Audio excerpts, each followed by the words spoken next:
Chapter 1. Chen Rue, one of the thousands of otaku army, 24 years old. He was unemployed after graduating from college. He managed to open an online store and barely make a living. He still had no house, no car, and no girlfriend. On this day, he picked up a mobile phone on the road with a camera. Although the phone didn't even have a brand, it was obviously a counterfeit. After all, it was a windfall. Besides, a mobile phone with a camera would always make people think about it. Chen Rue immediately pressed the power switch. The screen lit up, and a square box appeared in the middle. A row of light words popped out of the box. "Are you sure you want to do this?" He pressed the confirm button, and the light words appeared again. "Are you really sure?" Which board guy set up such a boot animation? Chen Rue pressed the confirm button again without thinking, and the words, "Congratulations on winning the prize! Welcome to the super system," appeared in the middle of the screen, and then the phone exploded. Before Chen Rue could say scam, he had already lost consciousness. Not knowing how long had passed, Chen Rue opened his eyes in a daze. He only felt a terrible headache. He faintly remembered that the scam phone exploded and he fainted. Now, there seemed to be a lot of things in his head. Before he could think about it, he heard someone in front of him asking, "You're awake?" The first thing that came into view was a thin face with dark skin and handsome facial features. He had dark silver hair, pointed ears, and blue eyes. His gloomy face was filled with doubt. Facing this alternative face, Chen Rue looked very calm. He had seen many anime enthusiasts on the internet who cosplayed their favorite cartoon or manga characters. It seemed to be called cosplay. He immediately said, "Did you save me?" "Thank you. It's not easy to save someone these days." "Saved you?" Seeing Chen Rue's grateful look, the anime enthusiast was even more surprised. He whispered to himself, "Is there a problem with the dosage of the medicine? Or did I use the wrong medicine?" In this one-to-one exchange, Chen Rue could tell that both their languages were very strange. He had never heard it before, but for some reason, he could understand the meaning behind it. It seemed to be some kind of common language. "Bro, this elf is very realistic, but his skin is too dark." Chen Rue shook his head in confusion. He struggled to sit up, only to feel sore all over. Looking at the strange environment around him, he asked, "By the way, where is this place?" "How dare you mock the dark elf's skin color? You damned human!" The anime enthusiast reacted and flew into a rage. With a sizzling sound from his hands, Chen Rue saw an electric arc flash, and he was instantly sent flying a few meters away. His paralyzed body twitched involuntarily, and the air was filled with a burning smell. "Sly, come out now." Despite having punished Chen Rue, the anime enthusiast's shrill voice was still filled with anger. A short black shadow scrambled over. It was a strange fellow with red skin, a short stature, and an ugly appearance. 2 rows of sharp teeth could be vaguely seen in its wide mouth. "Dear Master Aldos, your humble servant Sly is waiting for your order. You are the most evil and greatest potion master in the entire demon realm." The voice was full of flattery, but Aldos was in a bad mood. He couldn't listen to such boring flattery at all. He shouted, "Put away that hypocritical trick. You lazy imp, you're just a servant. Did you feed him the wrong potion just now?" Sly was shocked and quickly said, "Absolutely not. I just followed the master's instruction and used the truth potion in the number 3 potion bottle." "Truth potion?" "So, what he said when he mocked me just now was the truth." Aldos's gloomy tone made Sly break out in a cold sweat. "Go and let this damn guy get a bottle of blood now. Then drink the number 6 tearing potion." Sly didn't dare to be long-winded. He immediately went to the table to pick the potion bottle as instructed. If there was no lightning just now, Chen Rue would think it was an anime party or a movie. Seeing the imp approaching step by step, his heart was instantly filled with fear. He wanted to struggle, but his numb body couldn't listen to the control of his brain. Sly walked to Chen Rue. Without using a blade, He stretched out his sharp nails and scratched Chinrue's arm. Suddenly, blood came out. Slice's small eyes lit up. He smacked his lips and squeezed the wound while using a transparent glass bottle to collect the blood. The bottle's capacity wasn't small. When the blood was gradually filled, Chinrue's body was cold and dizzy.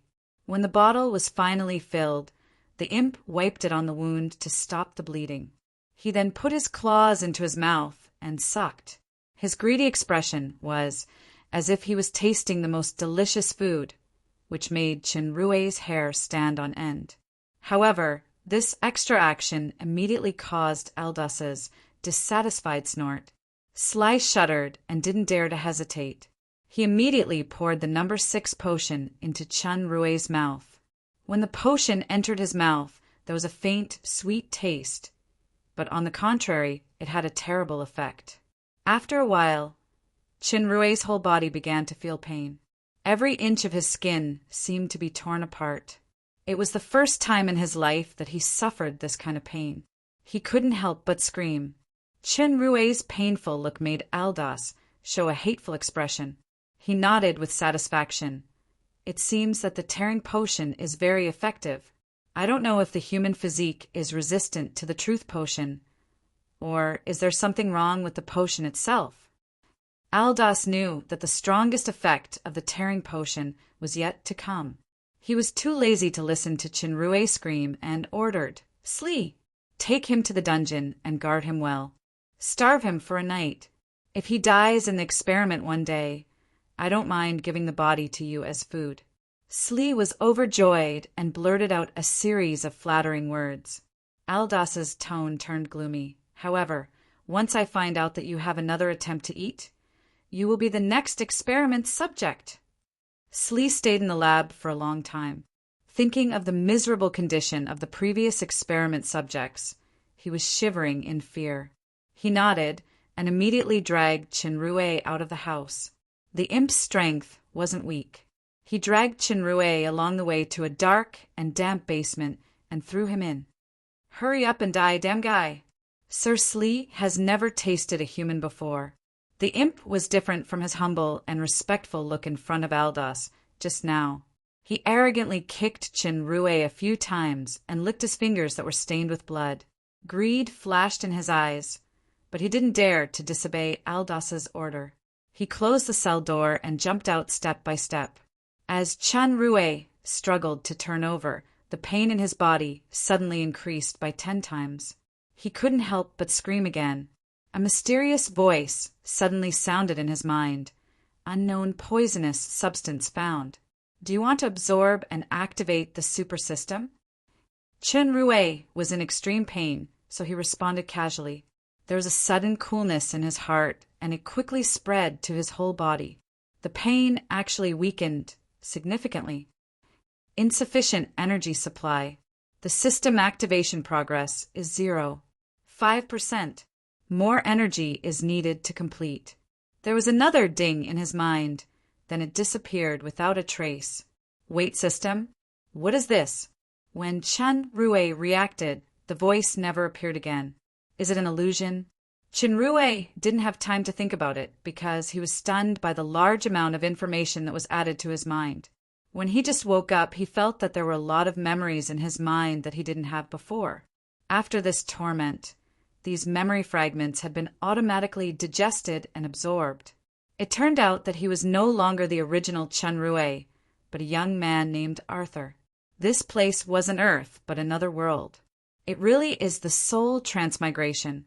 As an otaku who liked to read online novels on Chijian, Chinrue immediately reacted. Chinrue's parents died early. His only closest grandfather also passed away last year, so he didn't have much to worry about. The problem was that he had heard a lot about transmigration and rebirth, but he had never heard of such a miserable one. Chinrue learned from Arthur's incomplete memory fragments that this space was a magic world. Arthur seemed to be a descendant of a noble family. He was 20 years old and lived a comfortable life. When he went out to play 2 days ago, he was inexplicably teleported to such a place where demons were everywhere. He was caught and sent into the laboratory of the enthusiast Aldas and began his miserable life as an experiment subject. The human world where Arthur lived had humans, elves, dwarves, and other races. This place was probably the legendary world of demons that was hostile to humans. Demons were a powerful race. Due to their defeat to the human coalition forces in the ancient war, they were expelled to the harsh abyss world. The entrance was also sealed by a powerful enchantment. Despite this, the demons had never given up the attempt to return to the ground. Every 500 years, the enchantment entrance would weaken, which was the beginning of the war between the two sides. It was just that the demons were equally miserable. They had never won the final victory in history. In the most recent war 300 years ago, the demons' coalition forces under the command of the first powerhouse, Byakuya, Lucifer, caused heavy casualties to humans. However, as in the past, the final victory still belonged to light and justice. Byakuya, Lucifer was killed by the human powerhouse, and the defeated demon's army was forced to withdraw to the demon realm. Arthur's understanding of demons in his memory was limited to this. In fact, there was no shortage of powerhouses in the human world who could break rivers with their swords and crack mountains with their fists. However, Arthur was a standard trash. He didn't know any combat energy or magic. His biggest specialty was eating, drinking, and having fun. If Arthur's soul was still there, Chenrue would definitely strangle this kid's neck and roar. How the hell do you have such an amazing specialty? The reality was that this guy had been completely freed from the torture of Aldas's potion. What he had to face next was the tragic successor, Chenrue. What would a weak human with no power do in a world full of demons? Experiment subject? Food. The more Chenrue thought about it, the more scared he was. He regretted his stupid action of pressing confirm at that time. He had already cursed the phone thousands of times in his heart, but there was no medicine for regret now. In his previous life, he was an otaku. He was good at reading novels, playing games, and browsing forums, but he had never been involved in martial arts or fighting. Even if he knew a thing or two, it was useless in this magic world. How can I survive? Chenrue thought for a long time, but he still couldn't come up with a solution. In the double physical and psychological exhaustion, he finally fell asleep. Chapter 2. Early the next morning, Chenrue was taken by Slee to the lab yesterday. He didn't have time to take a closer look yesterday. The space of this lab was actually quite large. The table was filled with various drugs and strange instruments. In front of Aldas, Slee's arrogant attitude toward Chenrue immediately became extremely respectful. Aldas waved his hand and stopped Slee's endless compliments. He asked Chenrue, "Are you hungry?" Chenrue couldn't wait to beat this thin face into a fat man, but he nodded silently. "Just right, try this." Aldas smiled maliciously and took out a bottle of green sticky liquid. It was even emitting white gas. Chenrue's hair stood up as he saw it. He immediately regretted his answer and shook his head desperately. Slee, who observed Chenrue's expression, immediately punched Chenrue's head and kicked him. "Okay, let him drink half of it first." Aldas's words made Slee stop. He had to lower his head when he was under someone else's roof. "One day, I will make you drink the water that I wash my feet with." In desperation, Chenrue had to endure the vomiting and drink the bottle of disgusting potion. It almost went straight down his throat without going through his tongue. Not long after he drank the potion, his stomach began to heat up and swell, accompanied by bursts of pain. Chenrue then understood the reason for Aldas's sinister smile just now. At that moment, there was a ding sound in his mind. The mysterious voice sounded again. "Unknown poisonous substance found. Do you want to absorb and activate the super system?" Yes. Chenrue's stomach swelling pain was getting worse. He couldn't care less and shouted out loud. The familiar coolness rose. The swelling pain gradually disappeared, and the bloated stomach returned to its original state. Insufficient energy supply. The system activation progress is 0. 7%. More energy is needed to complete. Chenrue breathed a sigh of relief. This time he heard it clearly. The absorption effect was immediate. He couldn't help but get excited. Super system? This name seems quite familiar. Aldas apparently couldn't hear this mysterious voice. He widened his eyes and looked at Chenrue, who returned to normal in a short time. That's not right. Is the proportion of the swelling grass wrong again? Aldas glanced at Slee, who was grimacing at Chenrue, and ordered, "Slee, drink the rest." Slee's face suddenly turned bitter. He pleaded, "Respected master." Before he finished his words, a sizzling sound flashed in Aldas's hand. It was the precursor of lightning. Slee saw that the situation was bad, so he forced himself to drink the potion in his hand. As a result, a few minutes later, the imp clutched his stomach and rolled on the ground in pain. His stomach gradually swelled like a pregnant woman who was 10 months pregnant. Looking at Slee's miserable state, Chenrue only felt creeped out. The laboratory and the dead-faced master were too dangerous. It was better to slip away as soon as possible. That's not right. This potion is clearly effective. Aldas looked at Slee's miserable state in confusion. He recalled Chenrue's appearance just now. There seemed to be such a spell. He quickly said, "Slee, quickly say yes." "Yes." Slee shouted while enduring the swelling pain. Obviously, it didn't have any effect. "Yes, yes, yes, yes."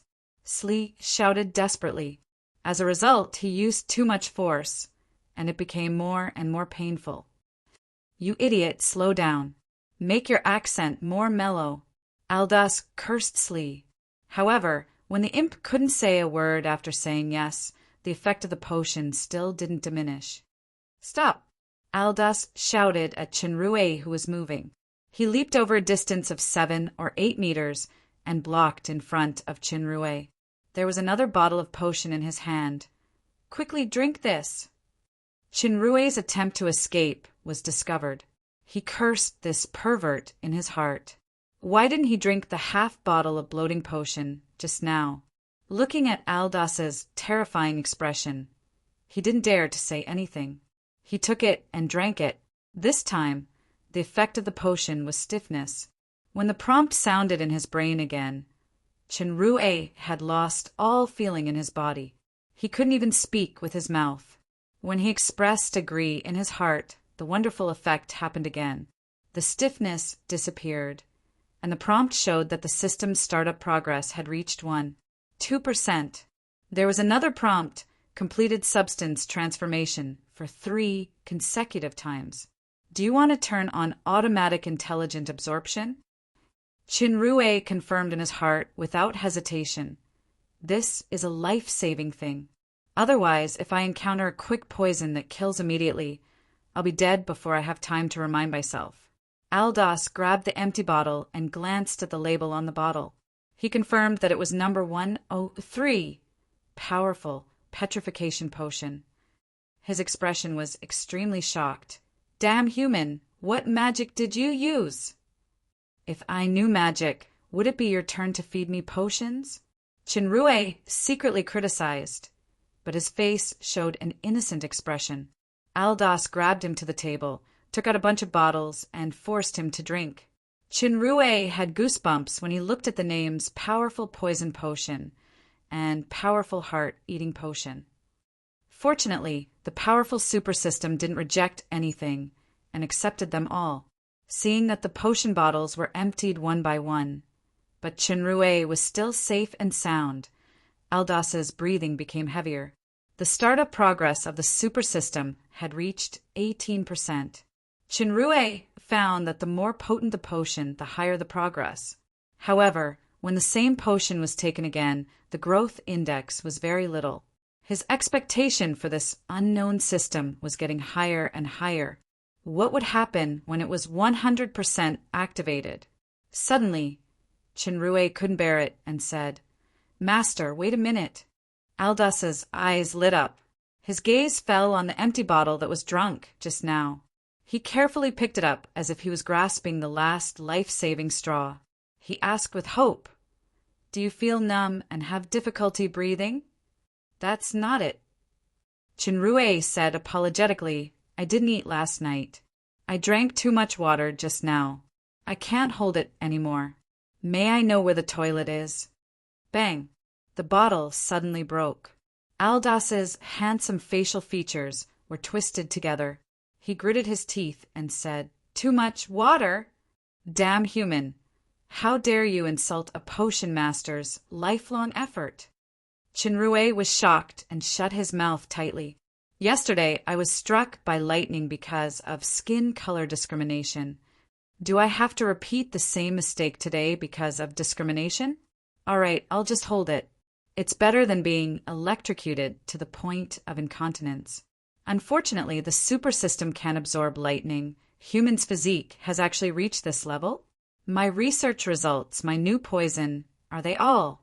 Aldas gasped and shouted hysterically, "No, I still have the formula. I will now make the highest difficulty white potion to make every bone in your body rot." At this time, the effect of the half bottle of swelling potion gradually subsided. Slee's abdominal pain was reduced a lot. He lay on the ground panting. The imp had followed Aldas for a short time. When he heard the words "white potion," he looked horrified and shouted, "Master Aldas, don't." Unfortunately, Aldas, who was in a half-crazy state, couldn't listen to any persuasion. What was more maddening than watching his lifelong effort go down the drain? Chinrue noticed that the situation wasn't good, so he quietly ran toward the lab door. When Aldas poured the purple liquid in the test tube into the bubbling utensils, there was a sudden change. There was a loud bang, and the utensils burst open. The glassware on the table was shattered under the huge impact. Various liquids and powders were scattered like rain. Aldas, who bore the brunt of the impact, flew back for more than 10 meters and fell to the ground with a bang. It was unknown whether he was dead or alive. The imp who was closer was also flipped a few times and slammed into the wall. Fortunately, Chinrue had already retreated outside the lab, so he managed to escape. The lab was built very sturdily. There wasn't even a crack. Chinrue carefully looked out. When he saw the miserable state of the two guys, he secretly rejoiced that he saw the opportunity early.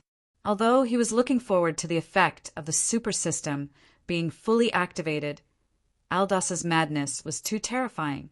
God knows what kind of horrible things this guy would do. If I don't leave now, when? Chinrue picked up a worn-out cloak on the ground, covered his head, and slipped out. Aldas's lab seemed to be located in a large manor. Maybe the lab was too dangerous. There was no one on the road. As the saying goes, people have 3 needs. He drank so much water just now, and he couldn't hold it anymore. He came to a garden and poured it on a plant. It was called fertilizing. Chinrue finished relaxing and fastened his pants. When he turned around, he suddenly shivered because there was a face staring at him curiously. It was a girl wearing a long white dress. She looked to be about 12 or 13 years old. Her skin was white and tender. Her facial features were exquisite, and she had a head of curly golden hair. Her pair of beautiful purple eyes blinked as if they could speak. Although Chinrue wasn't a lolicon, he was stunned by the girl's beauty at this time. He had seen countless celebrities and beauties on the internet. Even those beauties who were photoshopped were far from this pure girl with perfect temperament and appearance. The girl blinked her big charming eyes, and her gaze slowly moved to his lower body. She showed a regretful expression. Unfortunately, it's too small. Chinrue almost thought that there was something wrong with his hearing. The perfect statue of the pure lowly in his heart broke with a caw sound. It took him a long time to come back to his senses, and replied with difficulty, "It's okay. It's not small anymore." It was related to the most important self-esteem of men. He couldn't be looked down upon by a woman in any case, especially such a stunning little beauty. The girl sighed and shook her head. "It's much bigger than this." Could it be that she had seen more? Chinrue asked himself that Arthur's capital in certain aspects was strong enough. At least, It was far better than his previous life. Are the guys in the demon realm all dinosaur-level monsters? Also, why would such an exquisite little beauty say such words so naturally? In desperation, Chinrue had to say with grief and indignation, "There's always someone stronger than you. There's always someone stronger than you. It has tried its best." "What did you say?" The lowly looked at him strangely and pointed to a radish-like plant buried in the soil below Chinrue's side. "I said this lala potato hasn't grown up yet, so it can't be pulled out to eat." "Lala potato?" Chinrue then realized that she was still carrying a small basket with flowers and plants in her hand. His face instantly became red. It was the first time in his life that he felt so embarrassed, but he didn't notice the slyness that flashed in the lowly's eyes. Chapter 3. My name is Alice. The beautiful lowly's innocent smile made Chinrue even more ashamed. "Brother, what about you?" "My name is Chinrue." Chinrue thought for a moment. Since he was reborn in this damn place, he might as well give up the name Arthur and return to his original name. "Sister Alice, can you tell me how to leave here?" "Leave?" Alice blinked her bright and cute big eyes and said, "This place is very close to Master Aldous' lab. You want to go there? I'll take you there." "No, of course not there." Chinrue was shocked. "Are you kidding me? It's not easy to leave that perverted place. It would be strange if I'm not retarded if I go back." Alice asked curiously, "Why not?" "I heard that the Master's experiment is very interesting.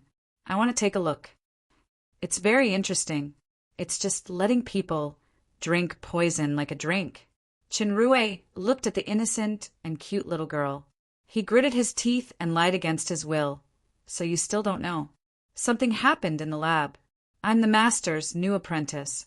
The Master accidentally took a strange medicine just now. He hit everyone he saw like a madman. Even Slee was knocked out by him. If you are seen by him, you will definitely be hurt. I have an urgent matter to leave here now, but I don't remember the way. Can you take me away?" Hearing that Aldous was mad, Alice looked horrified. Her little head nodded fiercely. "It's so scary. But you're the Master's apprentice. It's hard to leave without his permission. The Master can't wake up now, and my matter is urgent." Chinrue pleaded. "Alice, can you please help me?" Alice pouted her cute mouth and thought for a while. She finally nodded. "Okay, but you have to wear a cloak and walk with your head down. Don't let others find out that you're a new apprentice." "Thank you so much." Chinrue was also afraid that his human identity would be exposed. This proposal was exactly what he wanted, so he couldn't help but be overjoyed. "No need to thank me, big brother." Alice smiled sweetly, showing 2 cute dimples. She took the initiative to hold Chinrue's hand and walked out. Chinrue only felt that the little girl's hand was moist and smooth, and he felt a burst of warmth in his heart. Who said that the devil realm is full of cruel demons? This little girl was very kind and helpful. She was more angelic than an angel.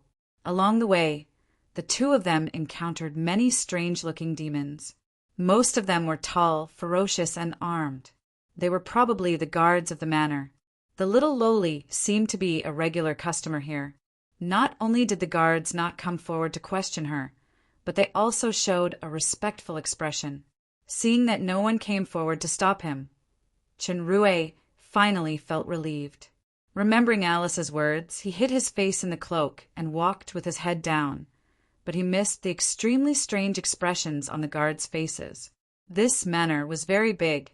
After walking around for a long time, the little lowly finally stopped and said, "We're here." Chinrue was overjoyed. When he looked up, he was instantly petrified. It turned out that this was the place he was most afraid of, Aldous' perverted lab. Alice smiled, and her eyes curved into 2 beautiful crescent moons. "Didn't Big Brother want to come here? Now that you're here, you have to thank me properly." Just like before, it was an angel-like, innocent smile. However, Chinrue seemed to see fangs at the corner of the angel's mouth, and there was a small tail wagging behind her. As he was trying to slip away, Alice's warm little hand was like an iron hoop. His body couldn't move at all.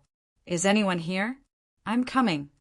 Alice pulled Chenrue intimately and shouted loudly. "Who is it? How dare you barge in so rudely?" The imp, Slee, shouted and jumped out limping. When he saw Alice, he didn't know if he was scared or shocked, but he fell to the ground with a thud. Aldous, whose face was covered in dirt, heard the news and came out. When he saw Chenrue, his eyes suddenly emitted a terrifying light, but he didn't rush up as he imagined. Instead, he bowed to Alice. "Master, I haven't seen you for a long time." Alice let go of her hand and looked aggrieved. "Your new apprentice got lost, so I helped him find the way home. It's just that this brother is very dishonest. He actually lied to me. He said that Master had taken some medicine that you shouldn't have. If you see me, you will take off my clothes, then cough." Chenrue coughed violently. His face almost turned green. He couldn't wait to dig a hole to hide in. This little girl is too black-bellied and too powerful. At this point, there was nothing to explain. It was just like when he was almost cheated of his feelings by a ladyboy when he first entered the internet. He had nothing to say because his skills were inferior. "Little princess, don't believe this cunning human." Aldous also looked embarrassed. He changed the topic. "This guy fell into the demon realm 3 days ago. I was trying to use him to slowly test the new medicine. Who knew that all the medicine that was fine today had no effect on him? When I was mixing the white potion, I accidentally had an accident. He took the opportunity to escape. Fortunately, he met the little princess." Little princess. Chenrue finally understood the true identity of this black-bellied little loli. This time, he was the one who got himself into trouble. However, Aldous said that he was cunning, which he would never admit. Compared to Alice, he was as pure as a white cup. All the medicine failed? Alice's eyes lit up as if she saw some interesting toys. "I went to the black rainforest with Athena this time, and I happened to bring back some interesting things. This is intestine severing grass. This is heart rotting flower. Why don't you let this human try?" The small basket wasn't actually filled with fruits and flowers, but this interesting stuff? This girl is the real little devil. Before Chenrue could protest, he was tied up by Slee with a rope and escorted back to the lab. An hour later, Aldous's brows frowned even tighter. Although the herbs in the depths of the black rainforest were very potent, they were still ineffective on Chenrue. Now the progress of the super system had reached 6%, but Chenrue didn't have the slightest joy. A crazy enthusiast is scary enough. Together with a black-bellied little loli, the power isn't as simple as 1 + 1 = 2. Since she liked to use some slightly poisonous medicine for pranks, Alice had always been interested in pharmaceutics. She could be considered as half an apprentice of Aldous. She held her face and thought for a while. Then she said, "Master, you are using negative potions. Why don't you try something that enhances the status?" Aldous felt that this idea was feasible. He opened a metal cabinet and selected a bottle of red potion from it. He said, "Let's try this powerful strength potion first." Slee respectfully took the potion and poured it into Chenrue's mouth. Chenrue only felt that his body was boiling hot as if he was injected with a stimulant. His strength skyrocketed, and the rope on his body suddenly broke. Slee wanted to make a contribution in front of the princess, so he pounced to subdue Chenrue. Chenrue had no place to vent his excess strength, so they immediately wrestled together. Originally, even if Chenrue drank the strength potion, it would be difficult to defeat Slee. However, Slee didn't dare to kill him in front of the princess and the master, and the human who drank the stimulant was fighting desperately, so he was suppressed to the point that he couldn't fight back. Slee's call for help was getting louder and louder, but Aldous and Alice didn't intend to help at all. Chenrue already had a grudge against this imp who bullied the weak and feared the strong. It was just the right time to beat him up. However, he didn't dare to attack Aldous or Alice. These two were terrorists that he couldn't afford to offend.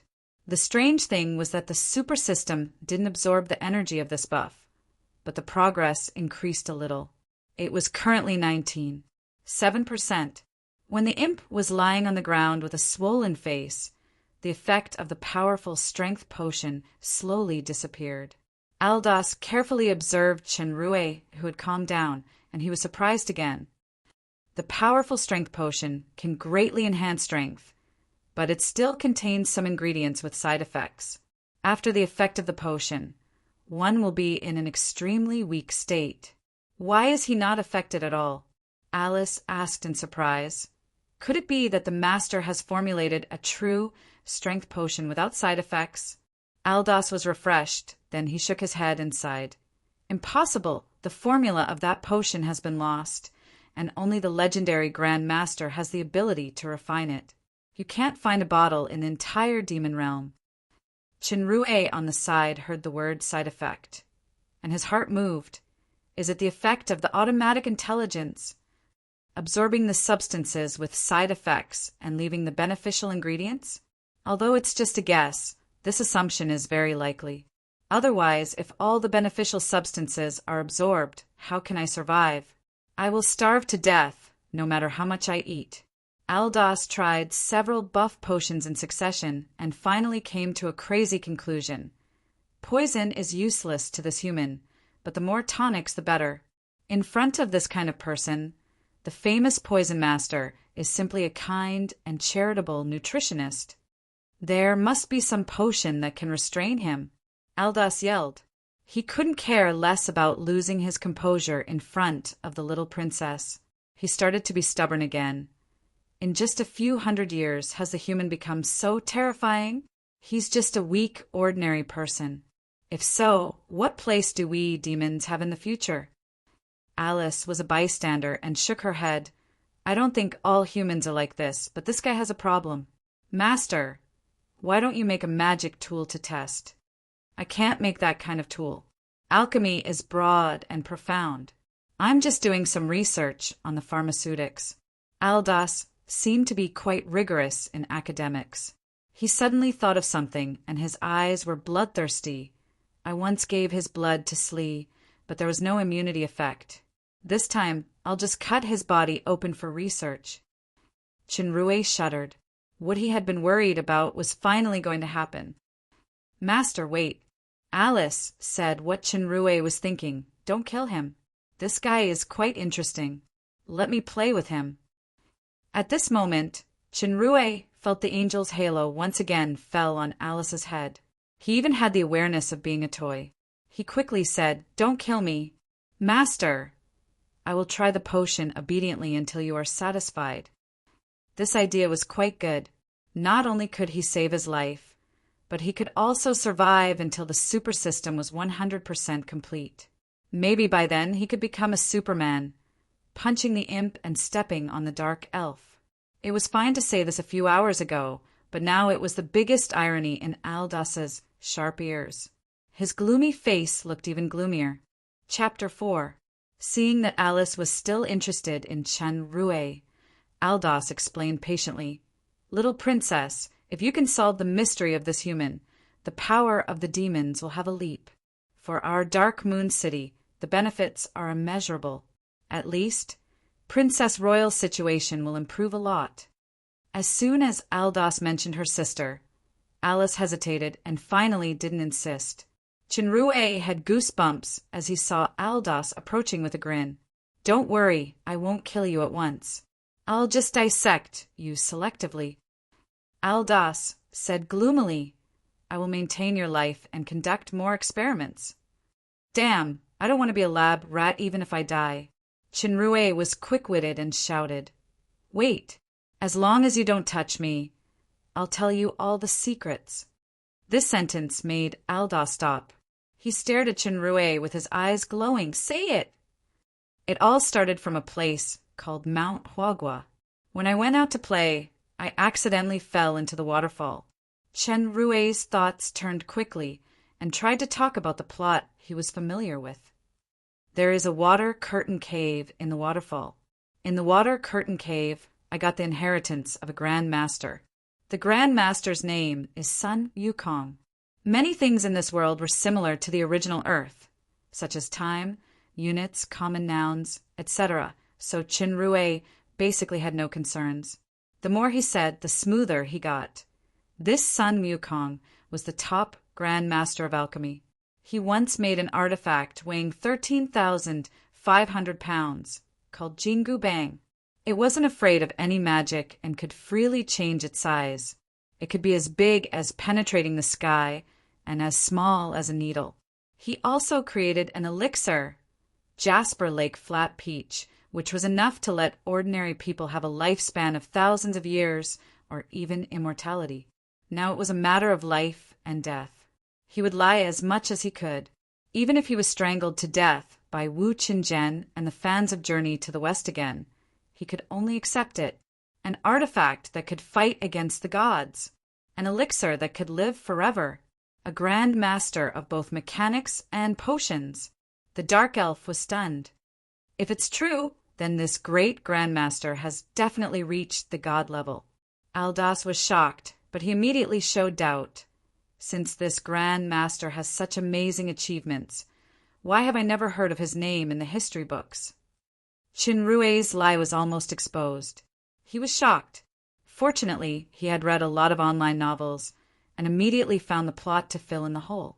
Above the primeval age, there was an even more ancient, desolate age, also known as the Age of Gods. Sun Wukong was a character from the Great Desolate Era.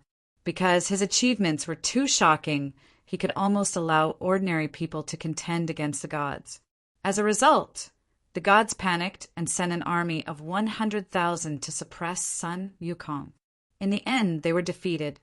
Wukong also fought his way to the divine realm, causing all the gods to be terrified. That battle was called the Twilight of the Gods.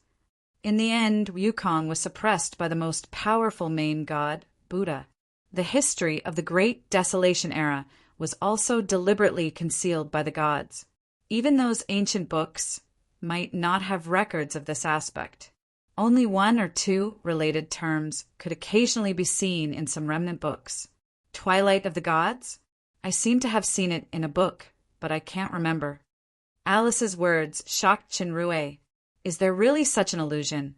In order not to be exposed, Qin Rui quickly continued to fabricate. He claimed that he got the inheritance of the great Grand Master Wukong's remnant soul in the Water Curtain Cave, so he was inexplicably teleported to the demon realm. The remnant soul of the Grand Master was extremely powerful. It contained the Grand Master's lifetime experience and knowledge. The reason why he was immune to all kinds of poisons was entirely the result of the blessing of this trace of spirit. Qin Rui learned many things about the Great Desolation Era from the remnant soul of Master Wukong. However, because his spirit was too weak, he couldn't get the real inheritance for the time being. He had to wait until his strength gradually grew before he could get more knowledge. The Dark Elf's face was slightly relieved. Qin Rui's words at least proved that his lifelong study of pharmaceutics wasn't useless. It was just that someone's blessed physique was too special. Alice listened attentively and asked him to talk more about the Great Desolation Era. Qin Rui skillfully described the monsters in the classic of mountains and seas. Tao, Qiongqi, Ingzhao, Huaxi were all vivid. It made Alice's eyes sparkled. If it weren't for Qin Rui, who suffered from it previously, he wouldn't be able to see the true face of this lowly under her super cute appearance. He sneered. Even if there is a Great Desolation Era, I don't believe that any Grand Master can fight against the gods, and I don't believe that an incompetent guy like you will get the inheritance. If you can't come up with convincing evidence today, then you will personally experience the consequences of deceiving a dark elf. The little witch, who was a loyal listener just now, immediately changed sides. She didn't miss the opportunity to add fuel to the fire and the great Lucifer royal family. Qin Rui learned from Arthur's incomplete memory that the alchemy of this magic world could be divided into two categories, mechanics and pharmaceutics. In fact, It included comprehensive knowledge of mathematics, physics, smelting, medicine, magic circle, and other aspects. Due to the high level, there were very few people who reached the master level, and it was highly valued by the world. The human world was like this, and the demon realm was no exception. Qinrui's mind turned quickly, and he already had an idea. He asked, "What if I can come up with real evidence?" Aldos pondered. Assuming that what Qinrui said was all true, then keeping him alive was equivalent to keeping the lifelong effort of a god-level Grand Master. It was immeasurable value to New Moon City, the demon realm, and even the entire alchemy world. "I swear by the reputation of the Dark Elves, if what you said is all true, I will never hurt you," Aldos said with a dignified expression. "The reputation of the Dark Elves?" An imperceptible smile flashed on Alice's face. In the demon realm, the Dark Elves were labeled as cunning and insidious, and they were proud of it. At least half of the assassins and killers in the entire demon realm were members of this race. It seemed that no matter how obsessed this master was with pharmaceutics, he was still a cunning dark elf after all. Qinrui didn't know about this. He thought that Aldos really swore. He nodded and said, "My spirit is very weak. I can't bear more consciousness. I can only see 1 or 2 small tools for calculation from my memory. For a Grand Master, it's a trivial thing, but what is it? Tell me quickly." Before Qinrui finished selling, he was interrupted by the eager Aldos. The work of a god-level Grand Master, even if it was a trivial thing, was likely to be priceless. "Do you have a pencil and paper?" "What is a pencil?" Alice watched with interest as Qinrui and Aldos were busy. She helped a little from time to time, but the poor imp was still moaning on the ground. No one cared about it. After a while, Qinrui's first work in a different world was completed. Aldos looked at the square frame in front of him in confusion, and the few square and rectangular wooden blocks inside. No matter how he looked at it, he couldn't believe that this was a calculation tool created by a Grand Master. "That's it? So simple?" Alice asked curiously. "What's the use of these 9 ordinary wooden blocks?" Qinrui shook his head and said seriously, "Don't underestimate ordinary wooden blocks. Not every work needs to use rare materials. Master Wukong once said that the real Grand Master is able to turn the rotten into the magical." "Turn the rotten into the magical?" No wonder he's a god-level Grand Master. Aldos seemed to realize something. He suddenly became excited, and his tone became unusually polite. "Please tell me, what's the mystery of this tool?" "Wait a minute, let me add something more." Qinrui wrote a few words on each wooden block. They were Chao Chao, Guan Yu, Zhang Fei, Zhao Yun, Ma Chao, Huang Zhong, and Soldier. This is called Huarong Dao, a kind of divination chess. The largest square, Chao Chao, represents a king in the primitive era. The others are the knights and soldiers of the enemy kingdom who obstructed his escape. Qinrui used a language that Aldos could understand to explain the illusions and plain rules of Huarong Dao.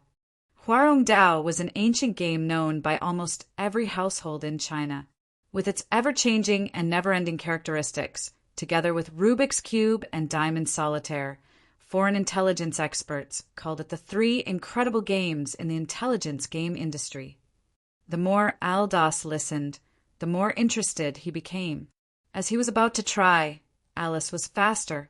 She grabbed it and played with it excitedly. Aldos was anxious, but he didn't dare to make a move. Fortunately, this thing was easy to make. Soon, the dark elf made one and gradually immersed himself in it. The little lowly's patience wasn't very good. After continuous failures, she was already angry. She asked Qinrui, "Are you lying to us? This king can't escape at all." Qinrui was naturally confident about this. "Princess Royal Highness, I dare to guarantee with my life that Huarong Dao can definitely be solved, and there is more than one way to solve it. The key is to see the personal deduction ability. The fewer the steps, the better." Alice knew that Chenrue was afraid of death. Now that he was so sure, she didn't doubt him anymore. At this time, a charming voice sounded outside the door. "Master Aldas, I'm the little princess maid, Kia. Is Princess Alice here?" Aldas was immersed in Huarong Dao, so he didn't care about it. "Alice spoke by herself, Kia, I'm here. Come in." If Alice gave people the feeling of super cute, then this Kia was seductive. Lustrous white skin, sexy face and red lips, amazing breasts, round and slender thighs. Every part of her body was full of strong temptation. Her clothes weren't actually revealing, but the tight dress made her amazing figure more curvaceous. There was no need to be pretentious. Even if she just stood there, she could arouse the uncontrollable desire of men. Alice claimed to be from the Lucifer royal family. Her appearance was no different from ordinary humans, but Kia was different. She was a standard witch with a pair of curved horns on her head, a pair of small black wings on her back, and a thin tail behind her plump butt. However, these didn't weaken her charm at all. Instead, it added an alternative mysterious charm. Witch. Definitely a witch. "Little princess," Kia saluted. "Princess Royal is waiting for you in the study room. Please go with Kia." When Kia bent down, the ravine between her breasts was even more eye-catching. Chenrue saw it clearly. He felt that the secretion of male hormones suddenly increased by 10 times. He swallowed hard and didn't dare to look anymore. "Sister is calling me at this time? Do you know that I secretly followed Athena to the Black Rainforest?" The little witch showed a guilty look. She happened to see Chenrue's look and giggled. "Kia, your seduction has become more powerful. This human can't control himself just by looking at you." Kia looked at Chenrue disdainfully. Kia's physique is also considered special among the succubi. This guy's strength is pitifully weak. Even if it's a kiss, it will absorb all his essence. Succubus? It seems to be a kind of female who can suck men dry. Chenrue found the description of this kind of witch in Arthur's memory. His high desire seemed to be poured by ice water, leaving only cold shivers. Beauty was precious, but life was more valuable. Alice smiled and left the lab with Kia with a small basket. She didn't forget to take the Huarong Dao with her before leaving. Chapter 5. For the next 3 days, Chenrue finally lived a peaceful life. The dark dungeon had been cleaned very neatly and covered with hay. 3 meals a day were also guaranteed. All of this was naturally done by Slee under Aldas's instruction. "Chenrue, Master Aldas is calling you." The original delicacy in his mouth had now become a master that he had to serve. That meal was in vain, so the imp's mentality was naturally very unbalanced. Looking at the back of Chenrue, who left arrogantly, the imp stomped his feet fiercely and gritted his teeth. "Damn guy, one day the great Sir Slee will eat your flesh and drink your blood." However, now the great Sir Slee could only continue to clean the dungeon obediently, the place where that damn guy lived. "Chenrue, come here." Aldas saw Chenrue coming, and he was refreshed. Although this human's name was Arthur during the interrogation, and now it had changed to Chenrue, the dark elf master didn't care about such a boring little thing. Now that Aldas had been completely convinced by Huarong Dao, he no longer questioned the authenticity of Master Ryukong. His original thought of getting rid of the donkey after it was no longer useful was also forgotten. It was just an insignificant little deduction tool, yet it had such a magical charm. If they could slowly unearth those divine medicines and artifacts that could rival the gods. Every time they thought of this, the dark elves couldn't help but be excited. "Look at the new chess I made." Chenrue took a look. It turned out that the temporary Huarong Dao chess had been remade by the dark elf and turned into a beautiful handicraft. Every chess piece was engraved with an exquisite relief portrait. However, Chow Chow's appearance was exceptionally handsome, while Guan Yu, who was riding a horse, had 2 curved goat's horns, giving him the appearance of a demon with a sickle. The others, such as Zhao Yun and Ma Chao, also changed their expressions. It was clearly the demon world's version of Hwarongdao. Through these days of communication with Aldas and Slee, Chinrue learned more about the demon realm. The Dark Moon City where he was located was an estate of the fallen angel empire. The feudal lord was Alice's sister, Princess Jia Lucifer. Demons commonly seen in the demon realm were sickle demons, succubi, centaur, lich, imp, etc. These demons had their own unique characteristics. Scythe demons were also known as great demons. They were the highest level demons apart from the royal family. They were naturally powerful warriors and were good at using various weapons. They could freely choose to train in either spirit or strength, or even both. Some great lords of the abyss possessed even greater power after their bloodlines mutated. Ordinary great demons could reach the upper limit of a high demon, but mutants could break through the bottleneck and reach a higher level. Centaurs were strong, brave, and fearless. They were the best vanguard to charge and break through the enemy lines. Some could even become blacksmiths who were proficient in forging. The normal upper limit was intermediate demon. Lich's body was weak, but their magic power was strong. Some talented people had the ability to command demonic beasts. The normal upper limit was intermediate demon. Succubi were pure female demons that focused on the spirit. They had the talent of seducing and seducing souls. The chances of them giving birth to a female child were extremely high. As long as it was a girl, it would definitely be a succubus. The normal upper limit was intermediate demon. As for imps like Sir Slee, they were the lowest level demons.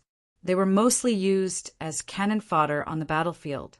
The higher imps had the ability to confuse people with illusions. Very few mutants could even advance to scythe demons. Dark elves and dark goblins were vassal races, but they were also indispensable in the demon's family.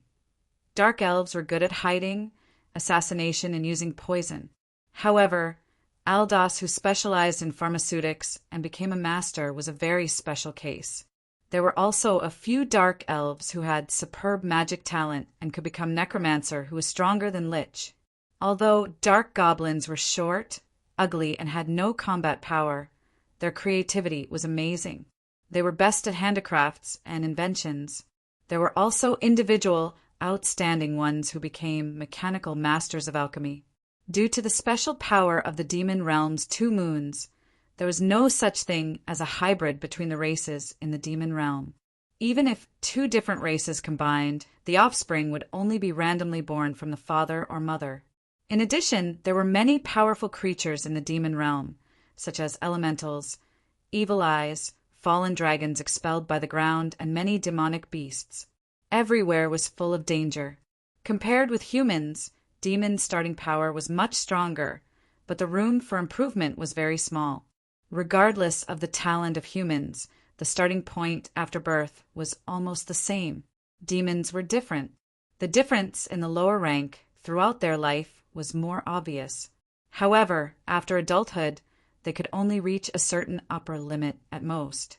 It was very difficult to upgrade. In other words, demons' starting point was higher than humans, and their lifespan was also longer than humans, but their plasticity was much lower than humans. The higher the level of the demon, the more room for improvement. Jia and Alice belonged to the royal family of demons. Generally speaking, the royal family was the same as the top human powerhouses. They had unlimited potential. They had a natural pressure on ordinary demons in battle. The most powerful was the special talent in their bloodline, which could unleash terrifying power. Perhaps out of awe to the royal family, Aldas and Slee didn't reveal too much to the two princesses or the fallen angel empire. The image of these characters isn't very good. The powerhouses during the primeval times weren't like this. Beautification and processing should also be faithful to history. Chinrue unceremoniously criticized the character design of the Demon Realm version of Hwarongdao, but he didn't expect that he had already changed the history and the original work into a mess. Just the Grand Master Goku alone was enough to make Wu Qingzhen cry in the underworld. Aldas accepted the criticism and smiled embarrassedly I was just itching for a moment. I will do it, according to what you said next time. This time I passed it with 209 steps, which is much better than the last time. Shinrue shook his head gently and sighed. It's not enough. Grand Master Goku only used 81 steps back then, and according to his speculation, it could be less. Aldas knew that every missing step had to be carefully calculated. When he solved Hwarong Dao for the first time, he was ecstatic. He didn't even remember how many steps he used. The second time, it seemed like he used more than 300 steps. When he saw Shinrue solved it with just 100 steps, he had to be convinced. As for Grand Master Goku's record, he could only look up to it. In fact, Horse-Crossing Sword is just one of Hwarong Dao's tricks. There are several others, but Hwarong Dao is a little thing that the Grand Master used to deduce for fun. Don't be too engrossed in it. Aldas was now obsessed with Hwarong Dao.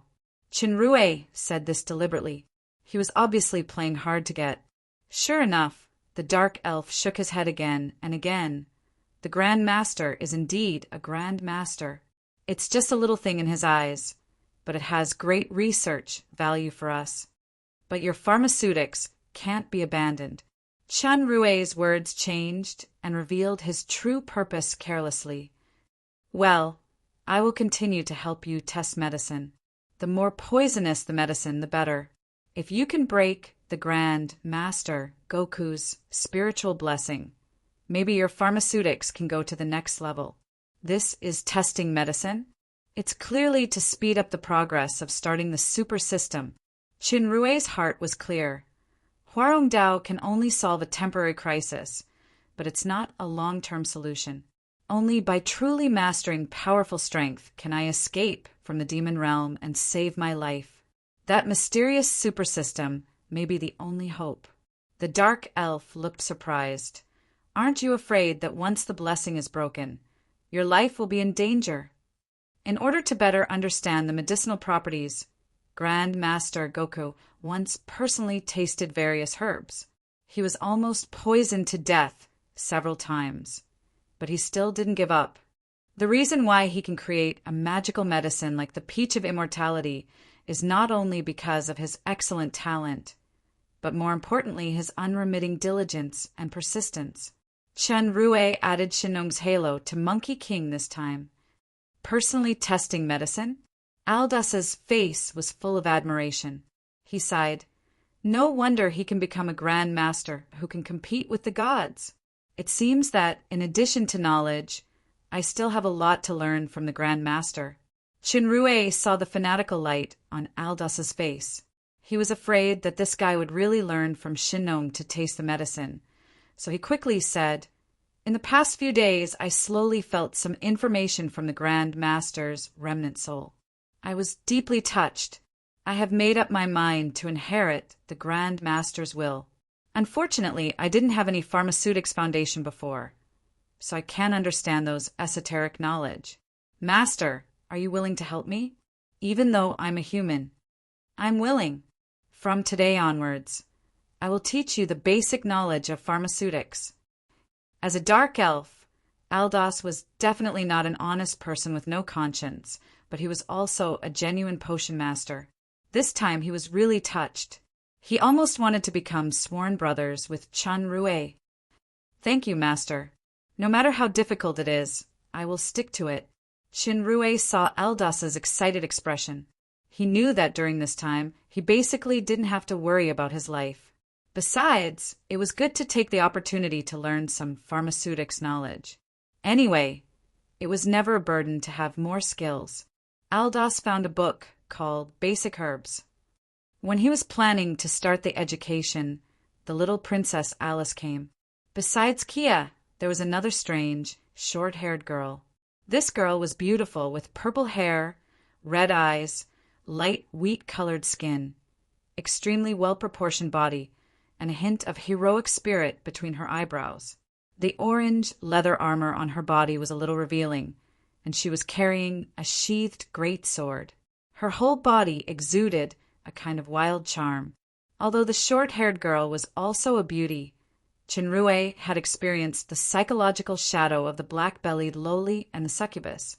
Now, when he saw a female from the demon realm, he would subconsciously be afraid, especially when it was brought by Alice.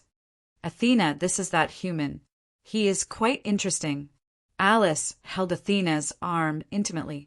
If it weren't for Athena's impressive, curvaceous figure and delicate face, one would think that they were a couple. Master Eldos, hello. Athena wasn't as casual as Alice, and she politely bowed to Eldos. However, this courtesy was only for the dark elves. When she looked at Chinrue, her eyes were unscrupulously sizing him up. Chinrue had a feeling of being in a zoo cage for tourists to visit. He turned his eyes to Eldos for help, who knew that the dark elves shamelessly pretended not to see it. They secretly hid the demon realm version of Hwarong Dao in their sleeves. Athena is easy to deal with, but Princess Alice is a famous little devil in the New Moon City. I can't let her take away the new, carefully made chess piece. Although Aldous' action was small, it couldn't hide from the little loli's poisonous eyes. Alice's big eyes blinked at Aldous' sleeve, and her little head moved slowly. This deliberate action was very obvious. Even Athena's eyes shifted over. Master, what are you hiding in your sleeve? Can you show me? Nothing. I just made a Hwarong Dao temporarily. Aldous noticed that the situation was not good, and he quickly changed the topic. By the way, Chinrue, where is the gift you promised Princess Alice the day before yesterday? Alice's attention was indeed diverted. Her big eyes flashed with hope as she looked at Chinrue. Human brother, I'm waiting for your gift. This sweet brother made Chinrue shudder. He immediately thought of the encounter 3 days ago. He almost jumped up and shouted, "The same trick is ineffective on a transmigrator. Your acting is too flashy, too fake." Although he was criticizing in his mind, under the strong aura of the little loli pretending to be cute, Chinrue quickly took out something. Chapter 6. It turned out that the little loli was meticulous. After thinking about it, humans said that they could make 1 or 2 small things, and Hwarong Dao was only one kind. The day before yesterday, she sent Kia to the lab to ask Chinrue to make another interesting gift. Chinrue was living under another person's roof, so he had to lower his head. He pulled Aldous to make another thing together. Today, Alice came to see such a gift, and she also brought her best friend, Athena. Wood again. What will it become this time? Alice looked curiously at the wooden blocks of different shapes. Little princess, look at me. Chinrue put the wooden blocks on the table and skillfully assembled them. Soon, the wooden blocks were combined into a beautiful, 3-dimensional heart shape. What was even more amazing was that the appearance was seamless, as if it was a natural whole. Alice exclaimed and carefully took it. It was obviously a pile of wooden blocks, but it actually became such a compact and solid thing after being assembled. If she didn't see it with her own eyes, she would think that it was Chinrue who glued it on. Athena came forward and looked at this thing in surprise. Kia's charming eyes were also full of curiosity. This is called Burr Puzzle. It is made of dark glow wood. It is as hard as metal and very strong. A trace of nostalgia flashed in Chinrue's eyes. This Burr Puzzle was also called Love Lock. Its structure was actually very complicated, but he was familiar with it, because this was the first gift he received on Valentine's Day. However, just like many loves in college, despite a lot of effort, the ending with that pretty girl still ended up in vain. When Aldous saw the assembled Burr Puzzle for the first time, he was amazed. Then he lamented that he was proficient in pharmaceutics. If it was a mechanic master, this seamless assembly technique would definitely induce a greater revelation. Alice loved this kind of delicate gadget the most. She played with it and asked, "Can this Burr Puzzle be disassembled again?" Of course. Its fun lies in disassembly.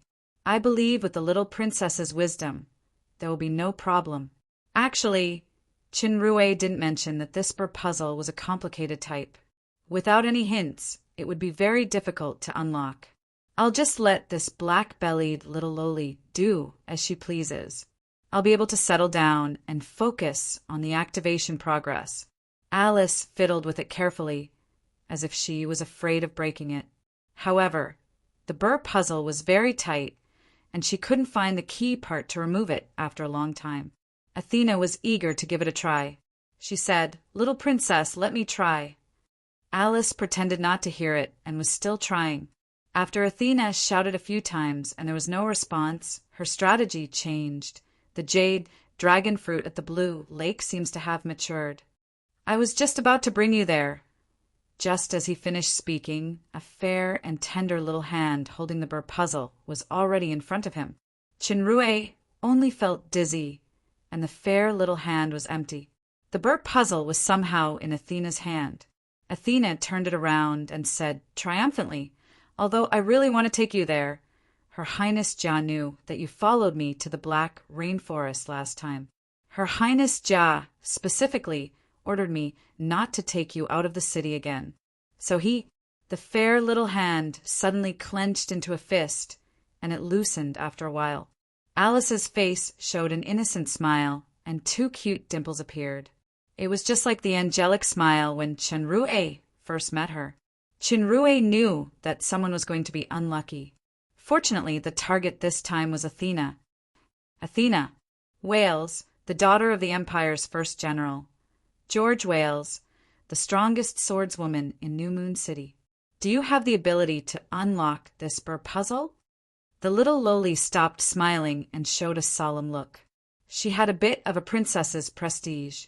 As soon as Athena heard her father's name, her blood surged, and she replied, "Of course." Then bet on the honor of the Wales family. Please be sure to unlock this burr puzzle within an hour. The little loli's next words revealed the real purpose. If you can't do it, then you must bring your best friend, Alice, Lucifer, to the Blue Lake together. No matter how difficult the journey is, you will protect her. Can you do it? Athena was stunned, and she immediately shook her head. That can't be done. Her Highness Jia said, "Aren't the people of the Wales family true to their words?" Alice looked disappointed and shook her head. "Forget it. Isn't it just a small burr puzzle?" As it was related to the family's honor, Athena's heroic spirit rose. She recalled that the human assembled it quickly, and it didn't seem too difficult. She said loudly, "Okay, Athena, Wales accepts this challenge. This small wooden thing doesn't even need an hour." Alice pursed her lips and smiled. Her sly eyes were like a little fox. Even Kia couldn't help but sigh. It was just like the last time we bet to go to the Black Rainforest. Poor Athena! She had to repeat the same mistake again. The time in the hourglass passed by minute. Chinrue sat at the table and read the basic herbs given by Aldas. Alice was playing with the Demon Realms version of Huarong Dao. Aldas's new chess set still couldn't escape from her clutches. Kia looked at the side and gave a small idea from time to time. The poor Master Aldas could only draw circles in the corner. The burr puzzle was still intact. The impatient Athena was already sweating profusely, as if this small wooden thing was heavier than the great sword on her back. Seeing that she was close to going berserk, Alice suddenly shouted, "Time is almost up!" This sentence completely ignited the fuse of the female swordsman's outburst. Athena's eyes instantly became like flames. Her skin began to turn red. 2 curved horns faintly appeared on her head. Her whole body exuded a powerful vibe. She gritted her teeth and said, "How can the honor of the Wales family be shamed by such a broken thing?" Kacha, the tight burr puzzle began to crack. Then the dark glow that was as hard as metal was shattered by the huge force. Everyone stared dumbfoundedly at the burr puzzle that turned into a pile of broken wood. Aldas pointed at Athena tremblingly. He was so angry that he couldn't speak for a while. He had already blacklisted her in the lab in his heart. This is blasphemy against the priceless wisdom of a grand master. Chinrue only felt a chill rising from his back. Mars is too dangerous. Let's go back to Earth as soon as possible. After Athena cracked the burr puzzle violently, She regained her consciousness and returned to her original state. Only then did she know what she did impulsively just now. Alice's eyes were already glistening with tears, and her voice was choked. "Athena, this gift is my favorite. Alice, I'm sorry Athena explained helplessly. But no matter how she explained, the burr puzzle that turned into a broken corpse couldn't be resurrected. Alice didn't cry out. She lowered her head aggrievedly. Her thin body trembled slightly as if she was trying to endure it. Athena knew that she was reckless and said guiltily, "Don't be sad, little princess. Let's go to the Blue Lake." Alice raised her head. Her eyes were red, and she shook her head. "No, you have already been blamed by my sister for the incident in the Black Rainforest last time. I don't want to implicate you. You obviously want to make me a scapegoat, but you're still playing hard to get." Chinrue saw it, and he had a new evaluation of the little lowly's black-bellied degree. "Little princess, don't worry. You're Athena's best friend. A mere punishment is nothing." Athena patted her chest. She didn't care about the magnificent ups and downs and said righteously, not to mention the Blue Lake, "Even if we go to the mountain Shillong Cave, I will protect you." "This is what you said, other than the Blue Lake this time. You must take me with you next time you go to Mountain Shillong." Alice finally smiled through her tears. Athena faintly felt that something was wrong, but she didn't fully understand it at the moment. She squatted down and carefully picked up the broken dark glowwood. Alice was eager to go to the Blue Lake and urged, "What are you doing?" "Athena, let's go to the Blue Lake now." "Wait a minute. I'll see if I can ask someone to restore these fragments. This is simple," Alice said indifferently. "The burr puzzle was originally made by Chinrue. Just let him make a few more." Athena's fingers suddenly froze in midair, and the fragments scattered all over the ground. Alice saw that she finally reacted and quickly added, "Dear Sister Athena, the Whales family will keep their words." Athena stood up dejectedly.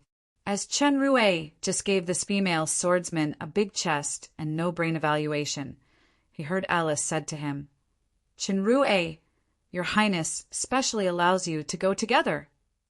Chenrue quickly shook his head.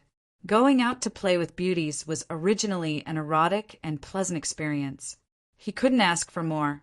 However, among these three, one was a black-bellied woman, one was a sperm sucker, and one was a violent woman. He was afraid that it would be difficult to come back alive. "Are you going to let down my kindness?" Alice snorted with dissatisfaction. "Chinrue, you haven't been out of the demon realm yet. Since the little princess has such kindness, you can go together." Aldas suddenly said, "Remember to continue reading the book Basic Herbs when you come back. I will teach you the most basic method of identifying herbs tomorrow." Aldas's words made Alice and the other two girls surprised. This clearly meant that Chinrue had become his apprentice and not the original experiment subject. Aldas was one of the few potion masters in the entire demon realm. Even the ruler of the New Moon Kingdom, Princess Royal Jia, treated him with courtesy. Now he actually accepted such a human captive as an apprentice, and he is the only official apprentice. Although an apprentice of a potion master was nothing for Alice and Athena, for Chenrue, it was tantamount to a life-saving talisman. It could allow him to have a normal identity to live in the demon realm. Otherwise, with his original human identity, he would probably be killed when he walked out of the lab. All right, this guy is really nice. I didn't fool him for nothing. Chinrue glanced at Aldas gratefully and agreed to it. This time, Alice didn't take Chinrue around in circles like last time. Instead, she ran all the way out. Chinrue then knew that this manor was actually the outer courtyard of the New Moon City Palace. The inner courtyard was the residence of the two princesses, and it was heavily guarded.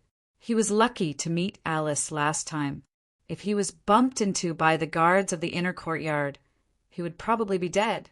Chinrue was also a bit curious about the demon realm that was rumored to be full of man-eating demons. What does the real demon realm look like? Chapter 7. Desolate. This was Chinrue's first impression of New Crescent City. He didn't know if all the cities in the demon realm were like this. Most of the buildings in New Crescent City, including the palace, looked old. There were fewer shops and stalls for trading. The demons he saw along the way were quite ugly, but most of them were wearing shabby clothes. The whole city was full of a desolate atmosphere. The appearance of the demons made Chenrue scared. If his human identity was exposed, even if he wasn't eaten, his life would be in danger. Hey, that guy. Straighten your back. Don't clamp your feet too tightly. Relax your shoulders. Alina's voice interrupted Chenrue's thoughts. You're a man. Any child from our Wales family is much stronger than you. In fact, Chenrue really wanted to say that he was still a virgin, so he wasn't a man in the real sense. However, his posture was a bit weird at the moment. He was lying on the back of the tri-horned rhino like a toad. His hands were hugging the wide shell tightly, for fear that he would accidentally fall and be trampled by this behemoth.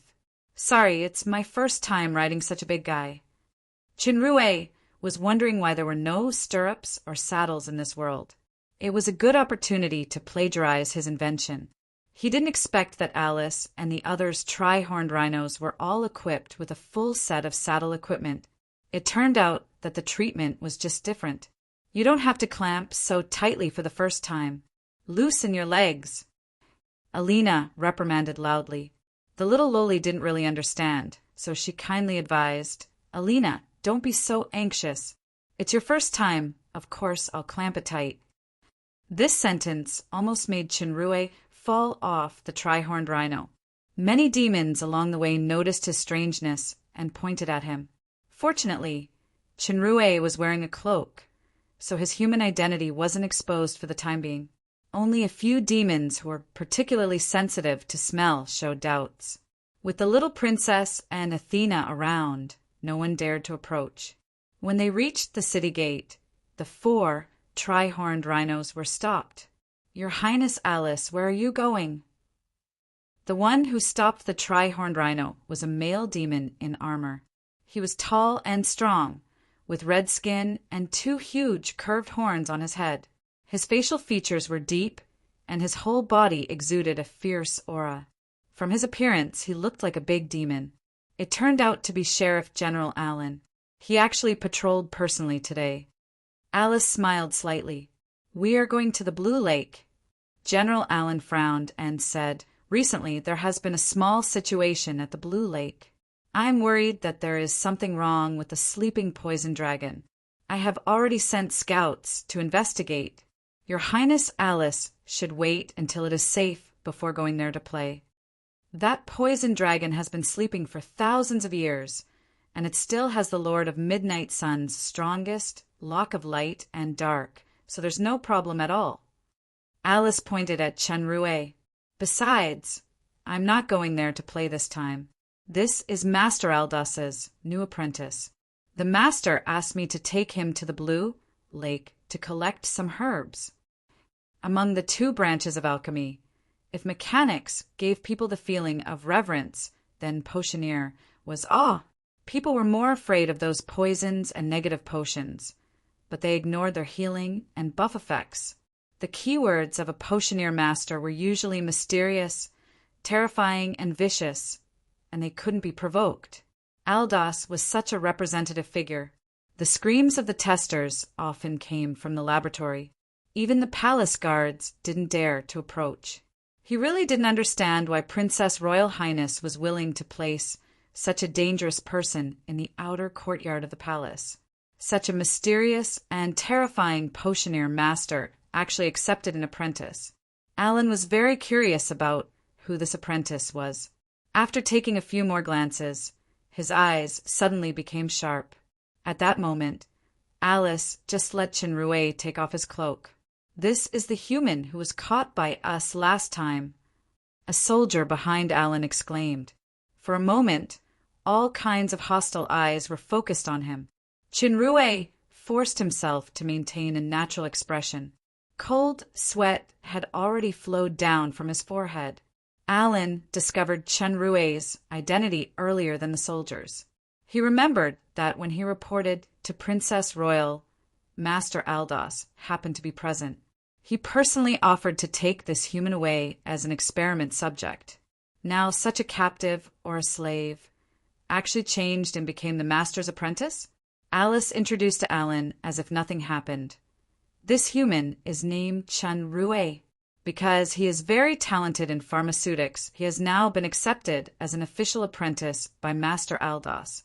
He will be considered as a part of our new moon city in the future. Athena added impatiently, "This is what Princess Alice and I heard from the Master today. If you still have doubts, you can ask Master Aldos directly." "Athena, I'm sorry. I didn't mean that." General Alan's attitude towards Athena was a bit strange. Before he finished speaking, he was interrupted by Athena coldly. "Alan, your interrogation should be over, right? Don't delay our time to collect herbs." Athena's stiff attitude made Alan feel helpless. He said to Alice, "Little princess, just in case, I will send a team of soldiers to protect you." Alice smiled and asked, "Are you worried that Athena can't protect me?" Athena's delicate eyebrows raised and her red pupils flashed a sharp light. Alan quickly shook his head and looked at Chenrui coldly. "Human, don't try to escape or play any tricks, or I will crush every bone of yours." After Alan finished, he slightly bowed to the little princess and signaled for her to go. 4 tri-horned rhinos left the city gate with heavy footsteps. In the dark moon city, the news that Master Aldos accepted a human apprentice spread quickly. "Actually, I think Alan is quite good. His family status is a good match for yours." Alice looked at Athena with a smile. "If he didn't bypass you and directly propose marriage to your dad, you might not be so disgusted with him." Athena said disdainfully, "I don't like him in the first place. This guy is timid and incompetent. He relied on the Karen family's power to become a sheriff. He only knows how to bully the weak. He doesn't have any real ability." The weak at the side finally understood. It turned out that there was such a gossip. No wonder the violent woman treated General Alan like an enemy. "He must be the one who snitched to Princess Royal when we went to the Black Rainforest last time. I hate this kind of person the most." Athena sneered. "He still wants to hit on me? Ask the sword in my hand first." "That's right. Athena is mine. No one can take her away." The little lowly laughed. "Let's speed up." The tri-horned rhino began to accelerate. It was hard to believe that such a rapid speed was driven by such a huge body. For Chenrui, who had no auxiliary tools on the rhino's back, it was undoubtedly a torture. He could only use the toad skill to lie on the rhino's back, and he almost fell off several times. Athena thought it was troublesome, so she exchanged mounts with him. Looking at the violent woman who was running at high speed on the back of the giant rhino, Chenrui could only write the word convinced in his heart. Compared with the sunny world in Arthur's memory, the environment of the demon realm was much worse. The light source came from the 2 stars in the sky. Although it was a star, its light and heat intensity was far inferior to the sun on the earth. Most of the time, the light was covered by the heavy clouds in the sky. At night, they became the moon again, emitting a lavender, icy brilliance. The temperature difference between day and night was huge. Along the way, huge pits formed by long-term corrosion could be seen everywhere. Dark, mysterious, unknown caves and all kinds of strange plants formed a dark and beautiful landscape. The Blue Lake area was huge and surrounded by mountains. The environment was particularly quiet, the water was blue, and the lakeside was lush with flowers. It was like a paradise in the dark world. However, Chenrui soon learned from Alice that the reason why the lake water was blue was that there was a huge adult poison dragon sleeping at the bottom of the lake. The venom on its body dyed the lake water blue, and there was no living creature in the lake. Most of the lush flowers and plants by the lake were poisonous. Some delicate flowers were even carnivorous species. The beautiful appearance came from the flesh and blood of the prey. The power of the dragon was quite terrifying, especially the rare dragons that were poisonous. They could easily wipe out the entire population of a city, so no one dared to provoke them easily. This poison dragon had been sleeping in the lake for thousands of years. Just 400 years ago, there was a rebellion in the Dark Moon Estate. The strongest powerhouse of the demon realm, the Lord of Midnight Sun, led the army personally. When he passed by the Blue Lake, he didn't dare to wake up the poison dragon. In order to let it continue to sleep, he deliberately set up a seal of lock of light and dark. There is a law in the demon realm. The more beautiful things are, the more dangerous they are. Chinrue deeply agreed with Alice's words, and he secretly added another sentence in his heart. The witch is the same. The super cute little princess, the charming maid, the valiant swordswoman. Which one of them isn't dangerous? After all, the poison dragon sleeping in the lake wasn't a decoration. Athena didn't dare to get too close with the little princess. She carefully chose a safer hill that could look down at the wide lake. The view was very good. I haven't been to the Blue Lake for a long time. Athena, do you remember the last time? Alice suggested excitedly. It's rare for us to come out. Why don't we have another picnic? Athena hesitated a little. Didn't Aaron say that the Blue Lake has been abnormal recently? Let's pick the fruit and go back quickly. Do you really believe the words of that coward, Aaron? Alice shook her head disapprovingly. If you invite him to come together, he will immediately say that the poison dragon has been eliminated. The Blue Lake is safer than their bathroom. I won't invite that annoying guy. Athena snorted coldly. She agreed with Alice in her heart. Well, Kia will go pick the jade dragon fruit, and I will get some prey. Hey, human! You and Alice can set it up here. In fact, Chinrue wanted to try to use those poisonous flowers to improve the progress of the super system. But considering the terrifying man-eating flower and the big boss in the lake, he immediately extinguished this idea. After Kia and Athena left, Alice directed Chinrue to get busy. The bracelet on her wrist was a space equipment that could store items, but the quality level shouldn't be very high. The space inside wasn't big, and the little loli stuffed it full. As a result, when the space entrance was opened, a bunch of things fell out, followed by another bunch. Chinrue had to help her clean up. As a result, he accidentally picked up a bunch of underwear. Some of them were actually lace in a large size. Chinrue was stunned. His first reaction was that this world already had this thing. His second reaction was that this size didn't match the little loli's undeveloped part at all. Could Alice be some kind of legendary fetish? Under Alice's murderous gaze, Chinrue pretended not to see the pile of things. He turned around to clean up other items. When he turned around, the pile of things had disappeared. The things in Alice's storage space were quite complete. Soon, a full set of picnic utensils was cleaned up. It seemed that this little loli was always preparing for the trip. At this time, Athena and Kia hadn't returned yet. Alice looked around and saw that no one was around. She walked toward Chinrue step by step. Chinrue was nervous and asked, "Little princess, do you have any other orders?" "The plot is not like this."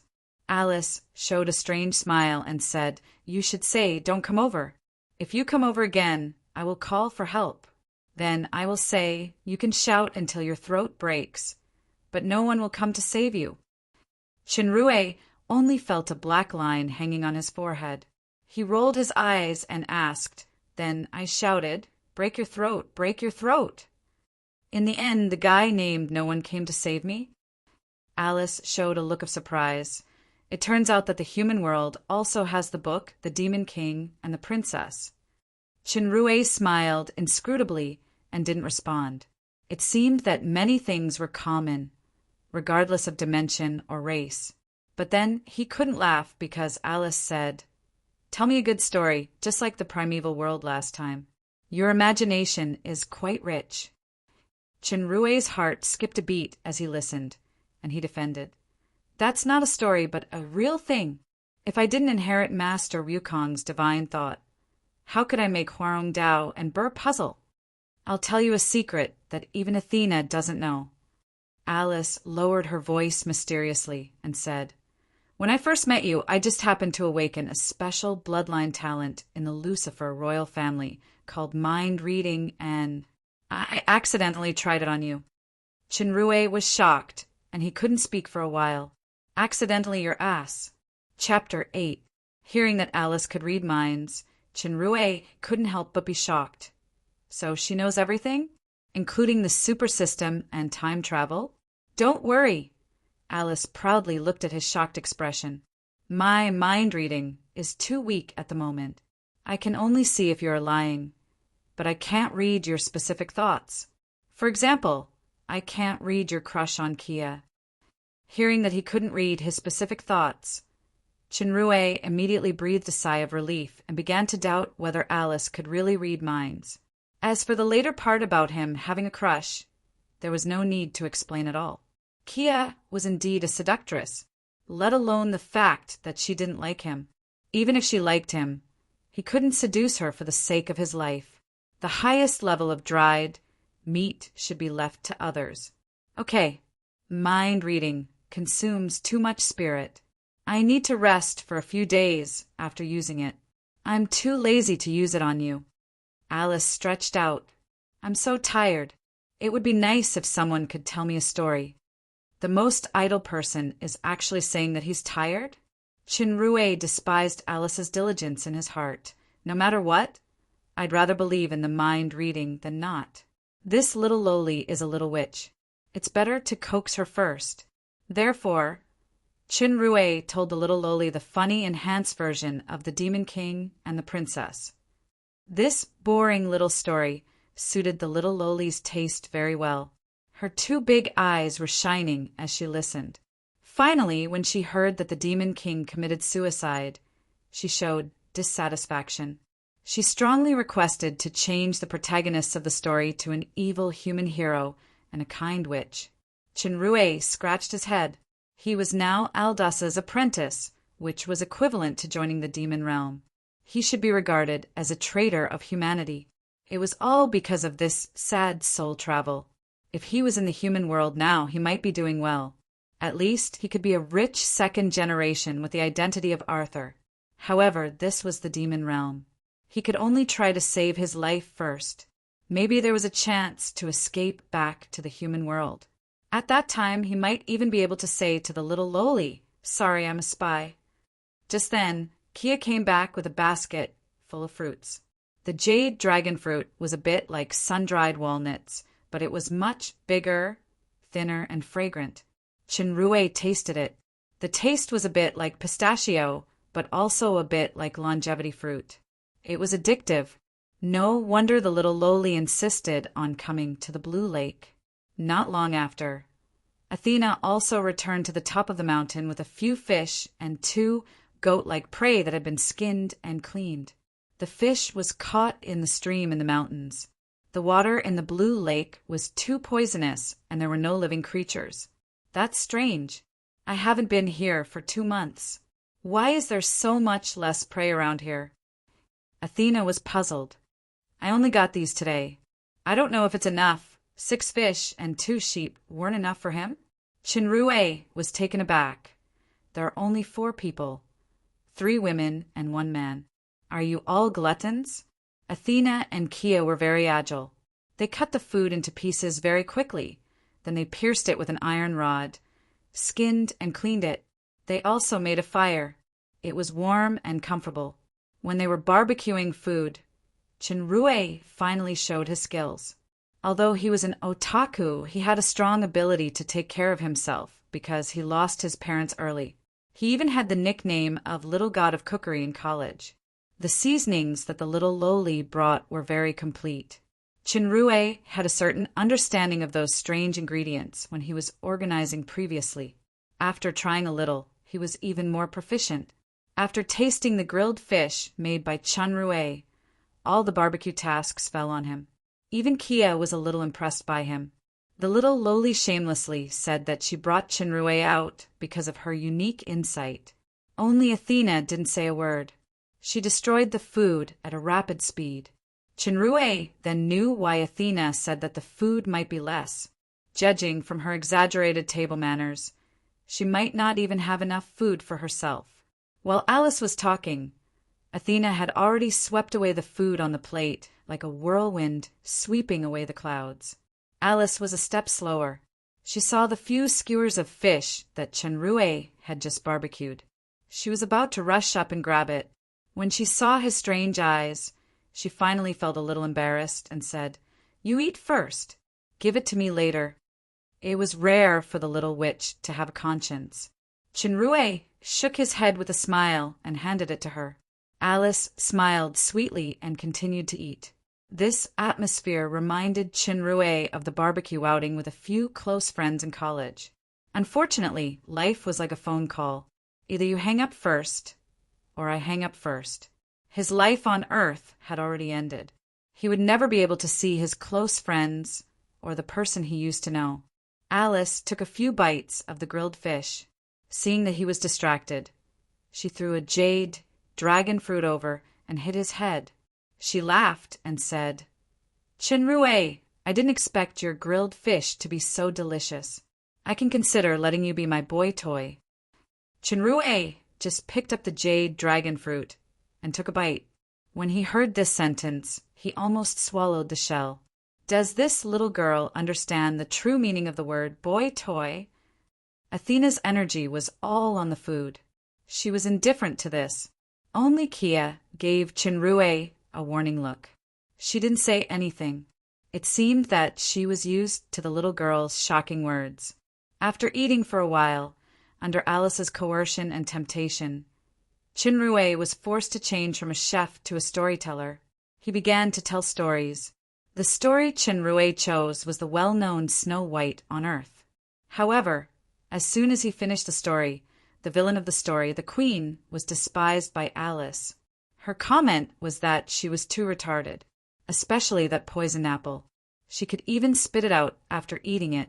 If it was me, the guy named Snow White wouldn't even be able to escape from the palace at the beginning. Not only that, she would also poison the prince to death. She would also seize the country and unify the two countries. Her name would be immortalized. Athena was most dissatisfied with the protagonist, Snow White. The swordswoman's idea was that even if the queen had magic, Snow White could also choose to practice swordsmanship. Even if she was defeated and fled into the forest, she should kidnap and enslave the 7 dwarves. At the critical moment when the queen was about to marry the prince, the heroine saved the man, fought hard, and killed the queen. Finally, she took the prince to live in seclusion in the mountains, writing a generation of hot-blooded legend of swordsmanship and magic. Kia also expressed her opinion. Since the magic mirror said that Snow White is the most beautiful woman, then why doesn't she charm all the men in the kingdom to deal with the queen together? At least, she should tempt the prince to provoke a war between the two countries and bring disaster to the kingdom. Chenrue was sweating and summed up the 3 versions. One was the queen version, represented by Wu Zetian, with a similarity of 80%. One was the chivalrous woman version, represented by too many characters in martial arts novels. The similarity could not be calculated. The last was the enchantress version, represented by Daji and Baosi, with a similarity of 90%. After Grand Master Wu Qinzhen, Grand Master Green burst into tears again. Just when Chenrue was sweating, the 3 women unanimously made a strong request to retell the story. It was already finished. How could it be retold? Chenrue was helpless under the urging. After thinking hard, he finally changed the ending and produced a dog-tailed sequel. At the critical moment, Snow White knew that the apple was poisonous. In order to numb the queen, she deliberately ate the apple. Later, she pretended to be crazy, secretly accumulated strength, and seduced the prince of the neighboring country with her beauty. Finally, she united the power of the forest and the prince, turned the tables, and eliminated the queen. This simplified sequel of Hamlet was still difficult to please. It was pointed out that it was stupid in many places, but it barely passed. Chenrue wiped the sweat from his head and secretly vowed that if he could return to Earth, he must post more encouraging posts on Qijian. It was not easy to be an author. The three women leaned together and talked, especially Alice and Athena, who played with each other from time to time. Chinrue did not dare to interrupt. For safety's sake, he stayed far away from the three women and continued to bury himself in his job as a chef. As a fan of novels, he remembered at least 800 stories, if not 1,000. But these three witches were too good at making trouble. If every story was like Snow White, just thinking about it would make him tired. When the meat was roasted, the three women seemed to be full and did not come over to fight. They gathered together, and their voices became lower and lower. Slowly, there was no movement. Even the most active Alice was the same. They seemed to fall asleep on the ground. The beauties were asleep. The wolf, no, the man, was still awake. Could he do something? Chinrue shook his head firmly. It must be that black-bellied princess who wanted to do something to seduce people. She knew that her figure was not good enough, so she pulled Athena and Kia to show off. If there was any rash action, even if it was to escape, he would fall into the trap. The best way was to wait. When the little lowly lost her patience, it would collapse on itself. Having said that, the little lowly's acting was not good. Her breathing was too long, and she was too ostentatious. It was a common problem in academics. Athena was not good either. Her style was too unconventional. She was actually holding the sword tightly. Poor Ellen was really sad. She was not as good as a person. Oh, it was a demon that was not as good as a sword. The most successful was the succubus maid. Her posture was too seductive. This time, the little golden man should be awarded to Kia. As Chinrue was commenting with a professional otaku's eyes, he gradually felt that something was wrong. He put down the barbecue and stood up.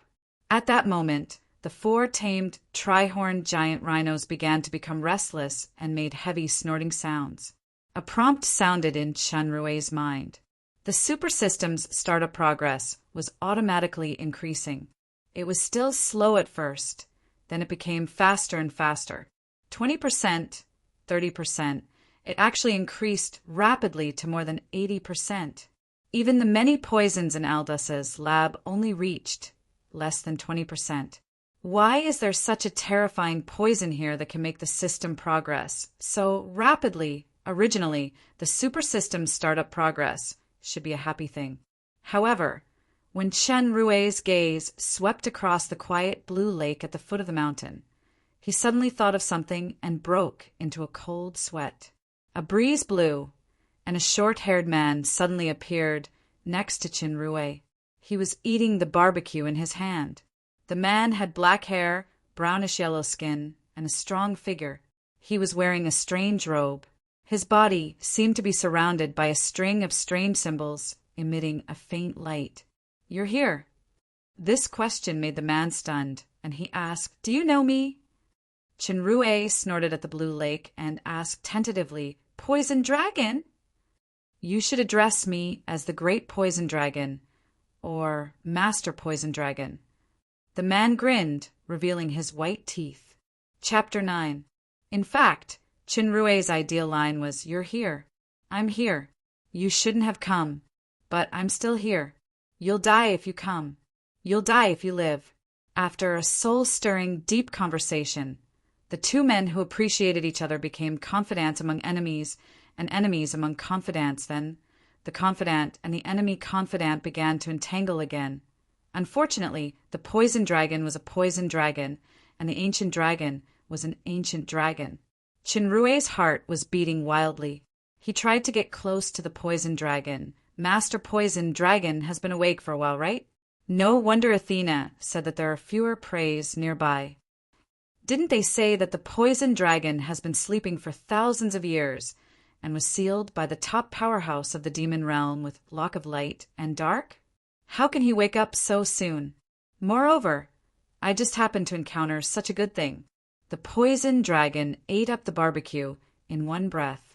He raised the shiny iron rod in his hand and asked, "You're a human, right? It's strange that you're actually in the demon realm. This barbecue is much more delicious than those demons these few days. Do you have any more?" The poison dragon's casual tone revealed the fate of the scouts sent by General Allen. Chinrue only felt a chill down his spine. He tried to suppress his fear and replied no more. If Master Poison Dragon wants to eat, go and catch some prey. I can help you roast again. Isn't there ready-made ones? However, the tri-horned rhinoceros is very unpalatable. The man pointed at the tri-horned rhinoceros that were unconscious in an instant. Then he glanced at the three witches. Or these few are fine too. As for you, as long as you surrender to me, Sir Paglio, and focus on roasting meat for me, you can still keep your life. A weak voice came, no. The one who made the voice was actually Athena. This violent girl was indeed the top female swordsman of the Dark Moon City. When she felt the danger approaching, she actually resisted the poison of lethargy and woke up. Her appearance also changed. Her wheat-colored skin turned pale red. 2 curved horns appeared on her head, and her pupils were crimson. She was just like the demon form that destroyed the Burr puzzle. Her body was still burning with flames, but unfortunately it looked dim. She could only use the great sword to barely support her body. Chinrue, hurry up and take Alice away. I'll block him. Athena clenched her teeth and shouted. The aura around her body started to burn, and the flames became even brighter. Foolish woman who overestimates herself. Even if you burn your life force, you won't be able to resist Lord Paglio's power. The poison dragon scornfully snapped his fingers, and the demonic swordswoman's great sword began to corrode at a speed visible to the naked eye. After a while, the rusty great sword became smaller and smaller. It could no longer support the weight of Athena, and it broke into pieces. Athena, whose power had been corroded by the poison, fell to the ground. Her demon form and the flames of life gradually disappeared, and she returned to her human form. If it weren't for the poison dragon's intention to keep her as food, she would probably become a pile of bones. Do you see that? Human, you only have 2 choices. Obey or die. Paglio sneered. Now, Lord Paglio wants to eat the little girl first. You go and do it immediately. Chinrue finally made a decision in his heart. He shook his head firmly. Impossible. If Alice really died here, Princess Royal Jia would definitely use all the power of the estate to avenge her. By then, the poison dragon would just leave, and he would be the one who would be cut into pieces. Besides, he couldn't bear to watch the 3 little Lolas being eaten by the ferocious poison dragon. Hiding in the corner and shivering is also death. If I risk it all, there might be a chance to survive in death. Anyway, since that damn time travel, I have risked it all. Athena looked at Chinrue in surprise. She didn't expect the human who was afraid of death in Alice's words actually had such courage in the face of the terrifying poison dragon. This alone is much better than Aaron. You weak human, how dare you refuse the kindness of Lord Paglio? The poison dragon's eyes emitted a fierce light. The iron drill in his hand suddenly decayed and withered, turning into green smoke and disappeared. I will eat you first, then your women. Wait, Chinrue couldn't bother to explain the innocence of Alice and others. At the moment of life and death, he became calm instead. Aren't you the poison dragon? Let's make a bet. If you can poison me, I will surrender to you. If you can't, let us go. Bet. Paglio squinted at Chinrue. Chinrue felt that the super system's startup progress that had gradually stopped began to rise slowly. 82, 6%, 83, 1%. Humph. Your lives are in my hands. I won't make such a boring bet with you.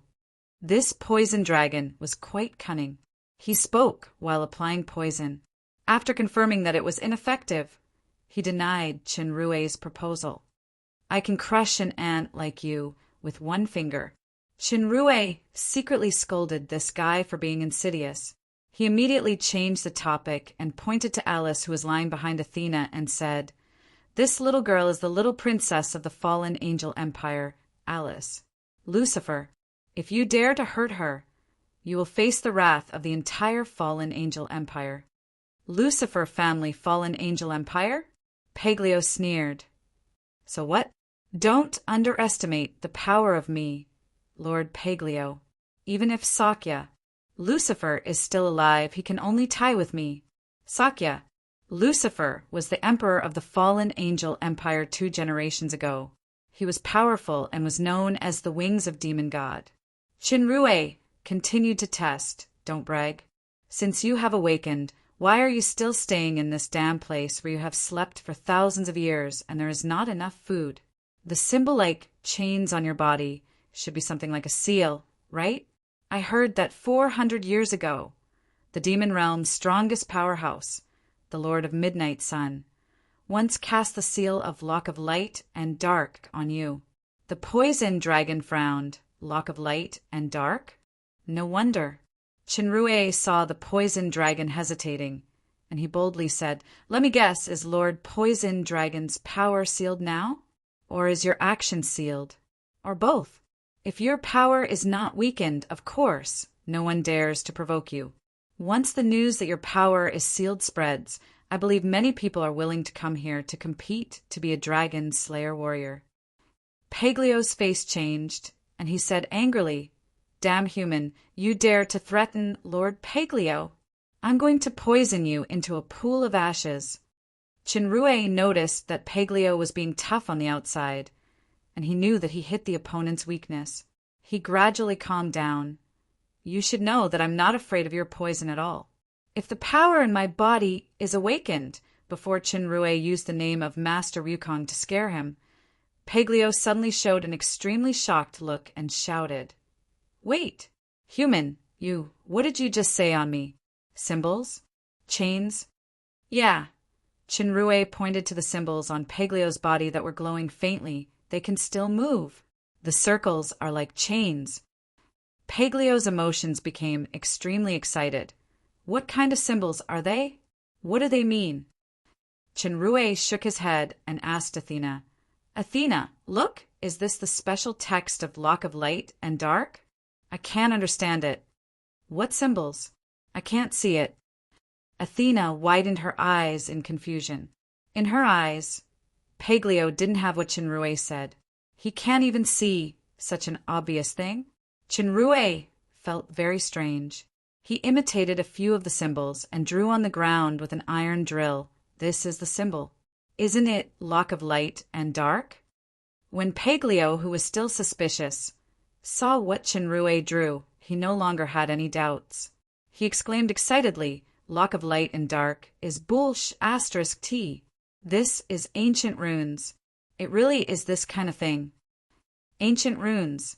It turns out that there is another kind of seal on the poison dragon, and it is the most powerful one. Paglio clenched his fists tightly, and he suddenly became anxious again. He said to himself, Only that woman knows ancient runes. If I knew, I shouldn't have. Chinrue noticed that Paglio was emotionally unstable, so he quietly gestured to Athena. Athena understood and slowly approached Alice, trying to take the opportunity to escape. Humph. Paglio discovered her intention, and an overwhelming deterrence came. Chinrue's legs went soft in the distance. He couldn't withstand this terrifying pressure, and he actually sat on the ground. Fortunately, the symbols rotated for a while, and the pressure quickly disappeared. Since you discovered Sir Paglio's secret, you still want to leave? You must die today. Chinrue could see that the ancient runes suppressed Paglio's power very strongly. He had a plan in his mind and said, We came to the Blue Lake today.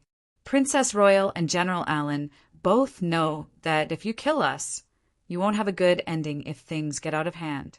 Why don't we make a deal? If you let us go, we can try to help you unlock the seal.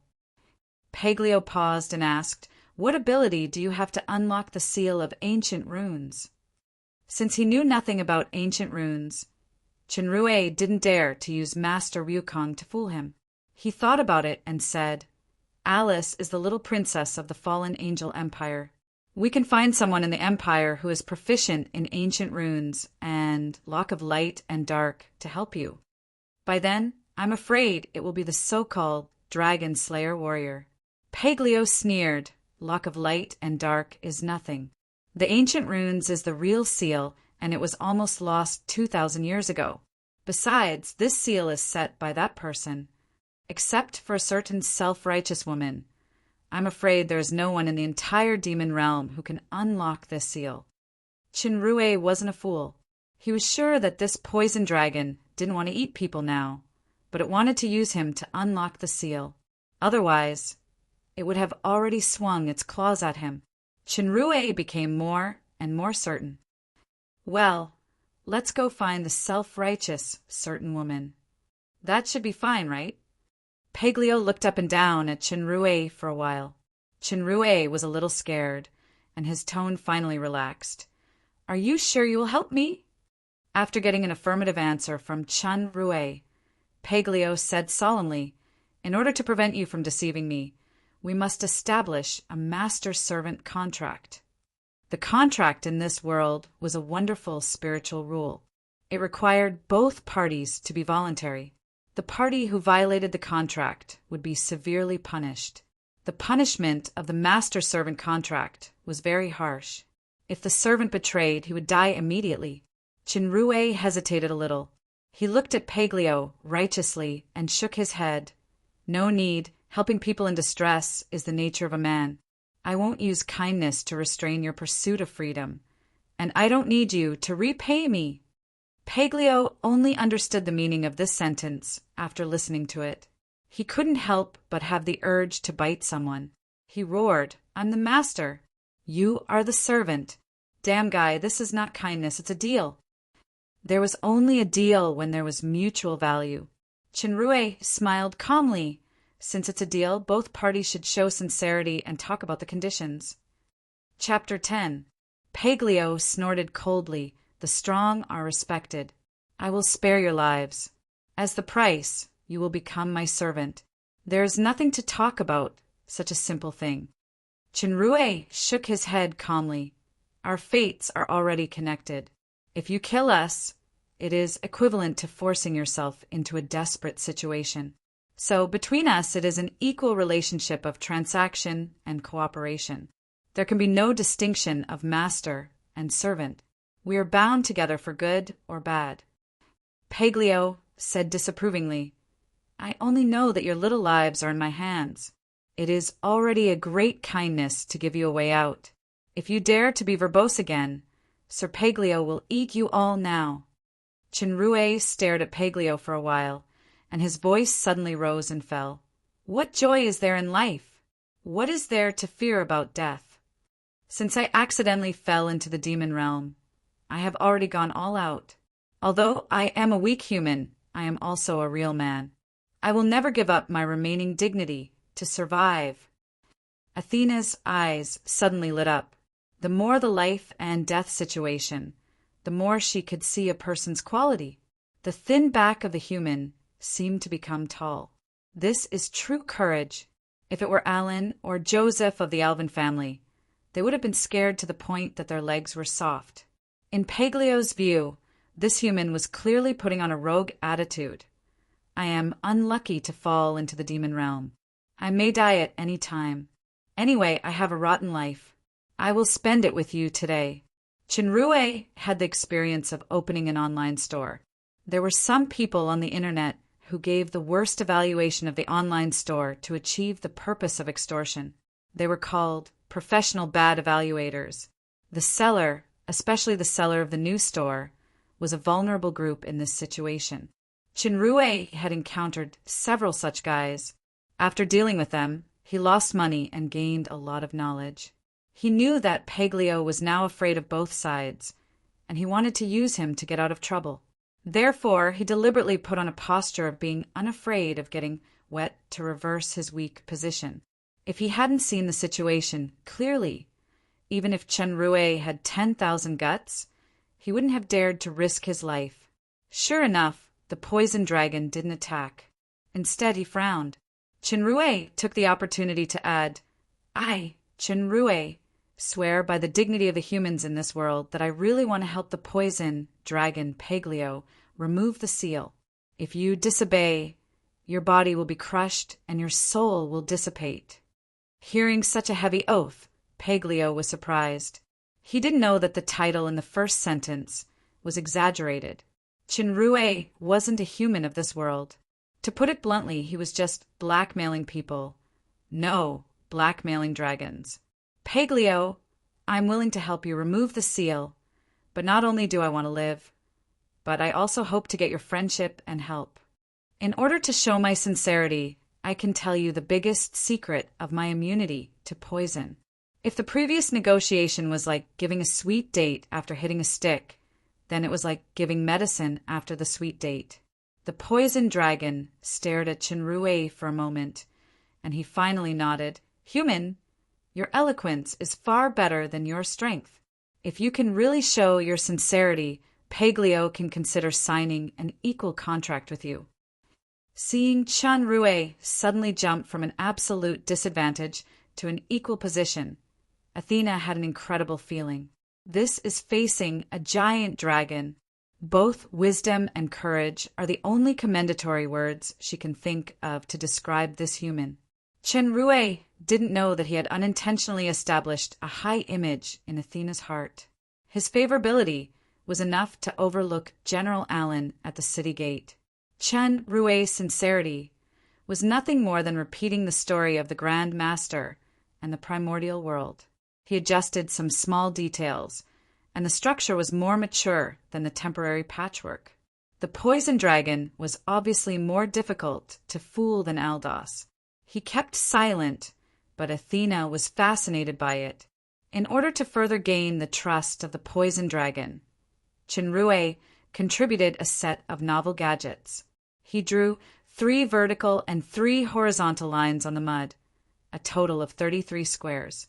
Except for the center, he pressed a hole in each grid, then he picked up some stones and put them in the holes as chess pieces. The poison dragon looked at this thing in surprise. He thought that he had never seen such a thing in thousands of years of experience. Chinrue used the Grand Master's alchemy deduction tool as a guise to explain the game of solitaire. The game was said to be invented by an aristocrat who was imprisoned in the Bastille before the French Revolution. It soon became popular everywhere. The gameplay was similar to checkers. It was played by one person.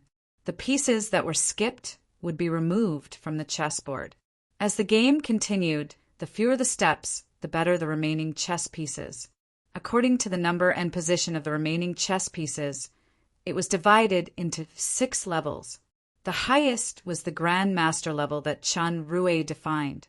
Solitaire, Huarongdao, and Rubik's Cube were known as the 3 incredible miracles in the intelligence game industry. Athena wasn't very interested in this kind of nerve-wracking game, but the rather scheming poison dragon was different. He immediately became interested. If it weren't for the equal contract, he couldn't wait to try it. I don't want the next words to be heard by a third person. Woman, don't try to do stupid things like escaping. The poison dragon glanced at Athena. Chinrue winked at Athena, and Athena nodded. She came to Alice and Kia and sat down. The poison dragon cast a sound insulation method. Then he asked sternly, "I, the poison dragon, Peglio." Sandro Achilles. "Human, tell me your name." From Peglio solemnly saying the full name, his attitude had changed greatly. In fact, the poison dragon was also in a dilemma. These people weren't easy to kill, but he couldn't let them go either. If the human really has a mysterious and powerful inheritance, he might be able to lift the seal. "My name is Chinrue." Chinrue finally breathed a sigh of relief. At this point, he truly completed this difficult public relations task. "Chinrue, you have successfully won the trust of Peglio," said the poison dragon. "There are some things that I can only tell you after we complete the equal contract. I have thought it through. I want to sign a symbiotic contract with you. In other words, our lives are connected. If you abandon my friendship and trust one day, then your own life will be lost." The suggestion of symbiotic contract was beyond Chinrue's expectation. His mind turned quickly, then he shook his head and said, "I don't have the ambition to be a dragon slayer, but since it is a symbiotic contract, if I have an accident or die of old age, will you die too?" An important feature of the symbiotic contract is sharing life. Paglio explained, dragons have extremely low fertility, but their lifespan is very long. Some can reach hundreds of thousands of years. I am now 14,000 years old, which is equivalent to the young adult of you humans. After you sign a symbiotic contract with me, you will share my life, so there is no problem of dying of old age for the time being. In addition to this, your physique can also get certain benefits in some aspects. Sharing life. Qinrui was shocked all of a sudden. In the history of China, there were countless emperors and nobles who racked their brains to prolong their lives and live forever, but none of them succeeded. Yet he could actually get tens of thousands of years of precious life so easily. Even the royal family of the demon realm, if there was no accident, the general lifespan was only 1,000 or 2,000 years. Ordinary demons lived for hundreds of years. As for the humans in this world, their lifespan was even shorter, unless they reached a certain level of powerhouse. Otherwise, it was simply incomparable. If it is an accidental death, then there is no other way. Just like what you said at the beginning, we are bound together for good or bad. Paglio shook his head. No matter which one of us encounters an accidental death, the other party will not be able to avoid it. To tell you the truth, my power is damaged, so I can only sign a contract with one person. In order to keep the ancient runes a secret, I originally wanted to kill you and let the female scythe demon be my servant. However, your wisdom and potential made me change my mind. It can also be said that your trick succeeded. That was close. Qinrui wiped his sweat. It turned out that he was really close to death just now. This was the safest approach for the poison dragon. Their lives were already connected together. Benefits and risks coexisted. So Qinrui couldn't ignore the problem of the seal. Letting the poison dragon live better was also a guarantee for his longevity. I need to remind you that you are risking more than me. As a weak human, I will encounter quite a lot of dangers in the demon realm. Qinrui thought for a moment and said, if you have already understood this and still insist on signing a symbiotic contract, I agree. The poison dragon nodded and showed a meaningful smile. Then let's believe in the power of the god-level Grand Master's inheritance for the time being. Qinrui also smiled. YY was just YY. It was impossible to be like what was described in some novels where the protagonist was intelligent while the rest of the people were retarded. Those who treated others as fools were the biggest fools themselves. Although he didn't know how much Paglio believed in the mysterious story, it was certain that this powerful poison dragon had become his first real ally since his rebirth. The feeling of signing a contract was very wonderful. It was like signing a contract with the other party spiritually, but this contract was automatically effective and supervised by some mysterious rule. Unless one reached the god level, one could not reverse or change the power of the rule. Qinrui, who successfully signed the symbiotic contract, clearly felt a strange change in his body as if his energy had been greatly expanded. Paglio didn't show any signs of weakness. Qinrui, now you and I are symbiotic partners. The connection is closer than brothers. After Paglio signed the contract, he stopped being polite. I have to figure out one thing first. Is the female scythe demon your woman? That woman is a great demon with a mutated bloodline. She has great potential and is likely to reach the level of Demon King in the future. No, we're not even friends, but I can't offend her. Qinrui shook his head. Athena was a beauty, but this joke couldn't be made. The tragedy of the Burr puzzle was right there. The poison dragon showed a meaningful smile. Then I suggest you get her. The female great demon is the most loyal woman among the demons. As long as you can really get her body and mind, she will follow you loyally and will never betray you. Unless you die, she will never like a second man. If not, our secret can't be guaranteed. Qinrui just knew that Athena's race actually had such a characteristic, but the difficulty of this mission was too high. Chapter 11. You overestimate me. I don't have this ability. Qinrui shook his head. Get her body and mind? When the great sword slashes over, everything is gone. Don't underestimate your cunning and evil, my partner. Paglio smiled. Before that, I will use a little trick to make her unable to leak the secret. But judging from the performance of the woman just now, this trick can't last long, so you must find a way to get her heart.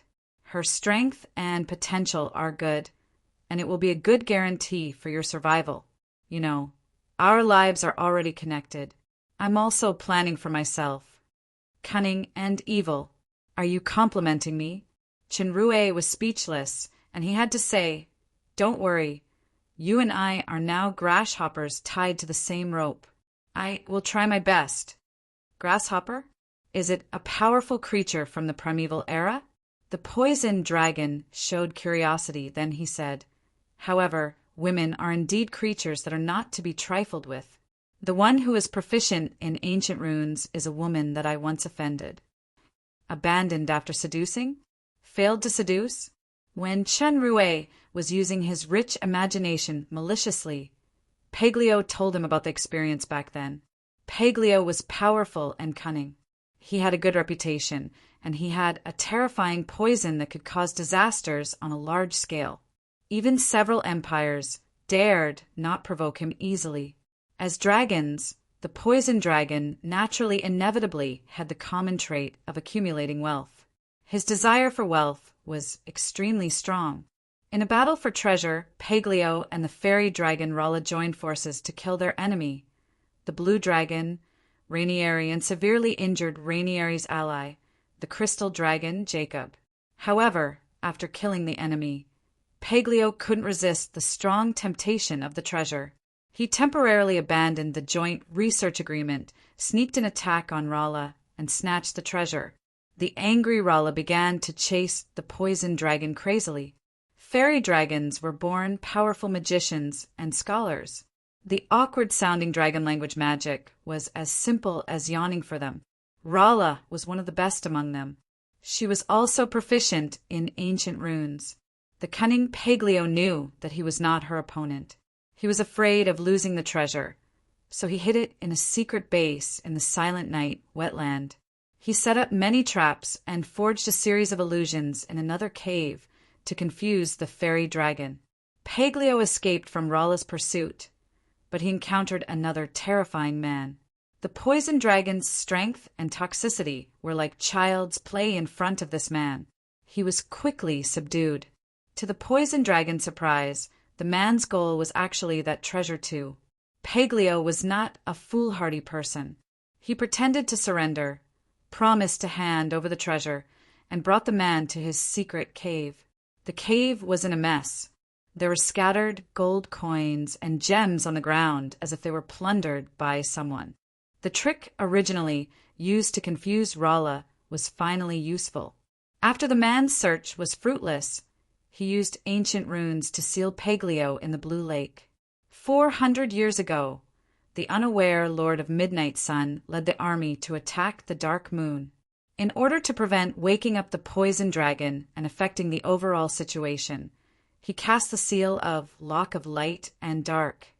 There was a strange effect between the two seals, which made Paglio wake up in advance. Now the poison dragon was sealed by Lock of Light and Dark and ancient runes. The former made him unable to leave the Blue Lake area, while the latter greatly suppressed the poison dragon's power. When Chenrue heard that someone could easily capture and seal a powerhouse like the poison dragon, he couldn't help but be secretly shocked. If there were no ancient runes, the poison dragon could slowly break free from the seal of Lock of Light and Dark with his own strength, but now it was a double seal, so the situation was not good. What Paglio wanted Chenrue to do was 1. Go to the secret stronghold in the Silent Night wetland to find the treasure to resolve the Lock of Light and Dark. 2. Find the whereabouts of the fairy dragon Rolla in exchange for lifting the seal on his body. In this regard, Paglio seemed particularly cautious. You have to go to the Silent Night wetland to find 2 things. The first is a fist-sized red crystal which looks like an eye. It is called the Eye of Sauron. With my current suppressed power, I need this thing to remove the block of light and dark and leave this damn lake. The second thing is a silver box which contains the treasure taken from Rollaback then. In addition to these two, there are some equipment in my treasure that you can use. I can give you a few. Chinrue remembered it carefully. When he saw the pain on the poison dragon's face when he said the last sentence, he sneered, "Don't worry, brother poison dragon, I won't touch the treasure at all." This dragon still didn't seem to understand the principle that he couldn't beat the wolf if he didn't sacrifice his child. How could there be no reward when asking for help? However, this guy was really persistent about wealth. He was the standard example of wanting money more than his life. In the end, he was sealed. Are all dragons so fierce? Don't touch it at all. You want to touch all of them. Don't think that I can't see your greed and cunning. I now suspect that you're a dragon that transformed into a human. Paglio said angrily and showed a painful expression. I can give you 20% of the treasure, but don't be happy too early. The Silent Night wetland is not so easy to enter.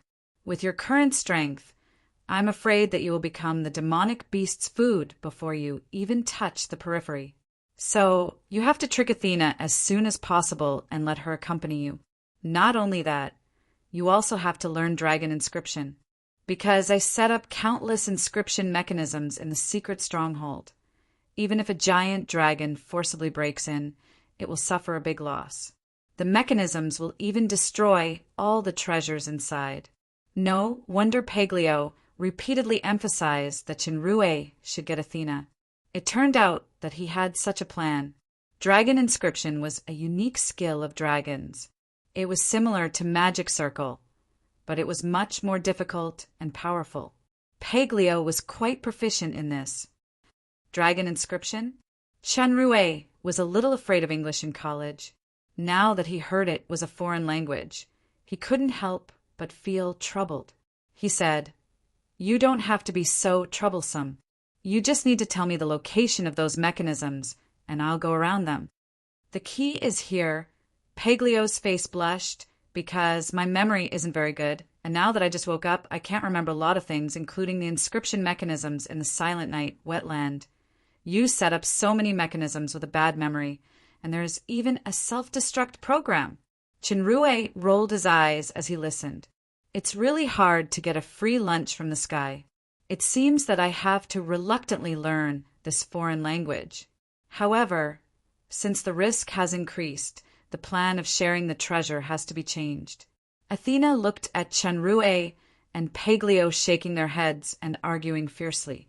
As she couldn't hear their voices, she guessed whether the despicable poison dragon forced the brave humans to accept some harsh conditions. After a long time, Paglio and Chinrue stopped arguing. You get 40, and I get 60. No more. After Paglio said this, he removed the power of soundproofing and deliberately made his tone fierce. It's decided. Don't challenge my patience anymore. Athena immediately came up. Chinrue secretly scolded this guy for being treacherous. Initially, he thought it was 50-50ths. Paglio waved his hand to remove the poison in Athena and sneered. Damn human, although you deceived Sir Paglio to sign the equality contract. It doesn't mean that I'm completely at ease with you, especially this female demon. I've applied the most powerful chronic poison on the 3 women. This poison is colorless and odorless. Even the most outstanding potion master can't detoxify it. In the future, every 7 days you must come to this place and exchange enough barbecue for the antidote. Otherwise, their bodies will rot and even their bones will turn into ashes. Athena had witnessed the great sword being easily destroyed by Paglio's poison. She didn't dare to question the authenticity. She was shocked and scared. I don't care about myself and Kia, but Alice is the little princess of the fallen angel empire. How can she suffer such a terrible danger? At this moment, Athena was extremely regretful. She shouldn't have disobeyed Princess Royal's order and brought Alice to the Blue Lake without authorization. Chinrue just realized that Paglio was talking about this temporary trick. The chronic poison was most likely bluffing, but the barbecue was definitely added deliberately. He immediately gave the poison dragon a contemptuous look and gritted his teeth. I promise you, after the seal is lifted, you must help Athena and the others completely detoxify the poison. I can guarantee this with the reputation of the dragons. Paglio pointed to Athena. You and I signed an equality contract, but she didn't. I poisoned her just in case. If you can't keep it a secret, you will be responsible for all the consequences. Get out of here. Now Sir Paglio wants to study this chess of diamonds. After that, he ignored Chinrue and played the masterpiece of the Grand Master Wukong excitedly. Chinrue winked at Athena. Let's go first. Athena was flustered. She had no idea now. She immediately carried Kia and Alice when she heard that. She came to the tri-horned rhinos that had regained consciousness and carried the two girls on her back. The tamed tri-horned rhinos were very gentle. The leading one led the other three slowly under the control of Athena. It was completely different from the previous wild and fierce running. Just now, Chinrue specifically asked the poison dragon to release the strongest poison to him. However, after the super system's startup progress reached 90%, it could no longer be increased. Obviously, the repeated poison had reached its limit. It could no longer be converted into the startup energy of the super system, which made Chinrue's expectations disappointed.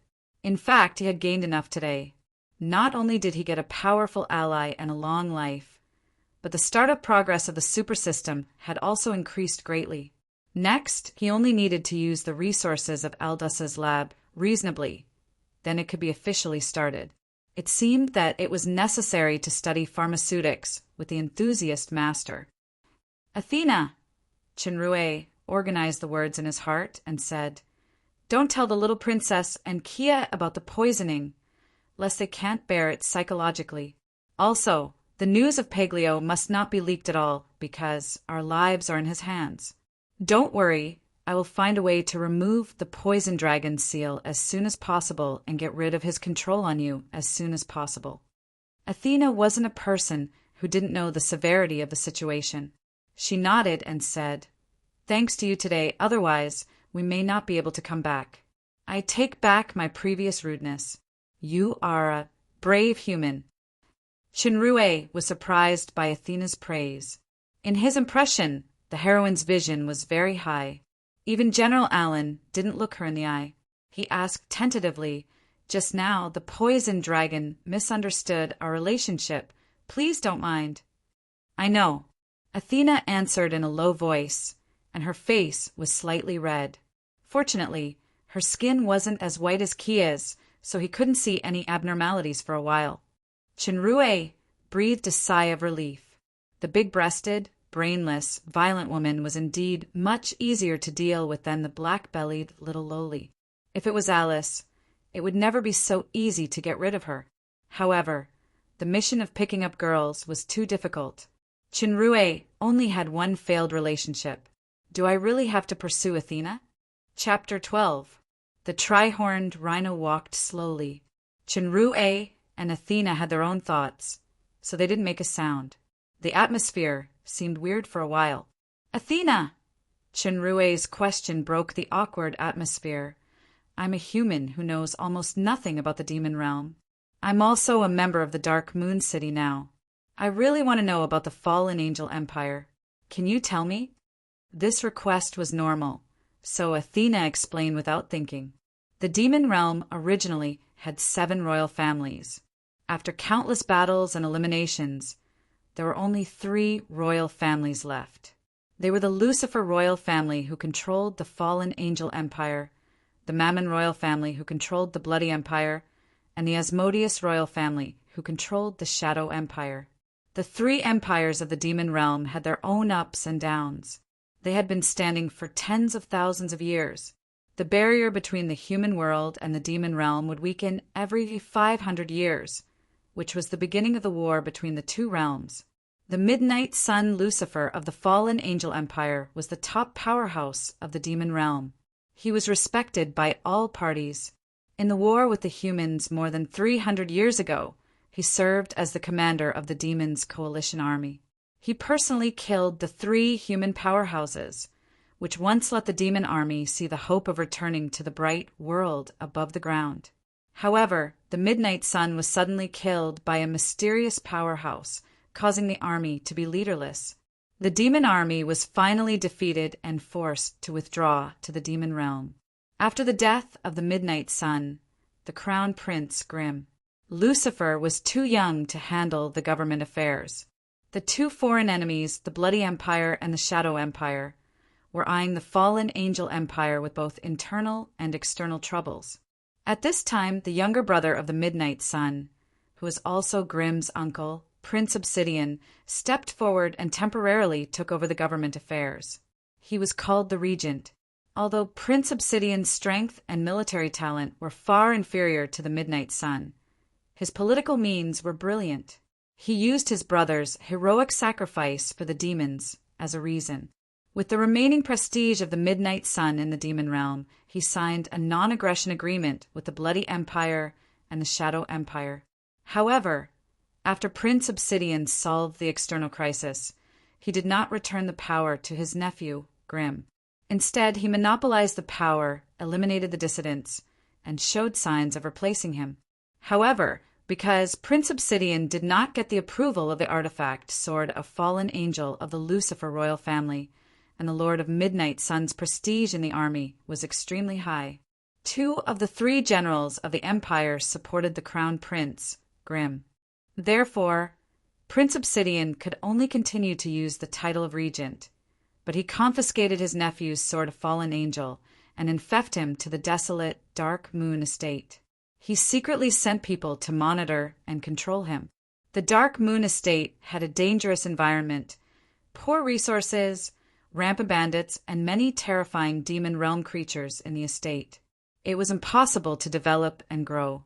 Grimm died of depression in this kind of adversity. In his later years, he left behind 2 daughters, the first Princess Jia and the little Princess Alice. Jia was influenced by the idea of regaining the throne instilled by Grimm since she was a child. She developed a cold and persevering character. She handled things calmly and decisively. Unlike her relatively weak father, she faintly had the demeanor of her grandfather, the Lord of Midnight Sunday. She took over the Dark Moon City at the age of 16. She immediately used a series of means to establish prestige and govern the Dark Moon City in an orderly manner. However, even if Jia was talented and ambitious, she couldn't fundamentally change the bad situation of the Dark Moon Estate. After Grimm's death, another general of the Empire sided with the Regent Obsidian. The only military force that supported the Dark Moon was the first General George, who was Athena's father. General George was now guarding the northern border, the Warlock Fortress at the border with the Bloody Empire. 3 years ago, Athena came to the Dark Moon City at the behest of her father. It was also equivalent to indicating to the outside world that General George continued to support the Crown Prince. Over the years, Prince Obsidian had been studying the Sword of Fallen Angel that originally belonged to Jia all the time. Once he could unlock the mystery of the artifact and get the approval of the artifact, he could justifiably become the real emperor. By then, even the opposition led by General George could only express surrender. It's not easy for Princess Jia to support the Dark Moon Estate almost by herself. Athena said emotionally, "The Crown Prince is very strict with her. She has always been under great pressure, and she gradually formed a cold personality. Even Alice is afraid of her." But according to Alice, Princess Royal was actually very gentle when she was a child. Chen Rue only knew that the Dark Moon City was in such a disadvantageous situation. He suddenly remembered that if Regent Obsidian understood the Sword of Fallen Angel and launched a war against the Dark Moon, no one could guarantee the safety of the Poison Dragon. Once it was exposed, Sir Paglio was likely to become the Dragon Slayer's trophy, and Chen Rue would also be finished. It seemed that he had to at least help the Poison Dragon unlock the block of light and dark first, then find a safe territory to settle down.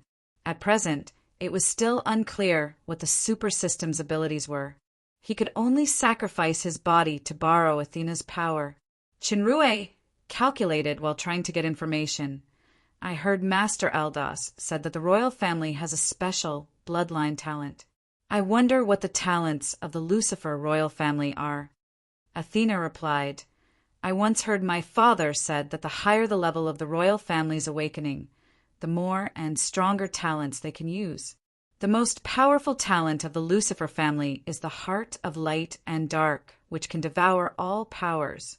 Even the human's light power is no exception. Then there are Dark Flame and Holy Wings.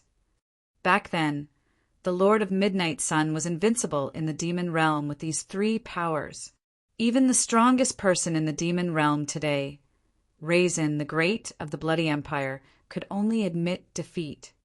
When Athena mentioned the Lord of Midnight Sun, her face was full of reverence. Chinrue secretly thought that this chick was really the type who worshiped violence. If she really used the seduction tactic like Paglio said, it would probably be difficult for him to suit her taste. He probed again quietly. Besides, are there any other talents, such as mind reading? Athena didn't worry about him and shook her head decisively. Impossible. The Lucifer family has a total of 3 bloodline talents. This is a well-known fact in the demon realm. Chinrue finally understood that the mind reading that Alice said turned out to be a bluff. It turned out that the frog crawled on his feet and didn't bite. What a shock! He thought about it and decided not to expose Alice. Otherwise, they slowly would come up with some evil ideas. As for the primordial pit, he would slowly find a way to fill it. Athena, my questions just now may violate the taboo of the royal family. Please keep it a secret. Especially don't tell the little princess. No problem. I will never say. After talking with Chinrue for a while, Athena let go of her psychological burden a lot. When she heard this, she habitually patted her chest. Suddenly, her breasts were surging. The eyes of a normal man who saw it almost shook. The two continued to talk, and Chinrue got a lot of useful information from Athena. Demons' power levels from low to high could be divided into lower demon, intermediate demon, higher demon, demon king, great demon king, demon emperor, demon overlord, and demon supremo. Each level was equivalent to a watershed. Not only there was a huge difference in power, but there was also a certain level suppression. For example, it was difficult for an intermediate demon to exert the strongest combat power in front of a higher demon. Although there was no level suppression between the same level, there was also a difference in power. For example, a veteran higher demon who had reached the peak of power could at least defeat 10 newly advanced higher demons. Demon Supremo was the highest realm in the legend. It was said that the power could make the gods afraid, but it was never heard that a demon could become a demon supremo. 300 years ago, the Lord of Midnight Sun was extremely talented.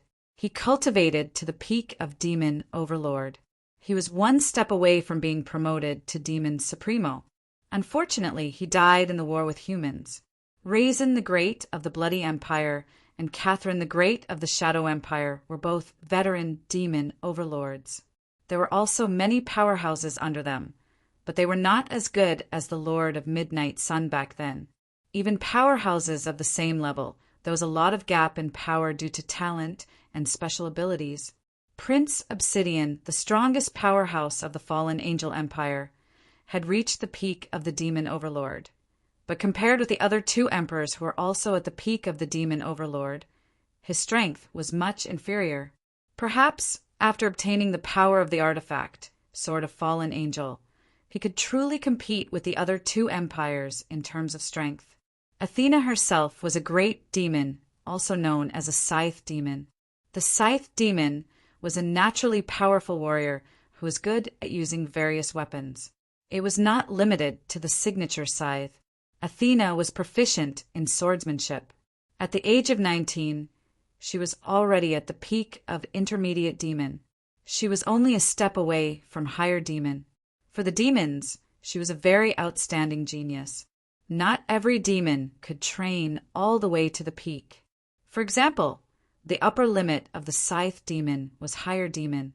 The imp would linger at lower demon for life unless some rare mutation could occur. Chun Rue's performance in the face of the poison dragon made Athena look at him in a different light. Her communication with him became smoother and smoother. She felt that although this human strength was not good, his courage and wisdom were respectable. He was not the annoying type. Athena. Alice's lazy voice interrupted the conversation between the two. Alice. Athena helped Alice up in surprise. You're awake. Where are we? Alice wiped her blurry eyes. The picnic doesn't seem to be over yet. It's already over. You and Kia were so tired that you fell asleep while listening to the story. I brought you guys to the tri-horned rhino, and we're returning to the Dark Moon City. Alice recalled for a while, and it seemed to be the case. She stretched and said to Chinrue, Your story is good. I order you to tell me one every day. And that barbecue. Chinrue quickly said that he really couldn't think of it. Snow White is already pitiful enough today. I can't torture other characters. Athena also echoed, Alice, that story is not interesting. Let Chinrue make the burr puzzle again. Athena, you call him Chinrue? Don't you always call him human? Alice looked suspicious. I remember that you like to listen to stories. You were quite enthusiastic when you started to tell Snow White. Why now? The little loli looked at Chinrue and Athena for a while. Then she squinted her big eyes. There's a problem. There must be a problem.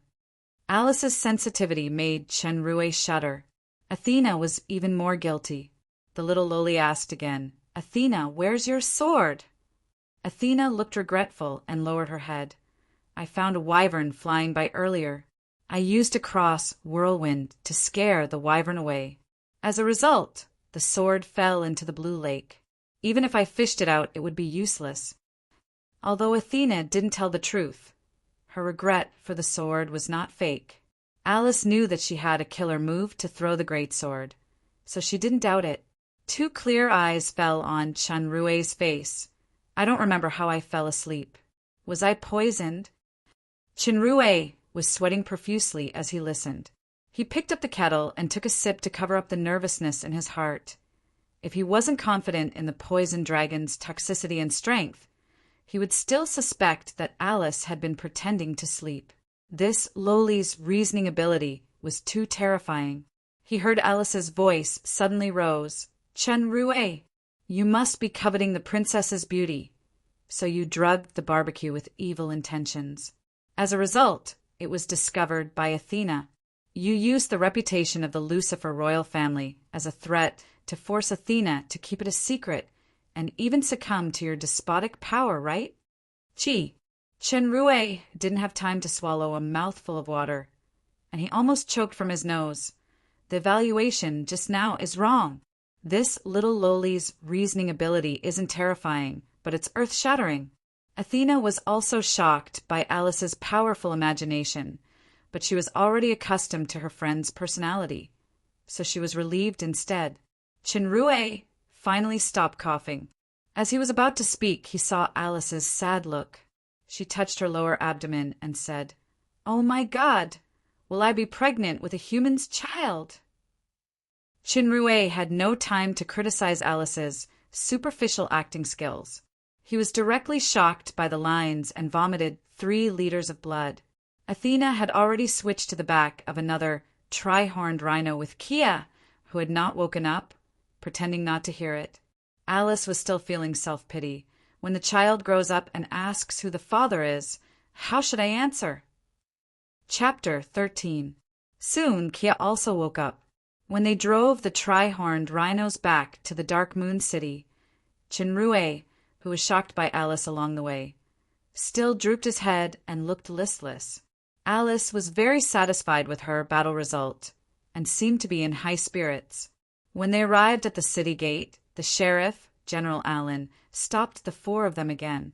The reason was that Princess Royal wanted to summon Chinrue and asked the 4 of them to go to the palace council hall quickly. When the demon's general conveyed the order, jealousy, flashed in his eyes. This human, who was originally a prisoner, I don't know what kind of luck he has. He is actually valued by Master Aldos. Now, even Princess Jia wants to summon him personally. Chenrue learned from Athena that Princess Jia was a strong and ruthless superior. She had the demeanor of the Lord of Midnight Sunday. Everyone in the Dark Moon City was in awe of her.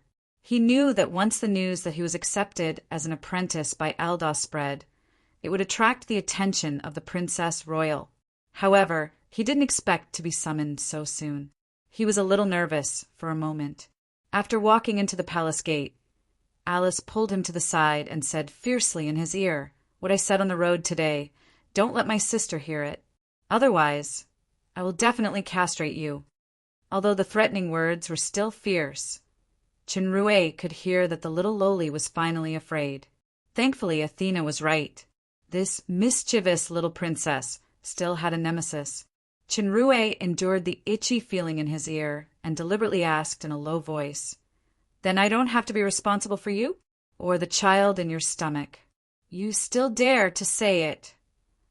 The little loli glared at him with a murderous look. "Are you daydreaming? With Athena here, if you really dared to touch me, your claws would have been chopped off." Chenrue suddenly realized, so that's the case. I thought it was impossible at first, but the little princess's acting was too good. She said it along the way as if it was true. As a result, I thought something really happened in a trance. Acting? Alice immediately understood the meaning of this word. Still worried, she asked, "What I just said, don't worry. Even if the Princess Royal tortured me, threatened me with sex, or tempted me with benefits, I would not say a single word. If you don't believe me, you can try to read my mind." Chenrue imitated Athena and patted his chest. Unfortunately, his chest muscles were far less developed than the violent woman's. No matter how hard he patted, he couldn't make a curve. Little Loli still didn't know that she had blown her cover. She patted Chenrue's shoulder with satisfaction, like a head of state meeting a soldier. "No, I believe you. After this is over, remember to make a few more burr puzzle. This princess will definitely not mistreat you." Chenrue directly ignored the last few words of the little loli, and the four of them came together to the front of the meeting hall.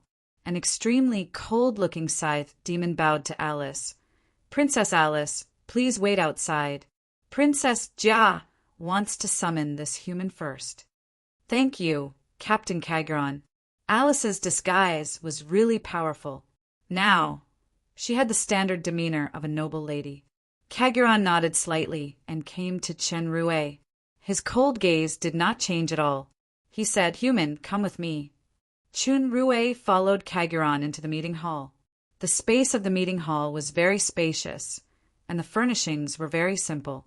On the few steps in the center, a young woman wearing a crown and a pleated dress stood. She was Princess Royal Jia, who was known as the first beauty of the Dark Moon. When Chenrue saw the Princess Royal, his first reaction was to be stunned by her beauty. Perfect. That was the closest adjective he could think of. Regardless of appearance or temperament, they were perfect. Compared with this sister, Alice was just a child who hadn't grown up. As for the so-called celebrities in the previous life, they were simply mediocre and not worth mentioning. If he really wanted to pick a flaw, it would be that the princess temperament was too cold. Her pair of deep eyes like amethysts exuded a faint coldness. Chenrue once chose the royal sister without hesitation in a poll of do otakus like royal sisters or loli in a certain forum. He even added a comment, "The royal sister is mighty." Obviously, this was the goddess of the royal sisters, the royal sister of the goddesses, the iceberg royal sister. Princess Royal frowned slightly when she saw the human's absent-minded look. Aldos next to her coughed softly, which made Chenrue suddenly wake up. He quickly restrained his thoughts and lowered his head. Although this was a normal man's reaction, this wasn't a goddess, but a female demon queen. My life is in her hands. If I make her angry, it will be troublesome. There's a person on each side of Jia. Aldos was facing an old man with white hair and a haggard face. His eyes were half squinted as if he was dozing off. There were 3 long horns on his head that curved backward. "Your Highness, the human has been brought. Kaguran, you are now guarding the door of the meeting hall. No one is allowed to enter, even if it's Alice." Princess Royal's voice was equally cold. Kaguran bowed and immediately retreated. Jia's gaze fell on Chenrue. "Human, your name." Chenrue calmed himself down, imitated Kaguran's bow, and said, "Greetings to Princess Royal. My name is Chenrue." Jia asked coldly, "This is the first name. What about the surname?" Chenrue was stunned. Then he remembered that the name in this world was the first name, followed by the surname. He couldn't be called Rue Chen, right? He had to reply, "It's Chen Rue." No matter what, he didn't want to give up the only mark that symbolized the family, feelings, and other things that he once had. Jia didn't delve into this issue because most people in the demon realm only had one name. Generally, only families with a strong background were qualified to have a surname, or the honor of being bestowed a surname by the emperor could be inherited. So what about Arthur? Jia's voice was a little more fierce, and a faint coercion was released. "Answer." Chenrue's heart was beating like a drum, but after the incident with Paglio, he was a lot braver. He quickly recovered his calmness and said, "It's like this, Royal Highness. After I fell into the demon realm, I lost some memories. I only remember that my original name seemed to be Arthur, and I seemed to be a noble. As for my surname and other things, I can't remember clearly. Now I can't return to the human world, and I'm valued by Master Aldas. So I'm determined to abandon my original identity and change my name to Chenrue. I'll live here as a part of the Dark Moon City. Please allow me to do so, Royal Highness." Chenrue had prepared this answer for a long time. Not only did he use Aldas as an umbrella, but he also expressed his determination to live in the demon realm again and be loyal to the Dark Moon Estate. At the same time, he could fix the bug in his original name.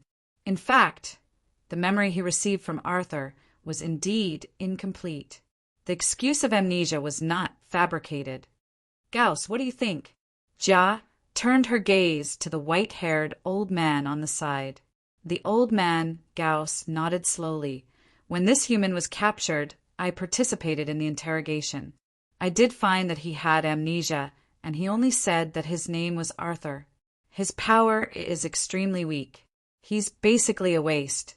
He shouldn't be a threat. Anyone would naturally be unhappy to be called a waste, but being low-key was in line with Chenrue's current situation.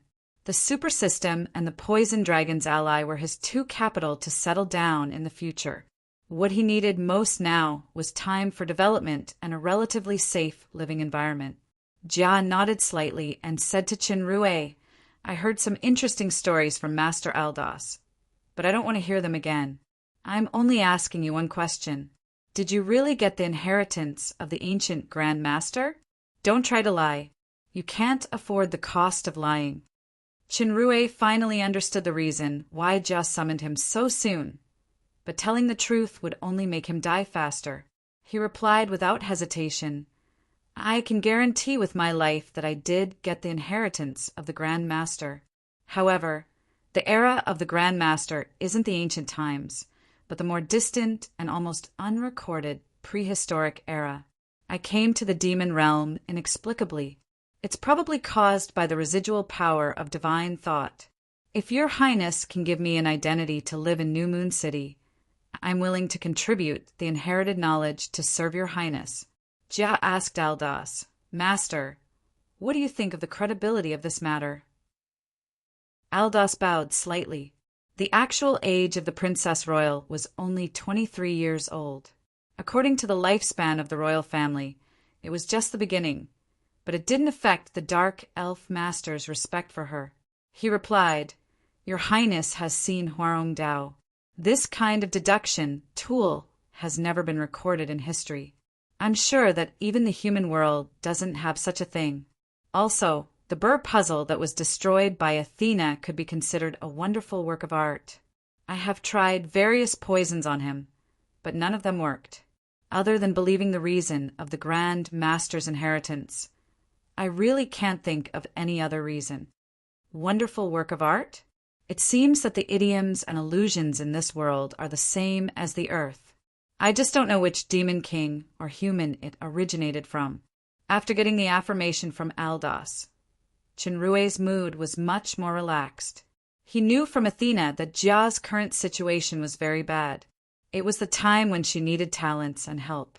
As long as she could show enough value, she would definitely be able to pass the test safely. Jia pondered for a moment and finally nodded. She said to Chenrue, "You are a human. You were originally the mortal enemy of my demons. If you don't get my approval, even if I let you leave the Dark Moon Estate, you won't be able to survive. Since you are willing to be loyal now, I will naturally not treat you badly, but I have a condition. Your identity as the Grand Master's inheritor can't be mentioned to anyone. Usually, you will be Master Aldos's apprentice.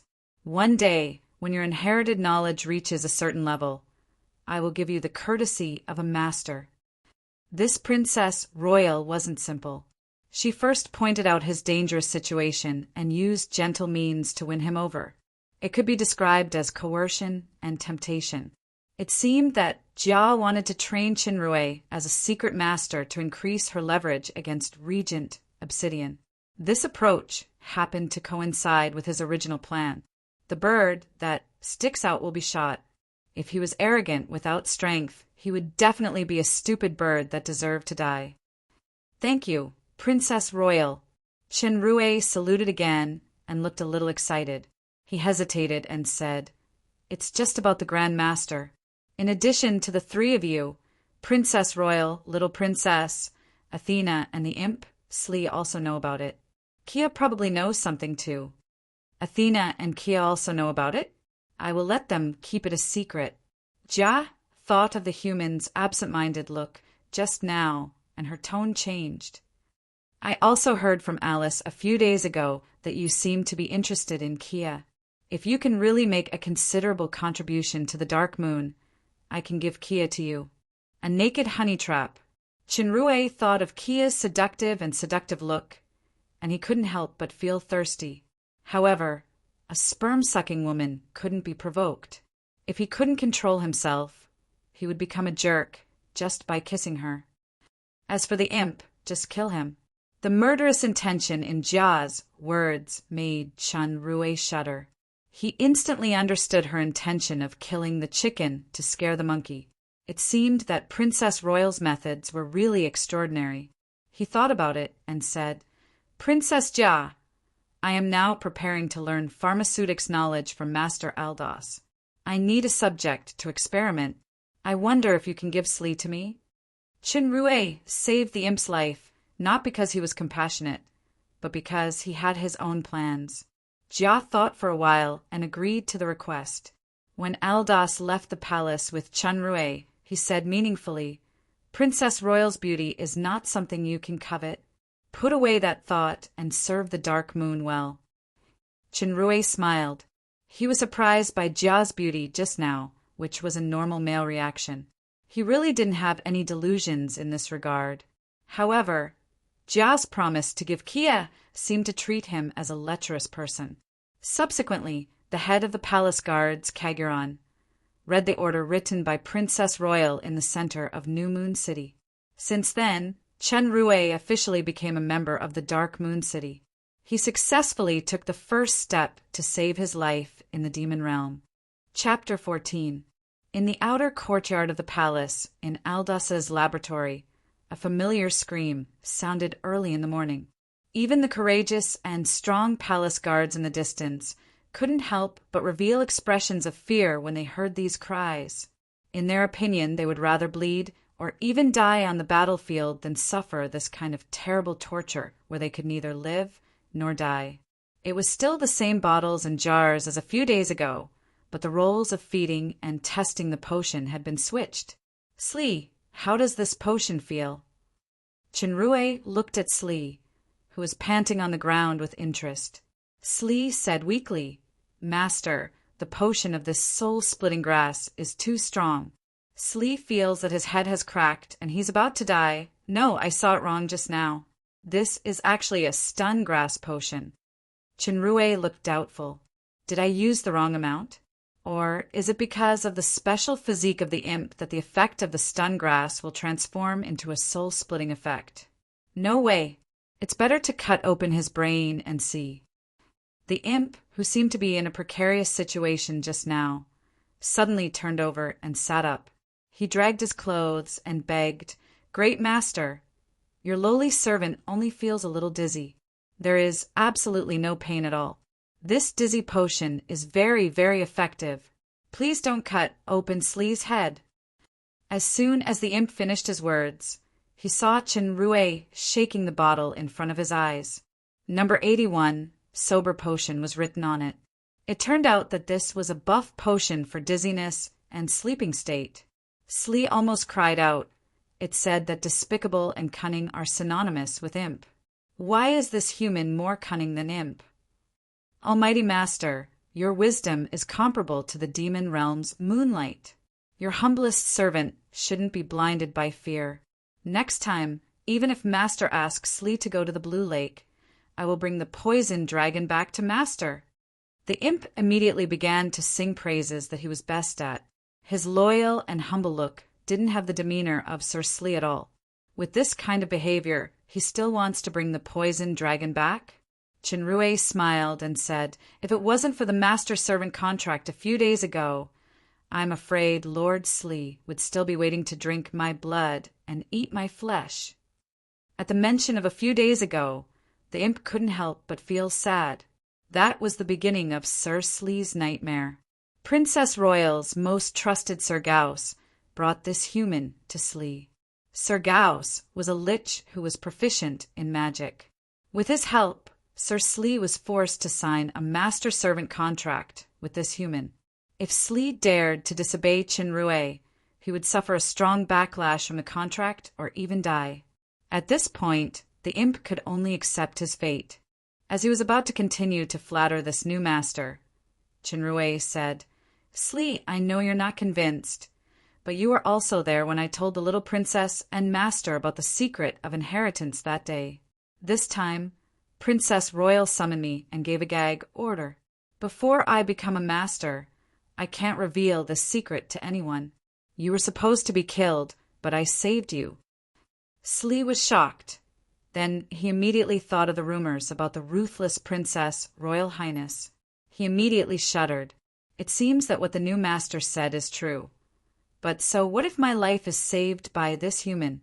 The rule of the demon world is that the strong are respected, and the imp race has always been known for bullying the weak and fearing the strong. Now Sir Slee is actually a servant for a human who is weaker than me. In the circle of imps, and even in the history of the entire demon realm, this was probably the first case in record. Chinrue seemed to see through Slee's mind and smiled. "Slee, your life is now in my hands. If I want to retaliate for your previous evil deeds, you would have been tortured to death by now, but I don't want to do that. Princess Royal promised me personally that when I reach the level of master in the future, she will give me the same honor and courtesy as Master Aldos. What I need now is not an experiment subject, nor a clown who only knows how to praise, but a truly loyal follower." Slee's brain began to turn quickly. This human is indeed valued by Princess Royal and Master Aldos. His future is limitless. If I can really become a master's follower, not only it is not a disgrace, but it is also a supreme honor. Slee's mood was a little excited for a while. Imp had always been at the bottom of the demon realm. Their strength was weak, and they were usually bullied. Originally in the lab, Slee was just a handyman. He wasn't even a servant. Now that there was a godsend opportunity in front of him, how could he miss it? "Master, what do you want Slee to do?" The imp noticed that the master was not interested in the praises, so he cleverly simplified the words and asked respectfully. Chinrue was quite satisfied with Slee's performance. That set of coercion and temptation was learned from Princess Royal Jia. He didn't have to worry that the imp wouldn't give in. "Don't worry, I won't use you to test potions anymore, but I want you to learn some knowledge about herbs. In the future, you will collect various herbs according to my instructions and inquire about various information. Slee's small eyes suddenly lit up. Collecting herbs was already a job that apprentices could do, and the master also wanted him to learn about herbs and inquire about information. It seemed that he really planned to train him as a follower. The imp immediately knelt on the ground gratefully and habitually said a lot of words of loyalty and praise. Then he remembered that the master didn't like this, so the long speech stopped abruptly. He just showed a humble and obedient look. He couldn't wait to express all his loyalty with body language. Chinrue couldn't help but feel amused when he saw Slee's look. The master-servant contract, plus the carrot and stick, the imp should have completely surrendered. Although he relied on his wit to get a foothold in the Dark Moon City, he was still a human after all. Besides, there was still the last part of the progress of the super system. He might need more herbs for experiments. With Slee as an errand boy, he could save a lot of trouble. Okay, take a look at the master's book on basic herbs. Learn to recognize the easiest herbs first. Chinrue handed the thick book to Slee. Slee was excited. This is Master Aldas's book. I heard that ordinary alchemy apprentices have to pay a lot of tuition fees to reach the level of learning knowledge. Master actually gave it to me, just like that. This time, the imp was sincerely grateful. He respectfully took it and retreated. Chinrue didn't need that book anymore. After his soul crossed and merged with Arthur's consciousness, his memory actually improved by many times. His mind also became exceptionally clear. Coupled with the benefit brought by the symbiotic contract, he had already memorized this book on basic herbs in just a few days. The characteristic of the super system's activation progress was that the stronger the potency, the faster the progress. However, repeated potency didn't have much effect. Even Paglio's poison was no exception. Almost all the poisons in the lab were tested last time.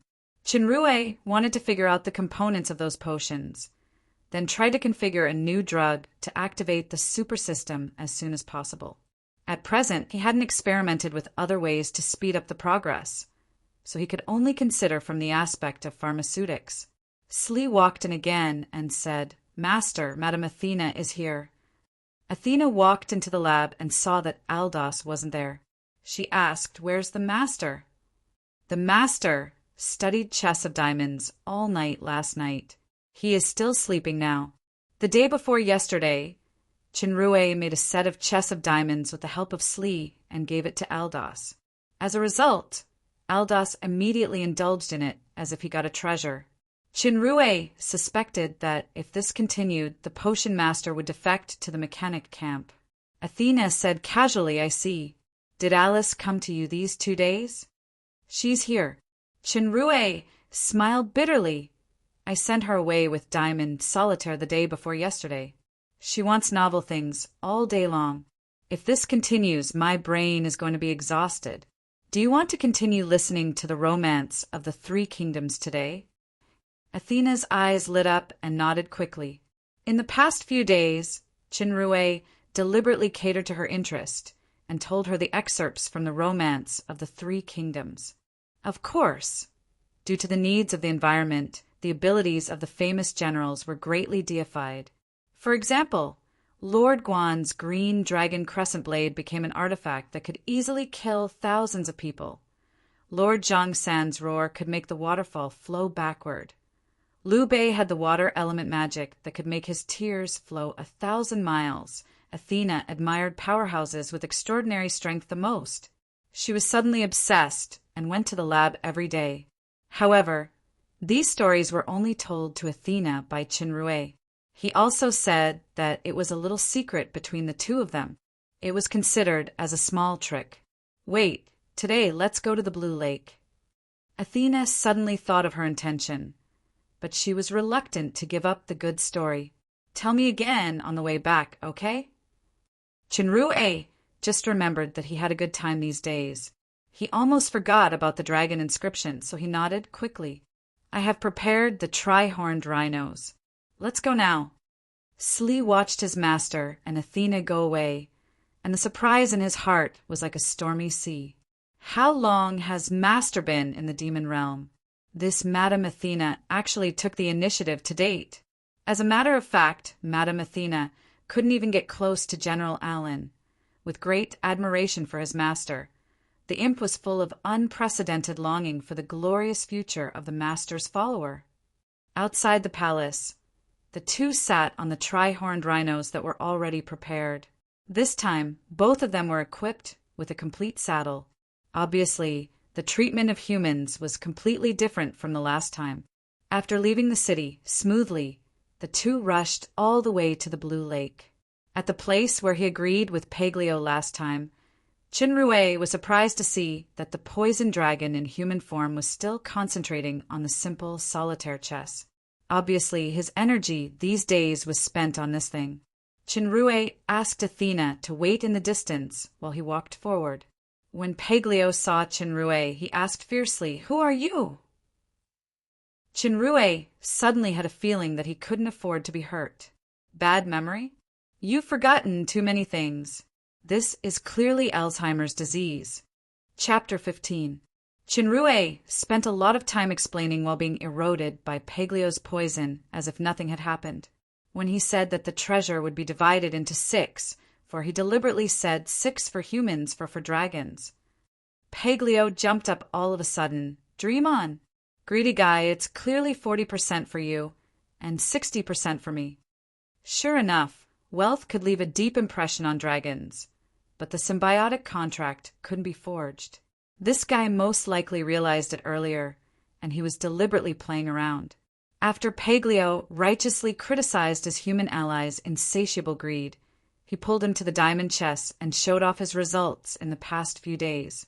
Sure enough, since he left last time, the poison dragon had been immersed in it. Chinrue looked at the remaining 4 small stones on the chessboard, but he didn't comment. He rearranged the stones and started to move. Looking at the last 3 small stones on the chessboard and counting the number of steps Chinrue used, it was finally the poison dragon's turn to be hurt. In fact, Chinrue had a simpler method that could complete the highest genius level with only 18 steps, which was to leave only 1 chess piece in the center of the chessboard. Of course, this method wasn't his original, but it was the wisdom of predecessors. Whether it was Huarong Dao or diamond chess, Chinrue made a smart choice. He hadn't used the most advanced solution he knew in order to leave more interest and imagination for these users. Sure enough, when Paglio heard that there were more and simpler moves than just now, he became more interested. However, it wasn't the time to play with this. The poison dragon glanced at Athena in the distance and shouted, "Woman! Sir Paglio wants to eat barbecue. You go hunt some prey. Your man will stay and play chess with Sir Paglio." This guy has a good memory for barbecue. Chinrue looked at Paglio contemptuously. Athena knew that the barbecue was the condition of the poison dragon's agreement last time, so she didn't say anything more. After a few ups and downs, she disappeared from sight. This woman has a mutant bloodline, so she has 2 forms.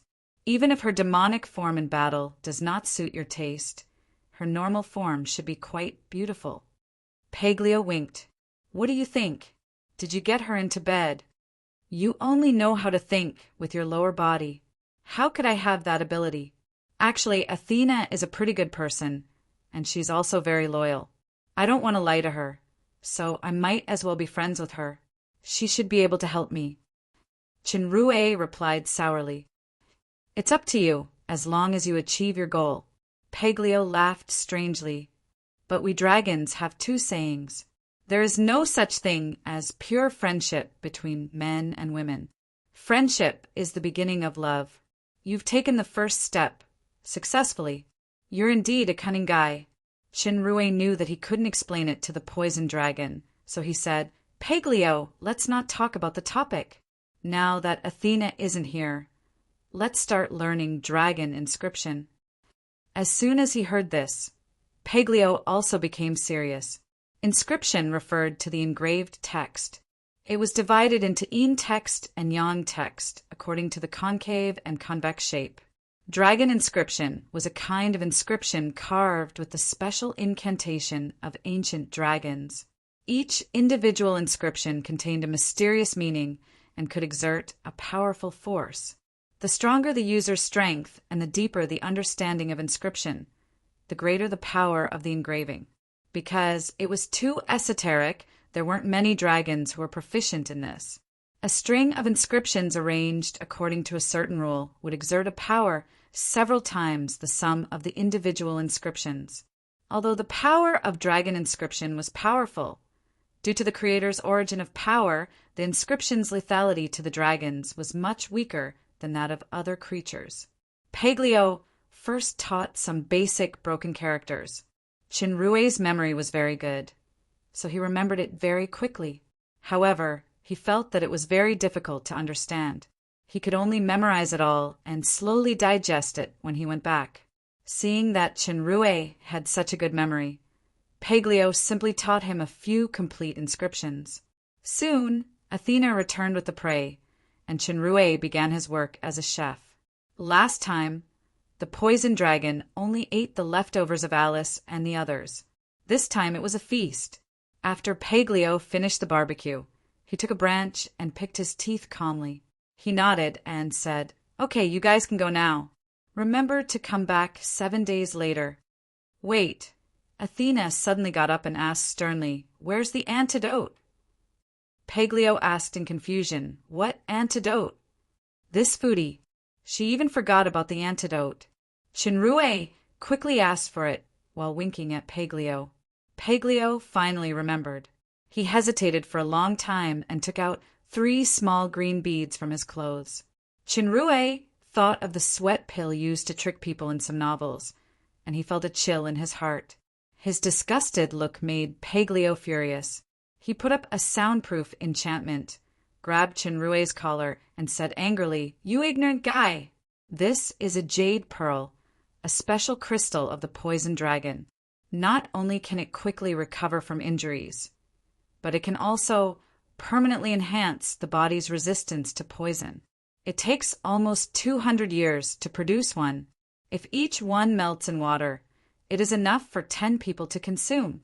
Next time, you solve the antidote yourself." It turned out to be a complete supplement pill.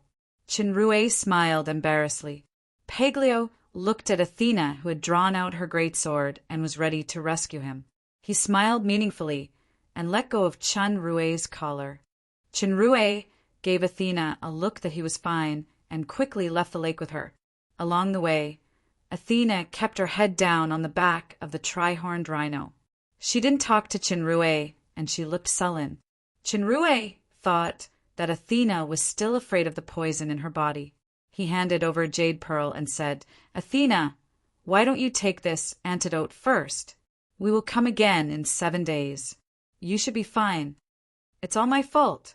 Athena suddenly clenched her fists, and her long-suppressed emotions suddenly burst out. "I have been regretting for the past few days. If I insisted on not bringing Alice to the Blue Lake, she wouldn't have been poisoned. I really want to fight to death with the poison dragon. The people of the whale's family would rather die in battle than be threatened." Chinrue didn't expect Athena's temperament to be so unyielding. No wonder the poison dragon said that this was only a temporary solution. Seeing that she was really going to fight with Paglio, he quickly said, "Wait, if you annoy the poison dragon, he won't give you the antidote anymore. Isn't that harming Alice?" Athena was hit in the key. She sat down disappointedly, and her voice had a rare crying tone. "Alice is my best friend, and the whale's family is greatly indebted to the Lord of Midnight Sunday. My father specially sent me to the Dark Moon Estate to protect the Crown Prince Grimm, even if I have to sacrifice my life. But I have committed such an unforgivable mistake. What should I do?" Chinrue then realized that Athena wasn't worried about her own safety, but her friend Alice. There was a sudden feeling of guilt in his heart. "Athena, I swear with my life that the poison of you, Alice, and Kia will be removed safely. If you trust me, take the antidote pill now. For the sake of the poison dragon and his own life, This lie couldn't be exposed for the time being. It was better to give her psychological comfort first. Athena raised her head, and her slightly red eyes looked at the determined human in surprise. Finally, she nodded, took the jade pearl, and ate it. Maybe the taste of the tonic wasn't good. She frowned tightly. Chinrue then remembered that one jade pearl was enough for 10 people. It seemed to be a bit wasteful. Athena, who calmed down, said, Chinrue, you are the bravest human I have ever seen, and you are also a responsible man. These days, I have already regarded you as a friend. If you need any help in the future, just tell me. I, Athena, whales will never refuse. Chinrue nodded. He probably was the first human she had ever seen. The bravest and the least brave were actually the same person. However, Athena's words as a friend reminded him of the 2 sayings of the dragons that the poison dragon said today. He suddenly felt a little embarrassed. This antidote pill tastes very spicy. My throat feels like it's burning. I'm afraid the little princess won't eat it. She is very smart. We have to think of a way, otherwise we will be noticed. Chinrue thought for a while and said, I'll think of a way. You remember not to be noticed by her. Just act as usual. The poison dragon must not be leaked.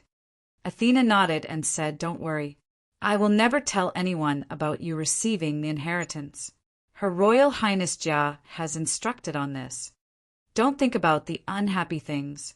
I will continue to tell you the romance of the 3 kingdoms. This time I'm going to tell you the classic battle between the powerhouses of the 3 kingdoms, the battle between the 3 kingdoms and Lu Bu. Chinrue was relieved. He was determined to compensate Athena in terms of the story. Lu Bu is the strongest powerhouse. The artifact he uses is a sky halberd. The divine beast he rides is called Red Rabbit. Athena's eyes lit up and she began to listen attentively. When the tri-horned rhinos arrived at the gate of the Dark Moon City, Chinrue and Athena were both taken aback. They saw the little lowly Alice was angrily with her hands on her waist, blocking the city gate. Behind her was Kia with a helpless look. There were many soldiers next to them. The leader was a burly longhorned demon. Chinrue recognized that this centaur seemed to be the small leader of the city guards. When they left the city in the morning, he was very respectful to Athena. Athena and Chinrue got down from the tri-horned rhinos. Alice looked like if the princess is unhappy, the consequences will be serious. Her first sentence was, Athena, you are so mean. You actually sneaked to the Blue Lake to play without me. If Gank didn't report to me, I wouldn't even know. Chinrue quickly explained, Little princess, Athena was entrusted by Master Aldos to protect me when I went to the Blue Lake to collect herbs. Shut up, you cunning human. The centaur named Gank rudely interrupted Chinrue's explanation. I now suspect that you are colluding with the bandits outside the city. Guards, arrest him first. Clang! The great sword behind Athena was already unsheathed. A threatening vibe spread out. Her beautiful red pupils showed a cold, murderous intention. Chinrue is my friend. I will cut off the head of whoever dares to touch him. Athena's father was the first general of the empire, George. He was famous, and his swordsmanship was also well known in the Dark Moon. The soldiers didn't dare to step forward for a while.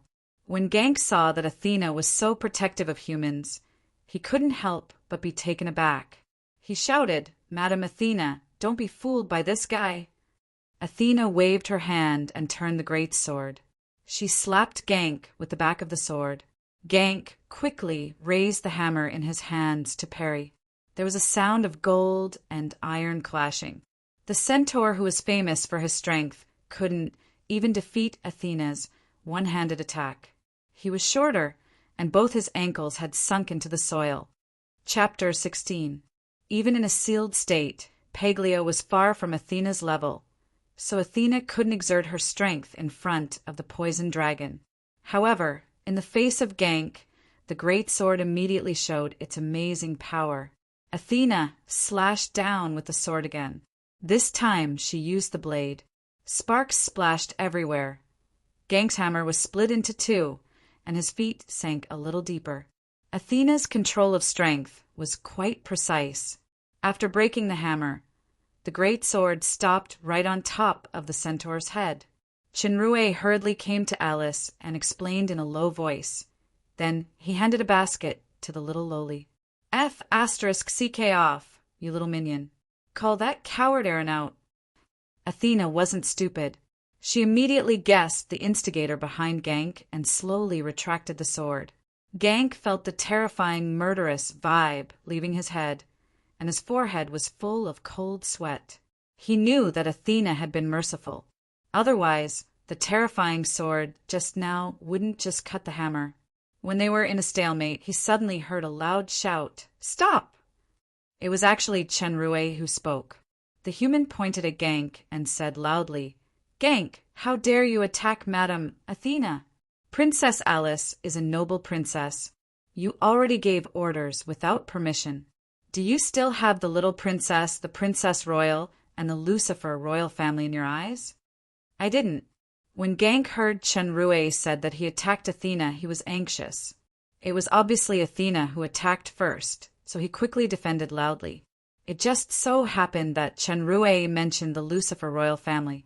There was a strange silence in the audience. Only the sound of Alice chewing the jade dragon fruit could be heard. She said vaguely, "You attacked Athena? Do you even have me and my sister in your eyes?" I didn't. I did. I. Gank was shocked. He felt that it was neither good to answer yes nor no.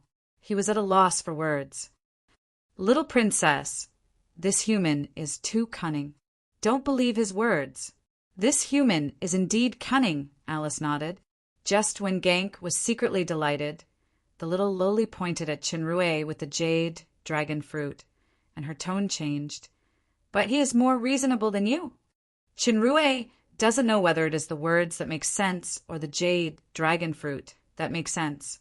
He seems to think of a corrupt official in a joke. Anyway, it seems that preparing the jade dragon fruit for Alice in advance is the wisest move. Chenrue, seeing that you didn't forget to pick the fruit for me when you were picking herbs, I will forgive you this time." Alice looked at Gank, who was sweating anxiously. "Big guy, don't be stupid. You go and tell Aaron that if he wants to borrow my hand to kill someone, he must be more reasonable than others." More reasonable. This is a blatant bribe. It seems that this little lowly understands everything. It is obvious that she is deliberately being unreasonable. Gank saw that Alice didn't pursue the matter, and he quickly retreated with the soldiers as if he was granted amnesty. Chenrue sighed that the demon realm was still relatively simple. If it was in the ancient times of his previous world, it was not impossible for Gank's entire family to be executed with such a serious accusation. "Let's go, Athena." Alice held Athena's arm affectionately as if she had never been angry. "Isn't little princess blaming me for sneaking out to play?"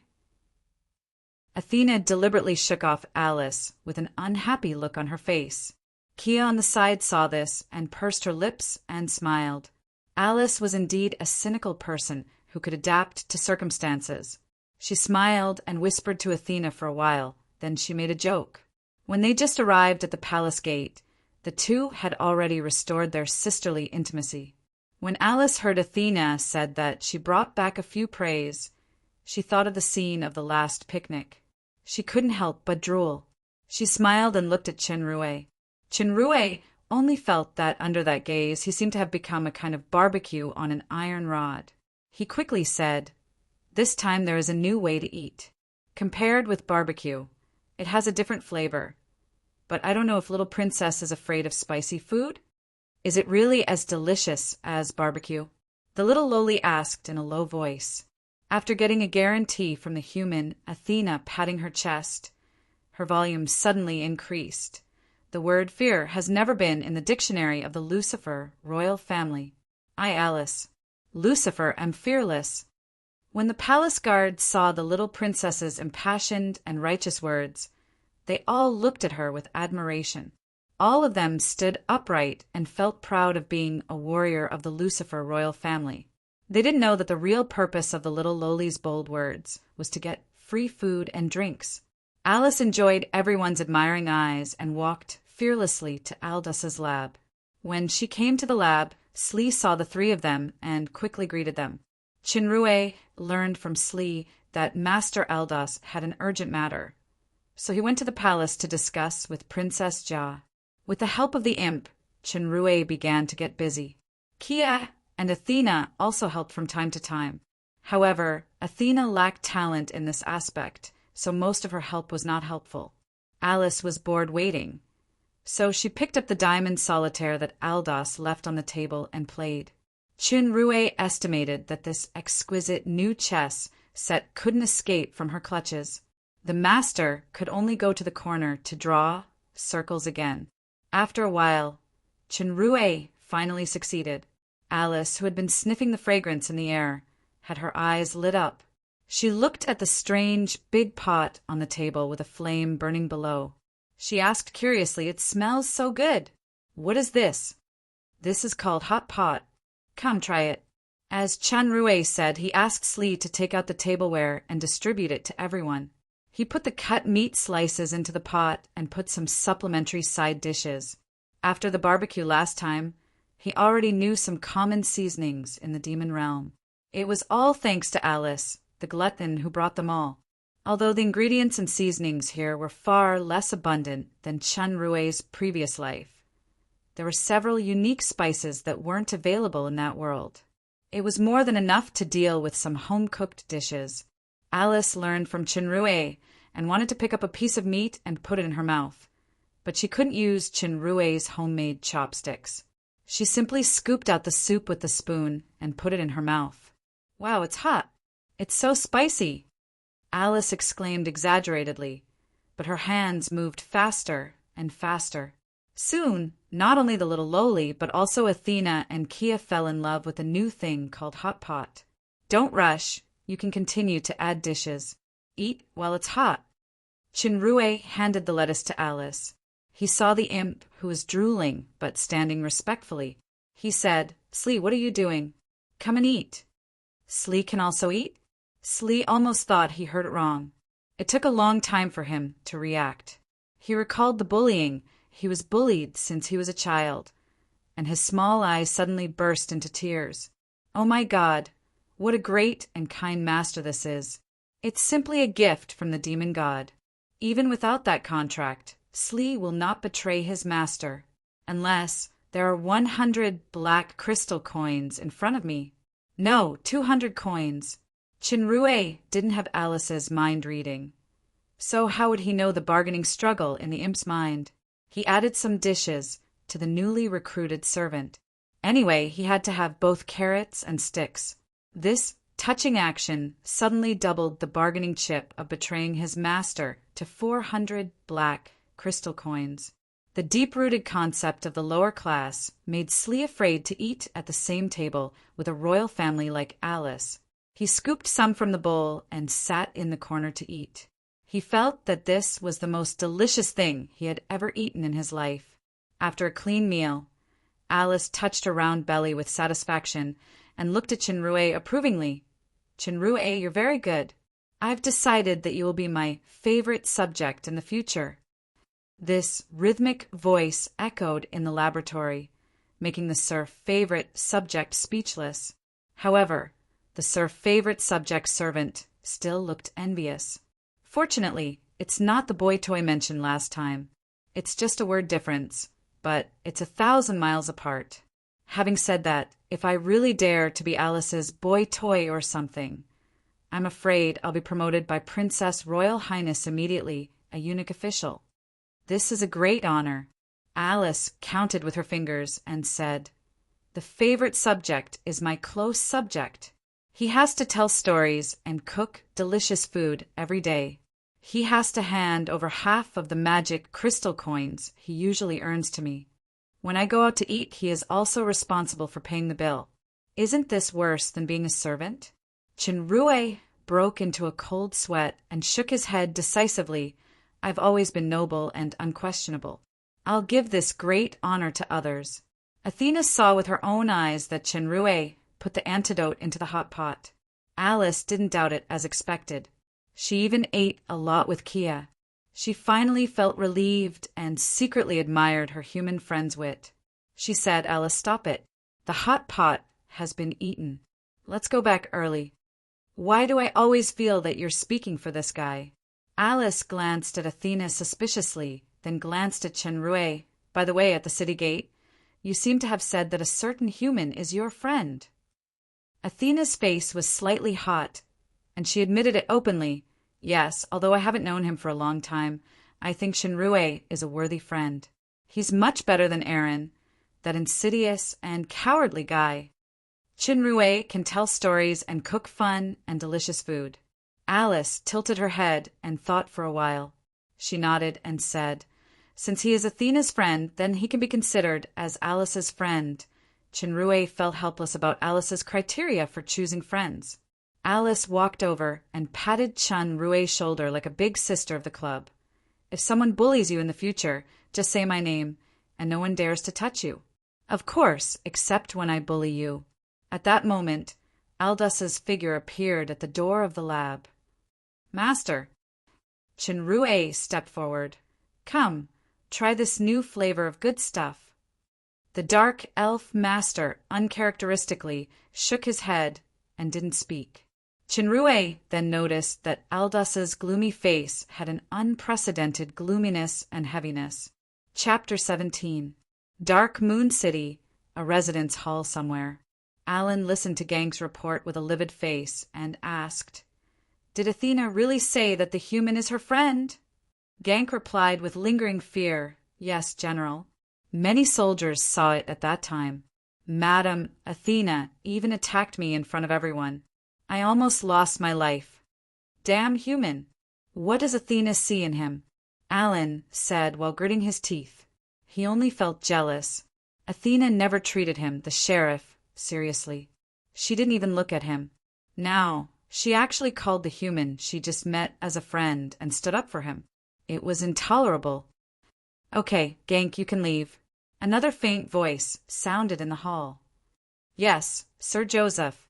Gank's awe of this person was no less than his immediate boss, Alan. He bowed and retreated.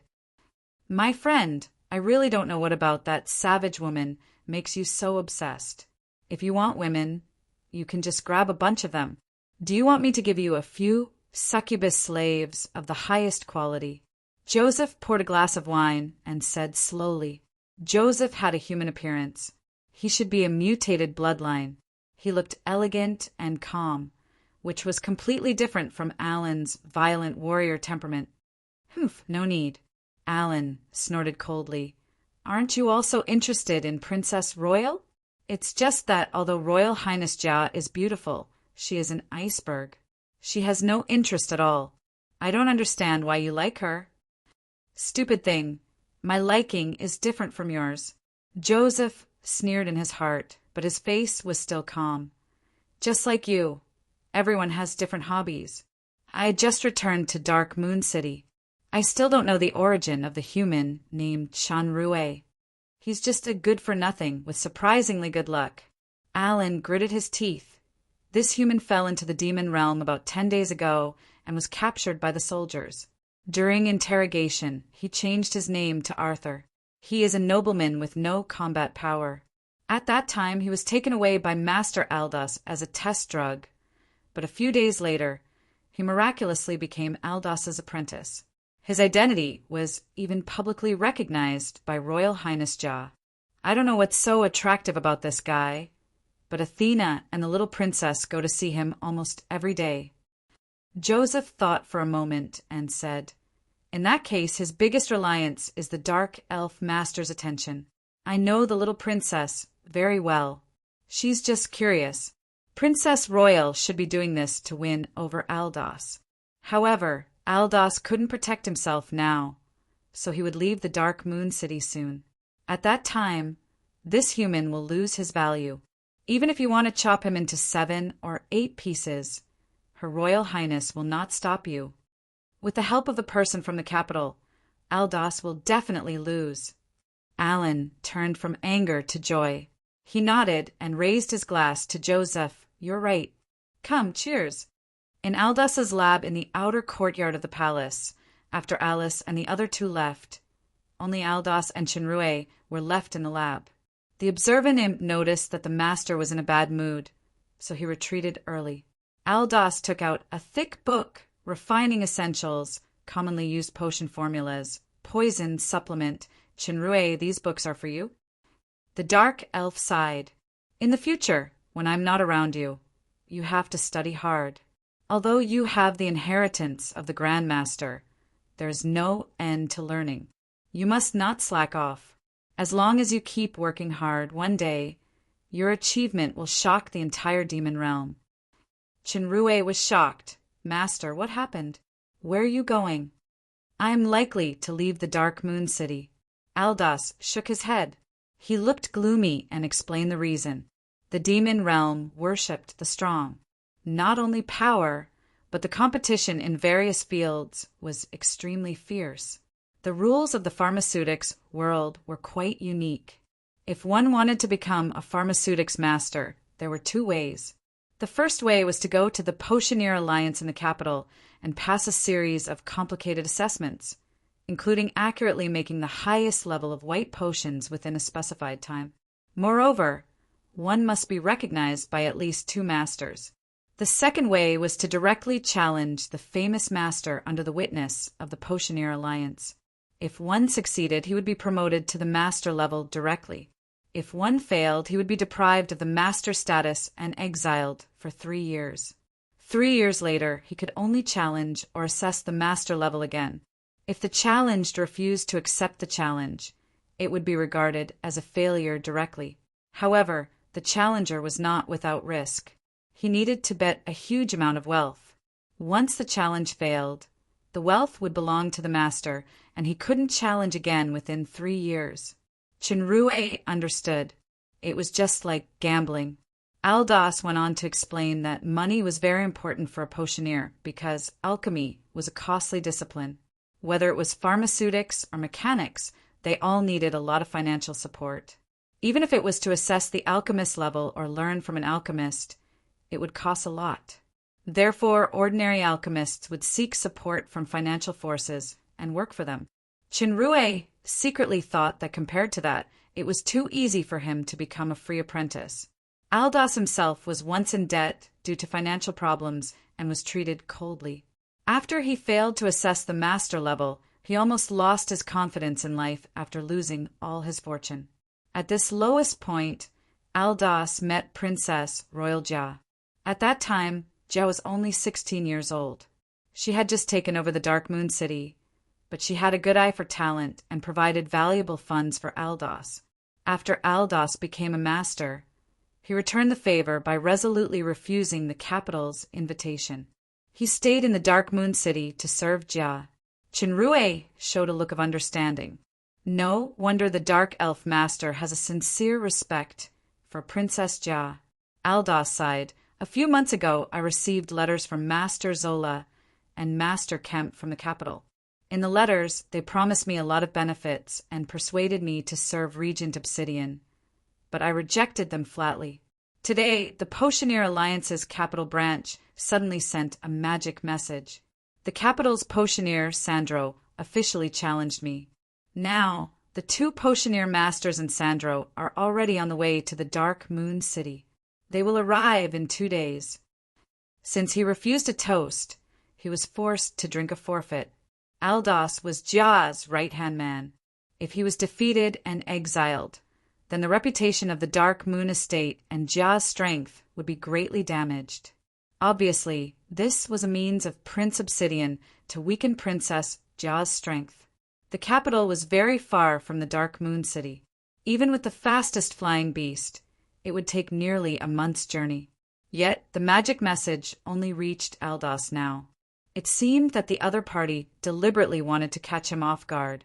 "Master, no matter what the other party's plan is, only strength can explain everything in the end." Chinrue thought for a while and said, "As long as you defeat Sandro, the other party's scheme will fail, and they will lose a lot of wealth." "I naturally understand this. The problem is that I'm not Sandro's opponent. Aldas smiled bitterly. Sandro is the most outstanding potioneer genius of the Empire. When I was taking the potioneer assessment, he already had the title of the first genius potioneer of the Empire. Moreover, this person had long since possessed the strength of a master, and even many masters respected him greatly. It was said that he once swore that if he didn't develop the strongest poison, he would never participate in the master assessment. Now that he came to challenge me, on one hand, he was ordered by the regent. On the other hand, he probably had a major breakthrough in developing a new poison. He planned to use me as a sacrifice to advance to master. I discussed with Princess Royal for a long time in the council hall just now, but we couldn't come up with a countermeasure. Chinrue asked tentatively, "Master, if you immediately contact Sandro and say that you are willing to serve Prince Obsidian, can you avoid this challenge?" Aldas shook his head firmly. "Since I refused Prince Obsidian's recruitment previously, I won't accept it now. Although we dark elves don't talk about hypocrisy like integrity and tolerance, we remember kindness the most. I will never betray Royal Highness Jia. Even if I am exiled for 3 years, I will try my best to become a master again and continue to serve Royal Highness. However, since Prince Obsidian had the intention to deal with Jia, it was hard to say whether Aldas could keep his life during the exile. Even if the Dark Elves could survive and regain the glory of the Master, would the Dark Moon City, which was already in danger, still be under Jia's control in 3 years' time? Even if Chinrue thought of this, Aldas must be aware of it. Aldas didn't say anything more.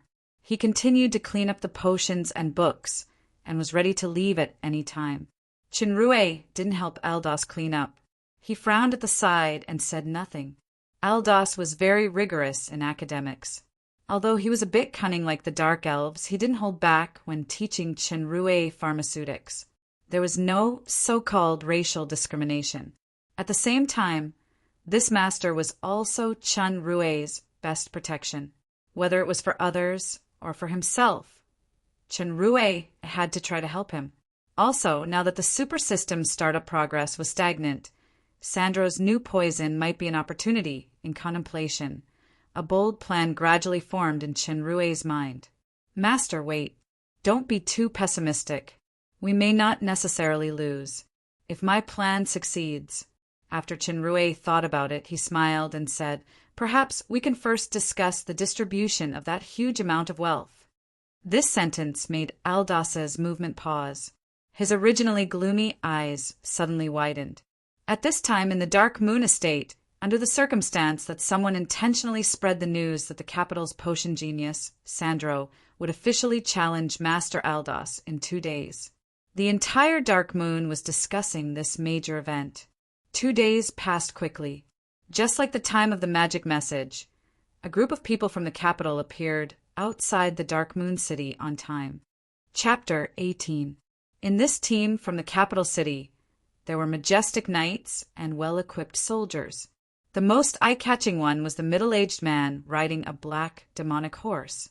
This was a thin lich with an ordinary appearance, but even the 2 potion masters beside him didn't dare to neglect this man who was just a potion master because he was Sandro, the most outstanding potion master genius in the fallen angel empire for 300 years. The group was welcomed by Princess Royal Jia at the city gate. Although everyone showed considerable courtesy and respect to the Princess Royal who was related to the Crown Prince, many people couldn't help but show contempt when they saw the simple and desolate buildings around them on the way to the palace. The so-called sense of superiority from the big city was expressed in their words. After entering the palace, the host and guests were seated. Jia said, "Everyone came from afar. You must be tired. Let's rest for a day and then discuss the challenge." Sandro got up and said, "Your Royal Highness, I came here specifically to challenge Master Aldas. I request to start the challenge now. Please understand my eagerness to become a master." Master Zola and Master Kemp on the side smiled at the same time. Originally, they wanted to make a surprise attack by notifying 2 days in advance. It was still according to the rules of the Potioneer Alliance. Otherwise, they wouldn't even give one more day. How could they give the opponent a chance to delay now? There is nothing to rest in such a poor place. A contemptuous voice came from the guests. It was the young knight who escorted the team, wearing the silver full-body armor. Jia recognized that this was the new noble of the military Chelt. His father was one of the 3 generals of the Obsidian Empire. She frowned slightly and pretended not to hear it. Athena, on the opposite, couldn't hold it anymore. She got up and shouted, "Chelt, you coward! How dare you despise the majesty of Princess Royal Highness? Pull out your sword and let me see if the loser has improved." Chelt was defeated by Athena in the youth swordsmanship competition a few years ago. She exposed the past in public, so he was furious. As he was about to make a move, he was stopped by Master Kemp. At this time, it was important to return to the main topic if they fell into Jia's trap. Master Zola was also a dark elf. He said, "Why don't I see Master Aldos? It is the rule of the Pharmacist Alliance that a master must accept a challenge. There is no need to discuss it. Why don't we go directly to his laboratory?" When Jia heard Master Zola went straight to the point, she didn't panic.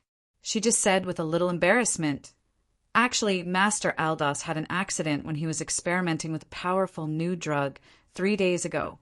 Now he is seriously injured and has lost his ability to move. He can't come, so I said we need to discuss." "Oh," Master Zola sneered. "Why did something happen to Master Aldos when we just arrived here?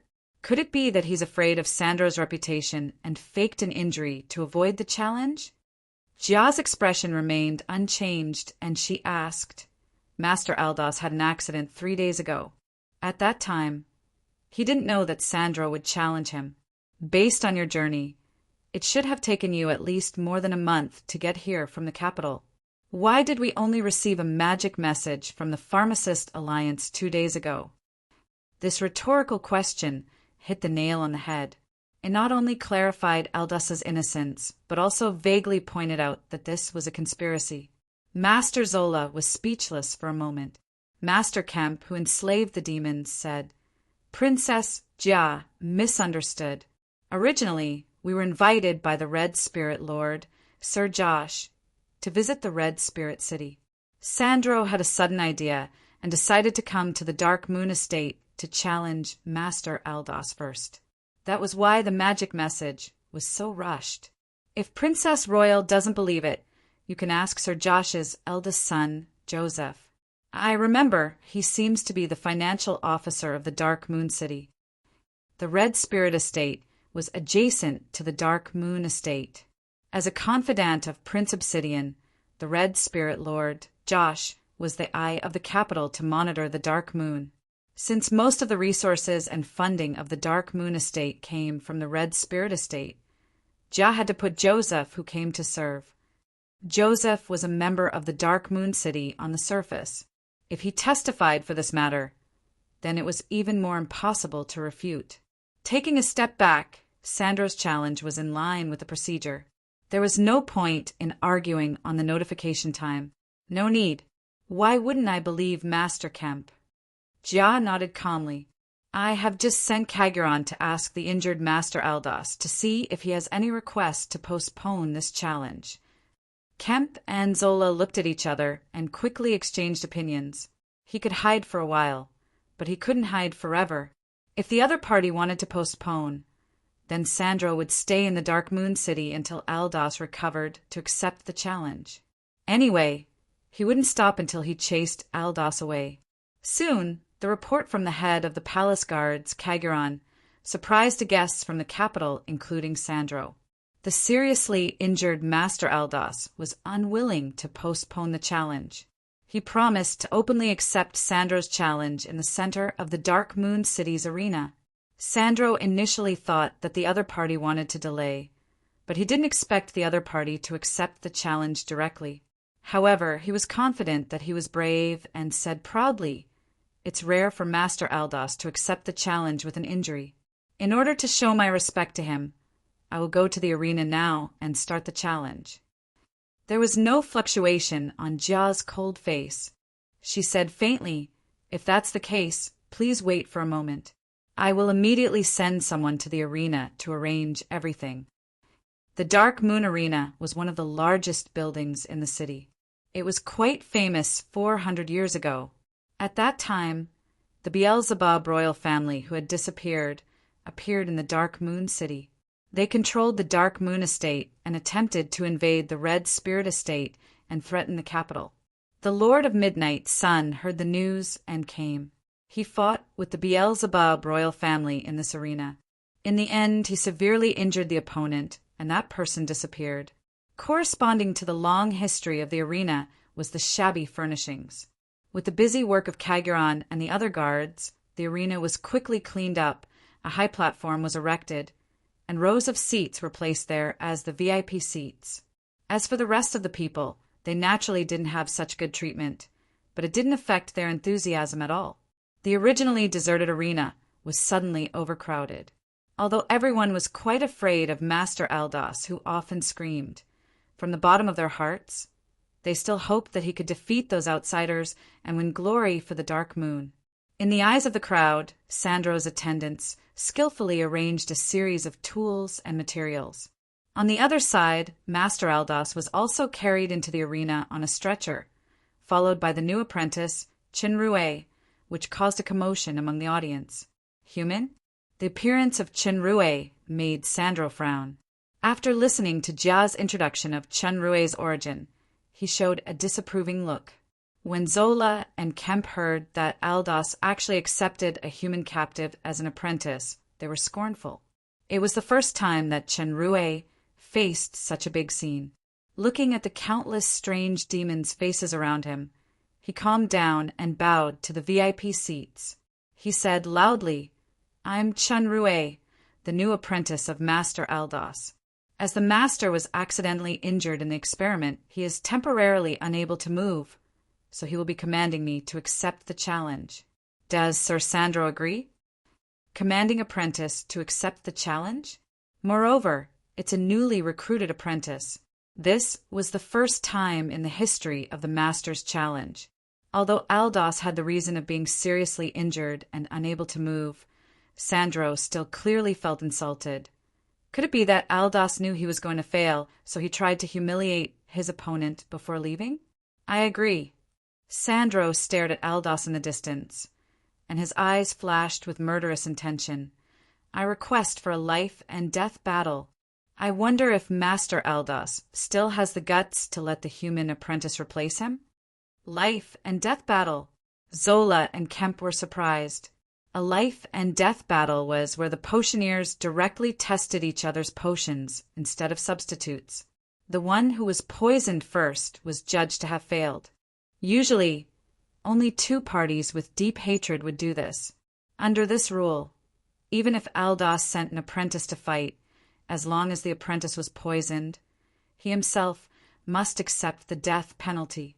The two masters, Zola and Kemp, had absolute confidence in Sandro's strength. Although they were surprised, they quickly recovered their calmness. Sure enough, Aldos on the opposite side fell into contemplation. He seemed to be thinking about something. The human apprentice showed fear and came to Aldos and whispered. He seemed to be afraid to accept the challenge. The dark elf looked angry. His trembling finger pointed at the human, but he could only lift it a little and fell down powerlessly. The serious injury didn't seem fake. The surrounding noise was too noisy. Even those with keen hearing couldn't hear the whispers of the two. Joseph saw it, and he couldn't help but frown. According to the intelligence from the insider, Aldos wasn't injured 3 days ago. Instead, he had been staying in the lab for the past 2 days. Could it be that he was accidentally injured to deal with Sandro and forcefully brew some difficult potions?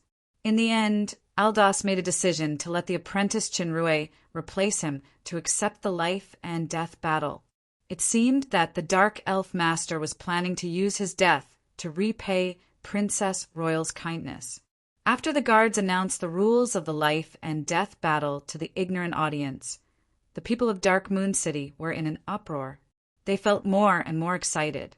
They couldn't understand anything about potions, but they should be able to understand life and death. Sandro showed a cruel smile. He didn't think there was any suspense in this battle. With his newly developed poison, even if Aldous fought personally, he would only die from the poison, let alone the weak human. Princess Jia announced the start of the battle. The surrounding noise suddenly quieted down. Everyone's eyes fell on the poor human. Some people were already betting.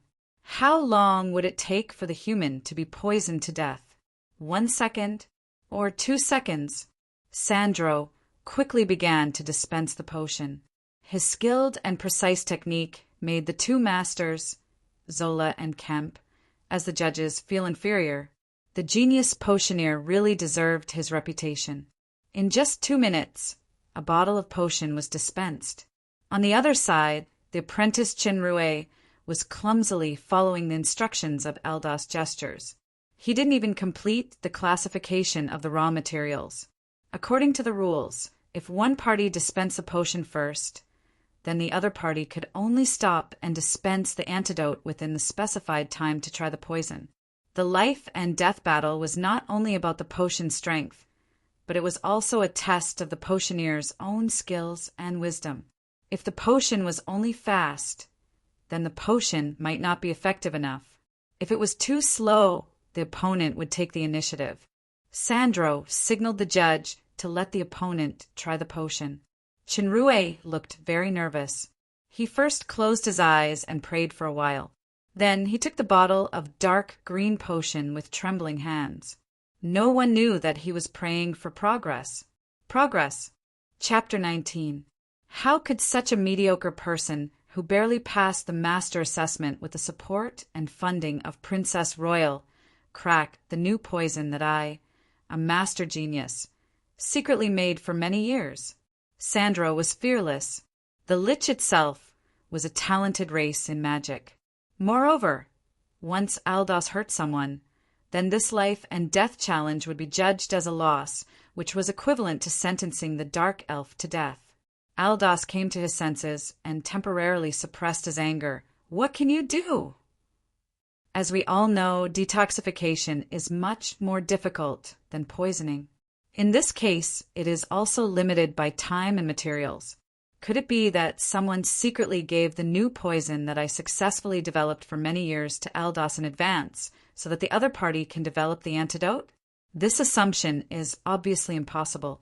Sandro carefully held the potion in his hand, feeling that the confidence of a genius had returned to him. He firmly believed that even if a real dragon drank the entire bottle of potion, it would not be able to remain unscathed. Sandro had the halo of the top genius for many years. He had never been looked down upon like this. He was so angry that his face turned pale. The most powerful counterattack now was to poison the human on the opposite side until nothing was left.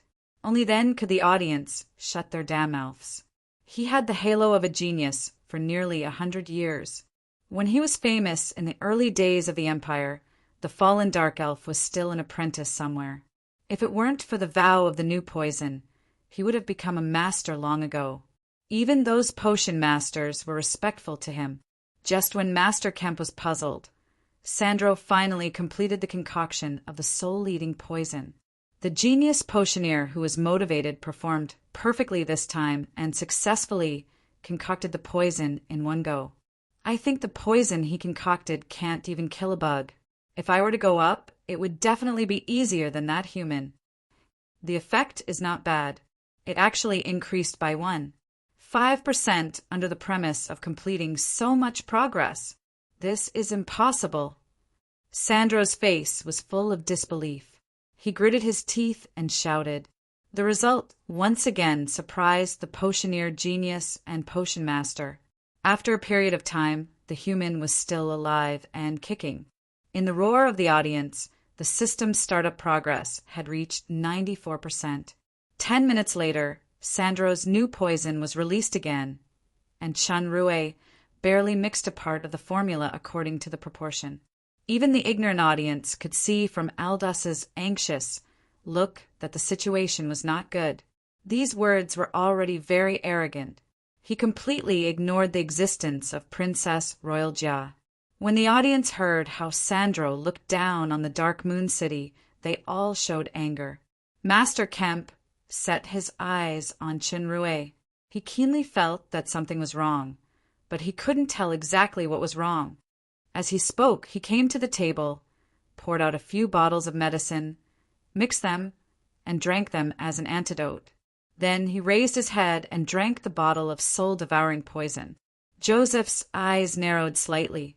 Sandro's challenge in the Dark Moon City was indeed instructed by Regent Obsidian, not only to expel and eliminate Aldos, but also to warn Princess Royal.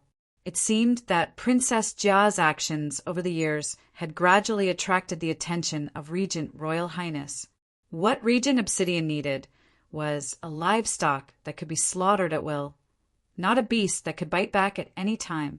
This time, Sandro was going to brew the highest achievement of his research over the years, soul-devouring poison. After the successful research of this soul-devouring poison, he once tested it on a wyvern that was highly toxic.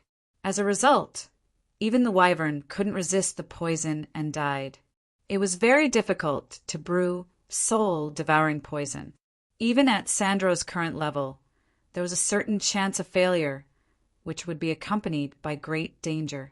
However, Sandro couldn't care so much anymore.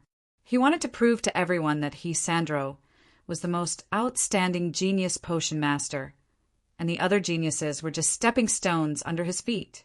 If Sandro knew that Chenrue was still cheering for him in his heart, he would definitely be so touched that his 7 orifices would bleed.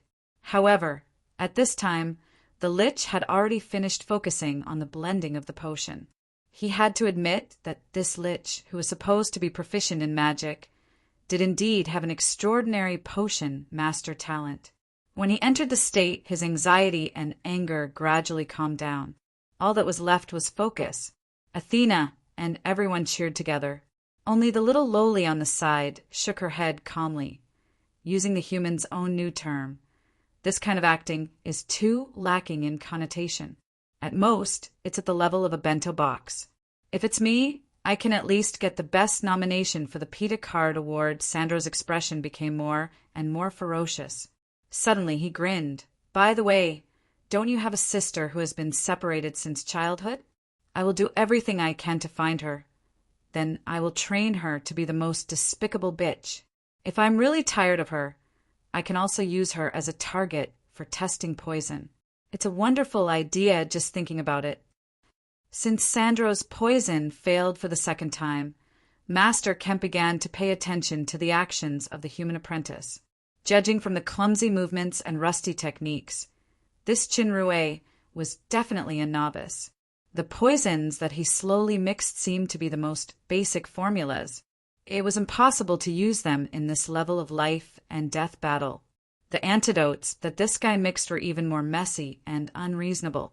Some were even poisons. I really don't know what kind of advice Aldos gave that it could resolve Sandro's poison. Of course, this wasn't the reason why Chenrue was excited, but the soul-eating poison just now was really powerful. The progress of the super system finally reached 100%.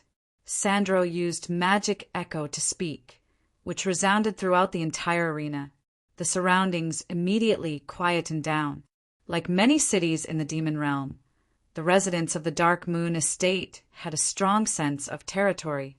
Although Chenrue was a human and was also hostile in the eyes of the audience today, this apprentice represented the Dark Moon. The people in the capital city were outsiders, so they jeered at Sandro. What kind of expression is that? He actually looks excited? Even Sandro himself was stunned. Was that really a tonic just now? Master. Chenrue noticed that the situation was not right. He came to Aldos' side and whispered, "If you want this bastard to die, listen to me. I have a way." Damn. Chenrue had goosebumps. He didn't expect Sandro to be so vicious. Since his soul transmigrated, it was the first time he had such a strong desire to kill someone. No matter what, I must kill this bastard. Aldos, first of all, I have to admit that you are a genius that was underestimated. You solved my first 2 poisons with the help of an apprentice. With your talent, you shouldn't stay in this poor and ugly small town. Unfortunately, you are very stupid. You actually rejected the invitation of the 2 masters and the kindness of the regent.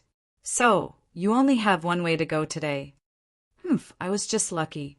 Sandro's surprise only lasted for a few seconds, and he immediately began to mix the poisons. It was just a test just now. The human apprentice seemed to be a novice, so there was no need to worry about his speed. He could mix the complicated poisons with peace of mind. That so-called genius can't even compete with the weakest apprentice of our dark moon. Go back to the capital city and drink milk. Sandro's heavy breathing just now made Chinrue worried that this guy would suddenly have a myocardial infarction or even a suicide explosion like Aldos at that time. Now the progress of the super system had reached 98%, just a little bit more. Brother Sandro, the revolution has not succeeded yet. Comrade, you still need to work hard. You must hold on. Just like the previous time, Chinrue once again took the potion nervously and accepted Aldos's analysis and guidance. He first drank the prepared antidote, then drank Sandro's poison. With such a weak body, he still wants to challenge Master Aldos. Under everyone's attention, Chinrue looked at the bottle in his hand and walked to Master Aldos. He let the master smell it and accepted a few whispers. Then he hurriedly mixed a bottle of antidote and drank it first. Then he gritted his teeth and drank Sandro's poison. Under everyone's focus, the human stood up shakily. He staggered a few steps and finally stood firm. He walked to the table while panting, showing a look of surviving a disaster. Sandro took a deep breath. His arrogance was gone and he finally calmed down. Since this Aldos was a hidden master, then he should also go all out and exert his strongest strength to defeat his opponent. When Chinrue took the potion and walked to Aldos according to the script, Sandro said, "Wait." 1 second, 2 seconds, 1 minute, 2 minutes passed. The human still didn't fall. Instead, he looked surprised. It seemed that the antidote that Master Aldos gave him worked. The audience suddenly cheered. No matter what, at least Dark Moon City regained its face. Only those who bet on the human being poisoned looked bitter. Before both of you die, I have something to say. Sandro looked at Aldos and Chinrue with a gloomy face. Aldos, I know you are not hurt. The reason why you let this apprentice fight is because you are jealous of my talent. You want to humiliate me in public. Of course, Chinrue wanted to be surprised because the startup progress of the super system that had been hard to progress really began to rise. 91.5%. Just your death is not enough to pay for the humiliation you gave me. I want the people close to you to suffer unimaginable pain. Sandro's tone seemed extremely gloomy. Aldos, you should drink this bottle of soul-eating poison yourself. I will keep your apprentice alive, but I will castrate him and give him to a demon who likes men. I will let him suffer a fate worse than death. Joseph's eyes secretly moved to Jia's face. The Princess Royal didn't show any anger or panic. She was like an unmelted ice, still quietly watching the stage. The 2 referees were surprised to see Chinrue and scathed. Their eyes fell on Sandro. Sandro was surprised. He didn't expect Aldos to be so powerful. He could analyze the poison's composition just by smelling it. In order to arouse Sandro's desire to win, during the 3rd poison test, Chinrue showed a painful expression. He held his stomach and slowly sat on the ground. His body trembled slightly. His subtle and delicate performance style made the audience nervous. Even Athena couldn't help but stand up worriedly. It was just that Sandro seemed to have forgotten that there was a kind of giant dragon which was the ancestor of all poisons. Although the soul-eating poison was powerful, it was far from that level. Besides, even the horrifying poison of the giant dragon couldn't do anything to a rookie apprentice. Everyone's eyes were focused on the human apprentice. They saw Chinrue's body trembled slightly, and his face became strange. Chinrue leaned close to Aldous' ear and told him the idea he came up with temporarily. Aldous' angry look became interesting. He looked at Chinrue with a weird face. The human apprentice nodded firmly at him and pretended to listen to the master's instructions. Then he walked a few steps to Sandro and said loudly, "The master just said that you are a waste. You pretended to be a genius for many years and deceived the entire empire. He can poison you to death with just a fart. As for this bottle of poison, it's similar to a tonic. It's not poisonous." Aldous' eyes became fierce instantly. Blue electric sparks appeared on his body, which was obviously a precursor to an outbreak. Most of the audience didn't understand the rules. When they saw the situation, it seemed that it was going to turn into a fight. Their interest increased, and their cheers became more enthusiastic. Chinrue tried to hide the excitement in his heart.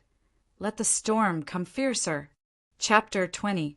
The prompt in Chinrue's mind sounded. Prepare to start the super system. It will be completed in 12 hours. Still want a delay? What kind of service quality is this? The excitement of a certain apprentice suddenly disappeared. Initially, he wanted to transcend the calamity and ascend in front of everyone, who knew that there would be a delay. However, since he had waited for so long, he wasn't in a hurry. His priority now was to get rid of this scumbag, no demon scumbag first. The taste of this potion isn't that good. It's fishy and astringent. I suggest you add more vinegar next time and add some ginger slices to remove the fishy smell. Chinrue said seriously to Sandro, who was already shocked. Decades of painstaking effort and the oath to develop the strongest poison at the risk of abandoning the master's identity. Is it going to disappear just like that? Sandro's body began to tremble. Compared with this failure, being insulted by an apprentice became unimportant. Although Aldous hadn't started to fight back, Sandro understood that he had already lost. Master Zola and Master Kemp also understood this. Even Sandro's strongest poison was easily neutralized by Aldous. In fact, detoxification was much more difficult than testing poison. Then, with the next Dark Elf Master's terrifying counterattack, Sandro would definitely lose. He might even lose his life.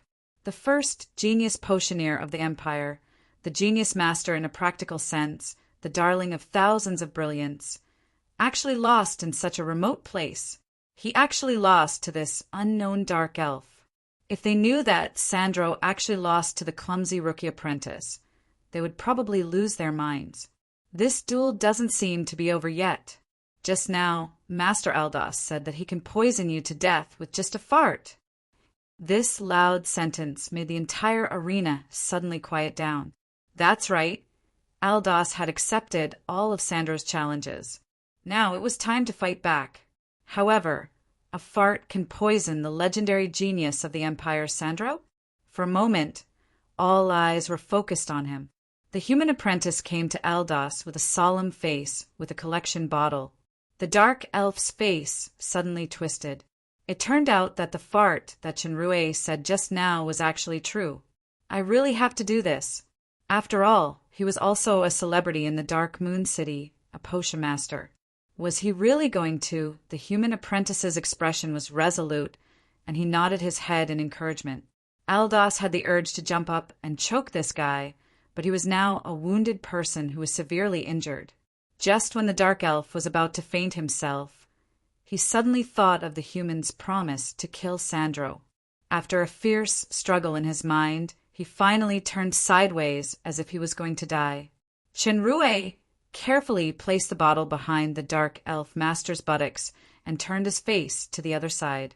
He pinched his nose with his other hand, making a defensive posture. At this moment, the originally quiet audience became deathly silent. Everyone's gaze was focused on a certain part of a certain Grandmaster's body. Sometimes the more nervous you are, the harder it is to succeed. Time passed in the strange gazes of the crowd. Even the initiator, Chinrue, felt his posture become a little stiff. The dark elf master brewed for a long time. His face became dark purple, and sweat appeared on his forehead. Finally, he squeezed out a dull sound with grief and indignation. This long-awaited sound was heard by almost everyone in the audience. Although they knew it would be like this, when the result came, many demons' faces still became very strange. The little lowly grabbed Athena's hand tightly. She blushed hard, but she held back her laughter. In the dumbfounded eyes of the two referees, the human apprentice frowned and pinched his nose. He quickly capped the bottle. Then he returned to the table with a solemn expression. He picked out several reagents and mixed them together. That kind of concentration was quite similar to Sandro's. Suddenly there was a bang sound. Fortunately, the glass bottle was only cracked and didn't shatter. Chinrue secretly thought that it was a close call. He didn't dare to continue pretending. He carefully poured the potion into another bottle and spat into the bottle, disgustingly.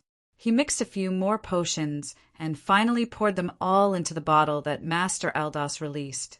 He shook it and mixed it, and it was done. It was unknown whether it was because of the potion or the master-grade gas, but the lethality of this potion was extremely powerful. Zola and Kemp smelled a nauseating stench, and even the guards closest to the arena frowned. Chinrue pinched his nose and shook the bottle in front of Sandro with a weird voice. He said, "Do you dare to drink it?" Sandro was proficient in pharmaceutics. He could see that Chinrue had been bluffing for so long, but he only mixed a very ordinary stink potion.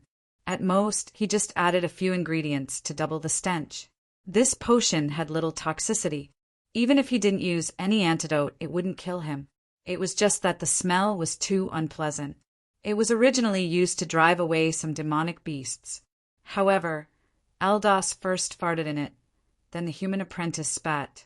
It was obviously a great humiliation. Chinrue sealed the bottle with his thumb and said, "This is a potion that Master Aldos secretly made with the poisonous gas that he cultivated for many years. In order to cultivate this poisonous gas, the master didn't take a bath for 3 years, didn't change his underwear for 5 years, didn't change his socks for 10 years, and ate special lollipotatoes every day. That's why there is today's bottle of 10 Miles fragrance. The toxicity of 10 Miles fragrance is so strong that even a giant dragon can't resist it. If you don't dare to drink it, then kneel down and kowtow to the master 99 times. Every time you kowtow, cry and say, 'I was wrong.' Then I will spare your life in this life and death battle. How about that?" Sandro obviously couldn't accept this condition.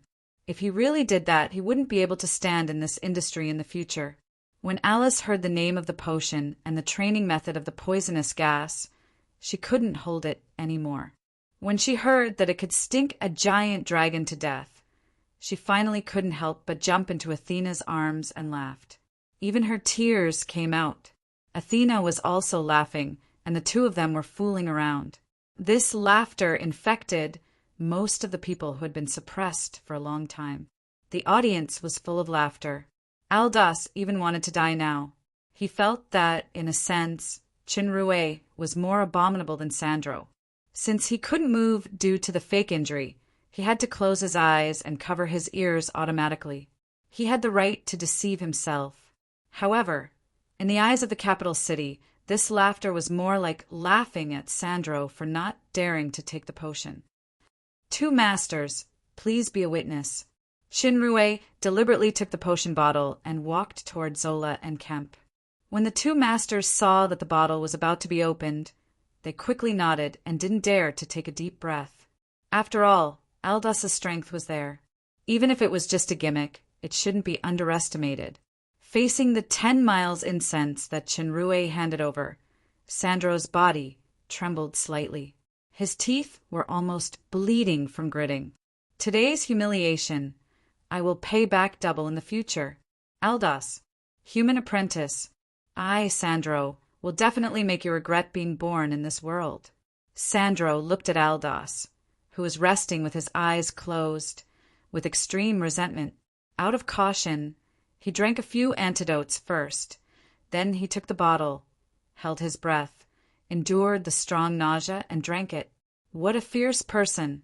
Chinrue looked at Sandro, drinking the bottle of stinky potion with admiration. This guy is flexible. He is a ruthless character. Unfortunately, in the face of the powerful power of 10 miles incense, where there's life, there's still hope. Sandro drank the potion with difficulty and endured the nausea that made him want to vomit. Just as he was about to speak fiercely, his face suddenly changed and his body became somewhat illusory. Just as a note leaped out of his throat, his fragile body had already been shaken into wisps of green smoke and dissipated in the air. The top genius potioneer of the fallen angel empire disappeared, just like that under a bottle of smelly potion. Due to long-term contact with potions, potioneers themselves had considerable resistance. How terrifying was the potion's toxicity? It actually poisoned a master-level potioneer into ashes in an instant. This change was so sudden that even Aldos, who had just opened his eyes, was surprised. Jia looked slightly surprised, and her eyes finally fell on Chinrue. Those people from the capital couldn't believe their eyes, especially the two masters, Zola and Kemp. Their horrified murmurs were quickly drowned by the deafening cheers of the audience in the arena. Master Aldos didn't show excessive ecstasy. He still kept a mysterious, low profile. He closed his eyes and was carried back to the lab to recuperate under the awe of everyone. The challenge was over. Master Aldos of the Dark Moon City won without any dispute. Not only did he get a lot of wealth as a bet, but the legendary battle of killing a potioneer genius with a fart would also be recorded in history and passed down from generation to generation. The Potioneer Alliance was not exclusive to the fallen angel empire, but the union of all potioneers in the demon realm. Sandro died in this fair fight. Even the Regent Obsidian couldn't punish Aldos or the Dark Moon City. Everyone from the capital was already listless like a frosted eggplant, including the domineering Chelt. Princess Royal Shay still held a banquet out of etiquette, but this banquet, named Welcome Banquet, obviously had the intention of sending them off. Master Aldos didn't attend the banquet. This move was even more mysterious in the eyes of the two masters from the capital. The Dark Elf Master's poison was terrifying, and his low-profile attitude was equally terrifying. Perhaps because of this, the genius who thought he had a sure win fell in the Dark Moon City. In fact, since winning today, Aldos had decided to live a simple life. He wouldn't appear in front of the public for a short time. The reason was simple. It was too embarrassing. The feeling of being under the gaze of the public was unforgettable. As one of the heroes who won the challenge, apprentice Chinrue appeared at the banquet. At this time, no one dared to ignore him anymore. Although humans were just puppets being manipulated in the battle, he represented the unpredictable master, a supermaster who could shake the entire Dark Moon by releasing gas. Chinrue had no interest in this kind of banquet. In addition, he had almost no acquaintances, so he came to the balcony alone. He just hoped that this boring interlude would end soon. Chinrue. Athena walked over with Alice by her side. Athena was wearing a red dress with patterns today. It was quite fitting for her figure, giving people a completely different feeling from her usual swordsman attire.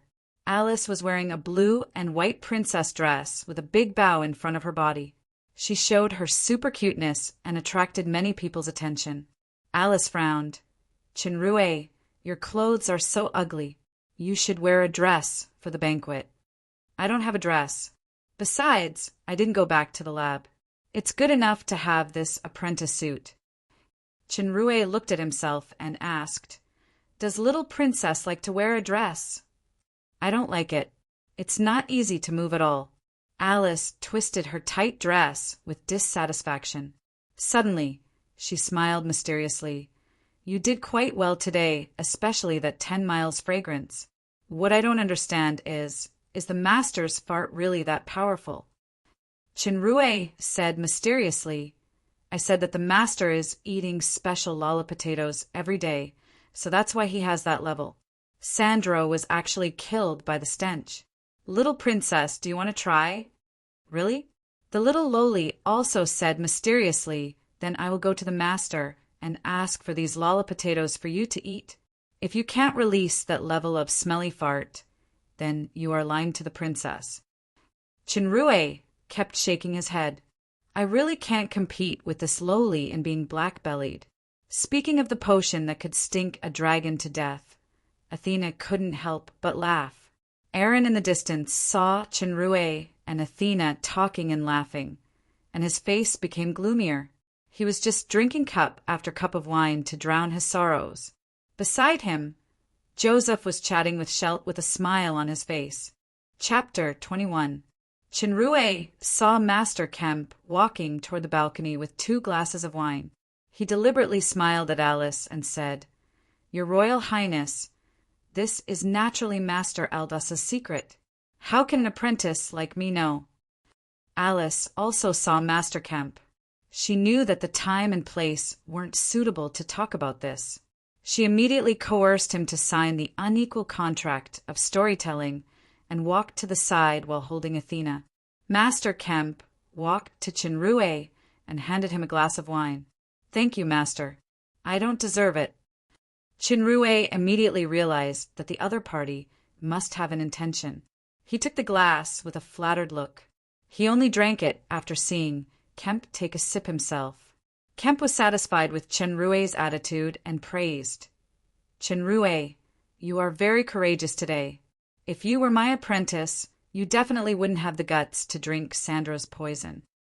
Chinrue said a few modest words and waited for Kemp's next words. As expected, the master began to casually ask some information about Aldous, such as his usual habits, hobbies, etc. He slowly shifted the topic to today's challenge. "That 10 miles fragrance is really amazing. I clearly saw that it was just a stinky potion made of some ordinary herbs. How could it exert such a powerful toxicity? We are all experts. Don't use that fart as an excuse. That was purely Aldous' counterattack to Sandro's humiliation." Chinrue took another sip of wine. Kemp was really thinking about this. It was definitely impossible to say that it was Lollipotato. Even the little princess wouldn't be fooled. Master Kemp really has a pair of sharp eyes. Because Sandro's words and deeds angered Master Aldous, he used that method to fight back. In fact, it was that potion that poisoned Sandro. In addition to the stinky potion's ingredients, there were some added potions prepared by Master Aldous in advance. Kemp's eyes suddenly lit up. Added potions. Do you remember the ingredients? Chinrue glanced at Kemp vigilantly. Master Aldous said that these things must not be told to anyone. Right now, I'm only a trainee apprentice. Master doesn't even allow me to call him teacher. I don't want to be kicked out of the laboratory by Master. How could this be? Kemp rolled his eyes. Your aptitude is excellent. All of my apprentices combined can't compare to you. Master Aldous will never give up such an excellent apprentice like you. It's a pity you're not my apprentice. Chinrue was surprised. Is my aptitude really that good? Why does Great Master always say I'm stupid? Not stupid, but extremely stupid. Kemp thought his plan worked. He pulled him and whispered, "If you want, you can go back to the capital with me. In less than 10 years, you can become the best pharmacist." If Chinrue wanted to tease Kemp just now, then this proposal had really aroused Chinrue's interest. What he valued was naturally not being a master pharmacist, but something else. Judging from Sandro's challenge this time, Prince Obsidian had begun to openly suppress Princess Jia.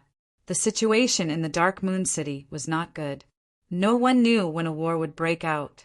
If he could go to the capital, the danger should be reduced a lot. However, the poison formula was pure nonsense. The identity of the Grand Master's inheritor was the same.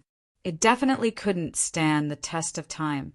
Moreover, he had signed a symbiotic contract with the Poison Dragon. Unless he could help the Poison Dragon to unlock the seal, it was useless no matter where he went. After Chinrue thought about it clearly, he replied casually, "Master used his own additives. It seems to be melamine and Sudan red. I only know a few of the ingredients. However, I won't leave Master Aldas. Although I haven't collected the tuition fee yet, I haven't gotten permission to call him teacher. The two unfamiliar additive names made Kemp excited. He smiled and said, I can sponsor you for the tuition fee, but in return you have to help me get the complete formula of these additives. Really? Chen Rui's surprise was beyond words. The Lich Master continued to tempt the apprentice. I'm a master pharmacist. I just want to study melamine and Sudan red from an academic point of view. The cost of a potion apprentice is quite high. For you, this is a once-in-a-lifetime opportunity. If you miss it, it will never appear again. Do you want to make food after studying it? Chenrue hesitated on the surface, but he finally nodded. Kemp looked around to make sure no one was around. He took out a small leather bag and handed it to Chenrue. He whispered, There are 50 purple crystal coins here. You take it first. There is also a magic communication stone inside, which can be used 10 times. I may return to the capital immediately. After you get the complete formula, contact me at any time. I will give you a satisfactory reward. Magic crystal coins were divided into black crystal, purple crystal, and white crystal according to their value from high to low. The exchange rate between each type was 1 to 100. The price of renting a tri-horned rhino for a day was 20 white crystal coins. He's indeed from the capital. He's so generous. 50 purple crystal coins, at least for the next period of time. Even if Athena wasn't here, the transportation and barbecue fees to the Blue Lake would not be a problem. Chenrue only felt that the Lich's wrinkled face was as cute as a kind philanthropist. He pretended to be nervous as he took the small leather bag and put it in his arms. He said a few rare and highly toxic materials that he saw from the book. Kemp wrote it down like a treasure. He warned him not to tell anyone about it. Then he turned around and left. Chenrue naturally didn't take it to heart. He was just thinking about what to do next. He took Kemp's glass of wine and walked back to the hall while drinking, looking for the location of Athena and the others. Seeing Athena and Alice next to Princess Jia, Chenrue hesitated to walk over. He just happened to meet two cold eyes. The source was the first beauty, Princess Jia, in the distance. Jia's cold eyes glanced at his eyes. The cold intention almost made Chenrue shudder. Fortunately, Jia just glanced at him casually and looked away again. This royal princess is beautiful to the extreme, but she's also cold to the extreme. Forget it, let's not go over. After the banquet, the guests from the capital didn't want to stay, so they immediately left and set off. As Chenrue was about to return to the lab, he was stopped by Kaguran at the entrance of the inner courtyard, saying that Princess Royal wanted to meet him alone. Is it a reward? Chenrue's eyes lit up. Jia is an insider of the plan, now that he has made a great contribution. With her style of distinguishing rewards and punishments, the benefits will definitely not escape. The place where Jia summoned him was not in the council hall, but in the garden of the inner courtyard. Chenrue followed Kaguran to the inner courtyard. It was the first time he entered the residential area of the inner courtyard. The security here was much stricter than the outer courtyard. However, the Imperial Garden was just a simple small pond plus a small piece of flower and grass field next to it. It couldn't be compared with the leisure places of the emperors and nobles in his imagination. Princess Jia stood by the pond, quietly staring at the water. The breeze gently blew her white dress. Even if he only looked at the slender and tall back, there was a sense of grace. Under the deep purple moonlight of the demon realm, it was like a beautiful picture, exuding a touch of loneliness in the tranquility. Kaguran saluted. Your Royal Highness, Chenrue has been brought. Chenrue was very confused about Kaguran's wording. It's brought again. I'm now a hero, not a prisoner, okay? Kaguran, you can leave first. After Kaguran left, Jia slowly turned around. For the first time, Chenrue was alone with the royal princess at a close distance. His heartbeat couldn't help but accelerate a little. He felt that the beauty went straight to his soul. but the coldness also went straight to his soul. He quickly saluted and said, "What orders does Princess Royal have?" "Today in the arena, although you were a bit mischievous, I was surprised by your wit and adaptability." Jia's cold tone revealed a hint of appreciation. "I want to know, why was Sandro poisoned to death in the end? As far as I know, Aldos did not develop that level of poison. Did you get new knowledge from the inheritance of the Grand Master? After all, the matter of Monkey King was fictitious." Qin Rui didn't want to involve too much to avoid revealing flaws. He explained, "In fact, Sandro was poisoned by his own potion. When I drank the last bottle of poison, I used a special method to temporarily leave some in my mouth. Then, when I made the bottle of stinky potion, I deliberately spat a mouthful into the potion. As a result, the poison was really terrifying. Sandro was poisoned into green smoke. This is called giving him a taste of his own medicine." In fact, Chenrue still lied. The real poison that poisoned Sandro was the venom he got from the poisoned dragon Paglio yesterday. It was stored in an inconspicuous bottle. Originally, it was just to be prepared. However, Sandro's viciousness aroused his murderous intent, so he used his trump card. Some of the previous pretense was to cover up the existence of this venom. Except for Chen Rui, who had the super system, even a dragon with a strong physique couldn't resist Paglio's venom, let alone Sandro. Giving him a taste of his own medicine? Well said. You are very smart. Jia nodded. Chen Rui added, "Actually, it was all the master's idea. I just added some small ideas temporarily. How can it be compared to Princess Royal's wisdom? Don't be modest. I know Aldos's ability best." Jia sighed softly. "How long have you been in the demon realm?" "After this duel, you have completely won Aldos's gratitude and trust. Athena's standards have always been very high, but she has already regarded you as a true friend. Even my eccentric sister said a lot of good things about you in front of me. I admit that I have always ignored your wisdom. Little Loli will say good things behind my back?" Chenrue was surprised. At least she has a little conscience. "At the banquet today, did Master Kemp want to win you over?" Jia asked faintly. Her eyes fell on Chenrue's surprised face. "With your scheming, you should have already found out about the dangerous situation of the Dark Moon estate from Athena or others. Isn't Master Kemp's proposal the best opportunity?" Chenrue had a feeling that everything was seen through. Jia not only didn't get carried away by this victory, but she accurately analyzed so many things. She was such a terrifyingly calm woman. "I value talents very much. It would be great if you're just a talent who specializes in research like Aldos." Shay shook her head and said regretfully, "Unfortunately, just the wisdom and scheming you are showing now makes me feel like I can't control you." The calm water of the pond gradually surged. The scattered petals and leaves also slowly rose and rotated under the influence of some kind of force field. The center of the force field was Jia. In an instant, Chenrue only felt that the moonlight in the entire garden dimmed.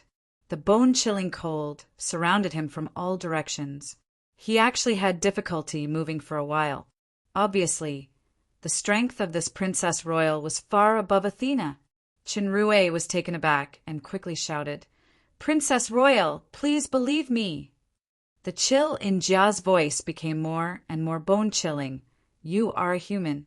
You have no foundation and concerns in the Dark Moon City. I really can't think of a reason for you to remain loyal. I'm sorry. I'd rather have a truly loyal apprentice than a future Grand Master who may turn to the obsidian at any time." Chenrue was anxious. "Meow meow, I can't be so unlucky, right? The super system hasn't been started yet." Chapter 22. Jia's concerns were not unreasonable. If Chenrue really sided with Prince Obsidian, not only would the truth of today's challenge be revealed, but the inheritance power of the Grand Master would make Obsidian even more powerful, and the Dark Moon would be even more unable to compete with him. Initially, She still had the intention of beating and warning Chenrue, but as she spoke, she became a little uncertain. Her murderous intention gradually became stronger. Judging from the incident of Obsidian sending Sandro, the current situation is already quite bad. There is no room for any mistakes. Just like what my father once taught, I can't be used by myself, nor can I be used by the enemy. Chenrue never dreamed that things would turn out like this. He shouted, "Wait, if I want to betray, why didn't I leave with those people in the capital city? Perhaps you got some kind of promise and want to stay and be a spy. This reasoning is too strong. Even the elder sister is so ruthless." Seeing that the murderous intention was getting colder, Chenrue quickly explained, "With my identity as the Grand Master's inheritor, I will definitely be valued by Prince Obsidian if I go to the capital city. Why do I still stay and be a spy?" Jia sneered. "Yeah, if that's the case, why do you still stay?" Chenrue was speechless for a while. According to this statement, if I stay after seeing the situation clearly, what is it if I'm not a fool? Do I really have to tell the whole truth? In that case, they might die even more miserably, including Paglio. They would all be finished. Yeah, in this case, why do I still stay? Chenrue desperately thought of an excuse while delaying. "Princess Royal, don't you think it's strange?"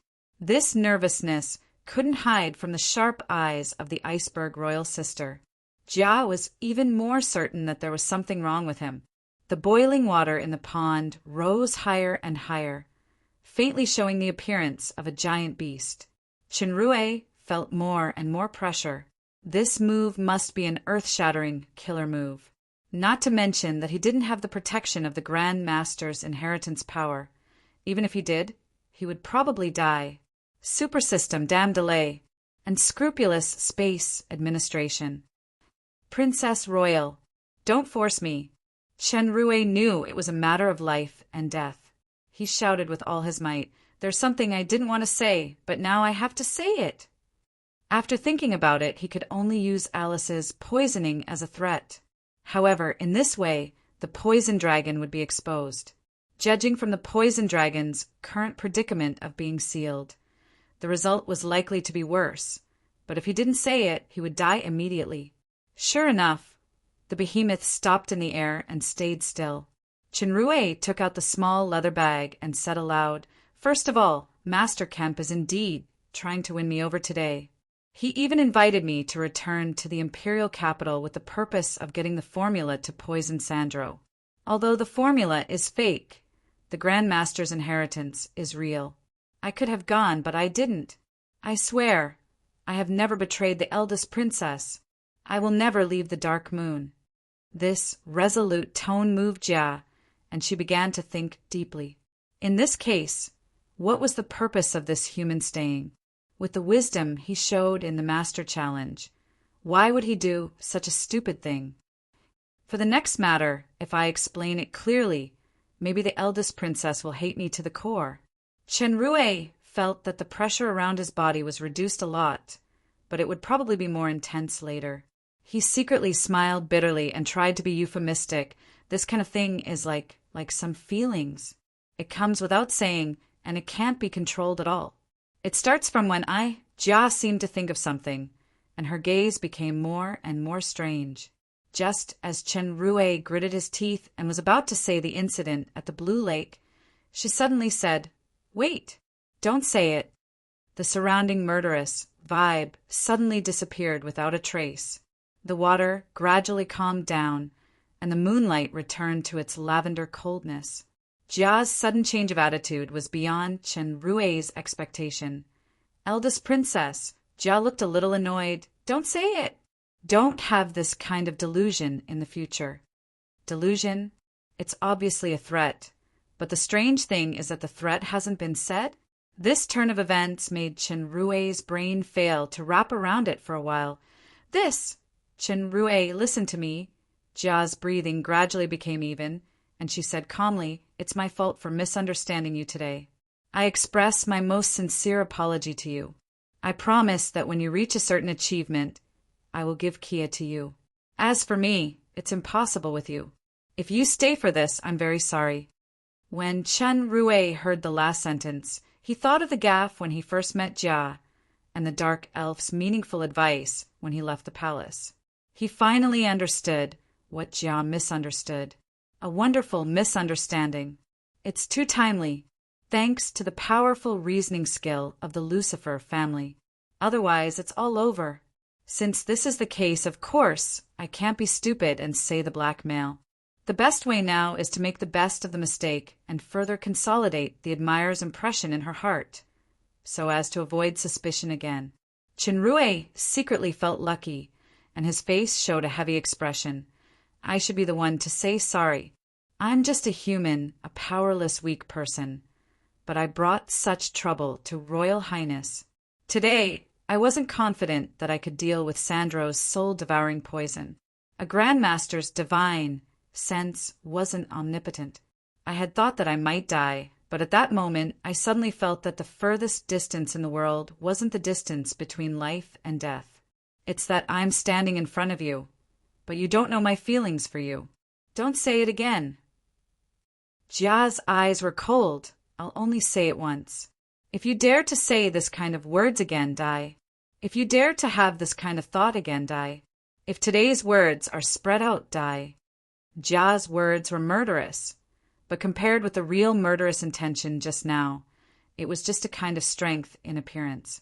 Chenrue felt that her heart was a bit messed up. His goal had been achieved, so he certainly wouldn't touch Jia's bottom line. Jia's cold eyes gradually became lonely, and her cold voice came. You should go before I change my mind. Chenrue, who had been observing her expression, breathed a sigh of relief. He knew that he had finally passed the test, but he scolded the designer of the super system in his heart.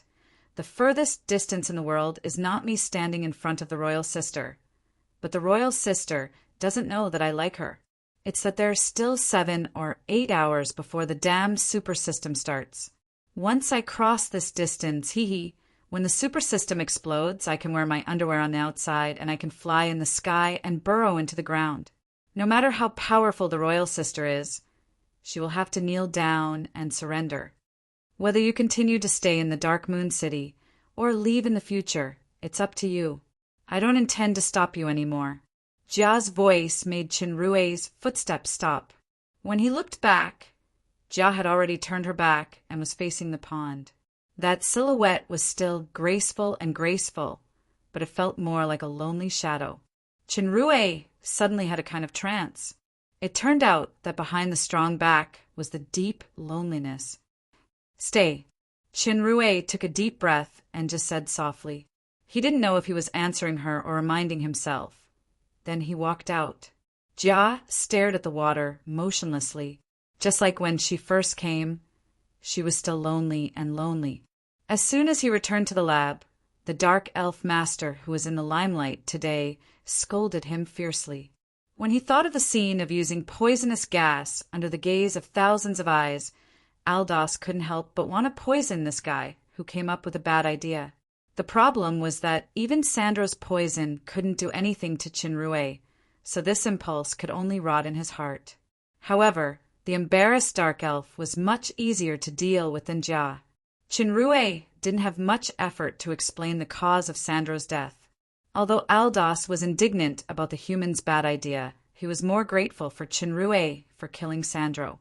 The only regret was that the soul-eating poison was gone, so he couldn't study it. At night, Chenrue still didn't fall asleep. Instead, he was waiting for the super system to start. Time passed minute by minute. Just when Chenrue's eyelids were heavy and he couldn't help but doze off, a ding prompt finally sounded in his mind. Refine the spirit to return to the void. Nascent soul great success. The fairy sword is unsheathed. Thousands of swords return to the origin. Prince Obsidian dead. The Bloody Empire and the Shadow Empire destroyed. Royal sisters, Lolis, Siren, and violent women are all included in the harem. Unify the demon realm, and no one dares to disobey.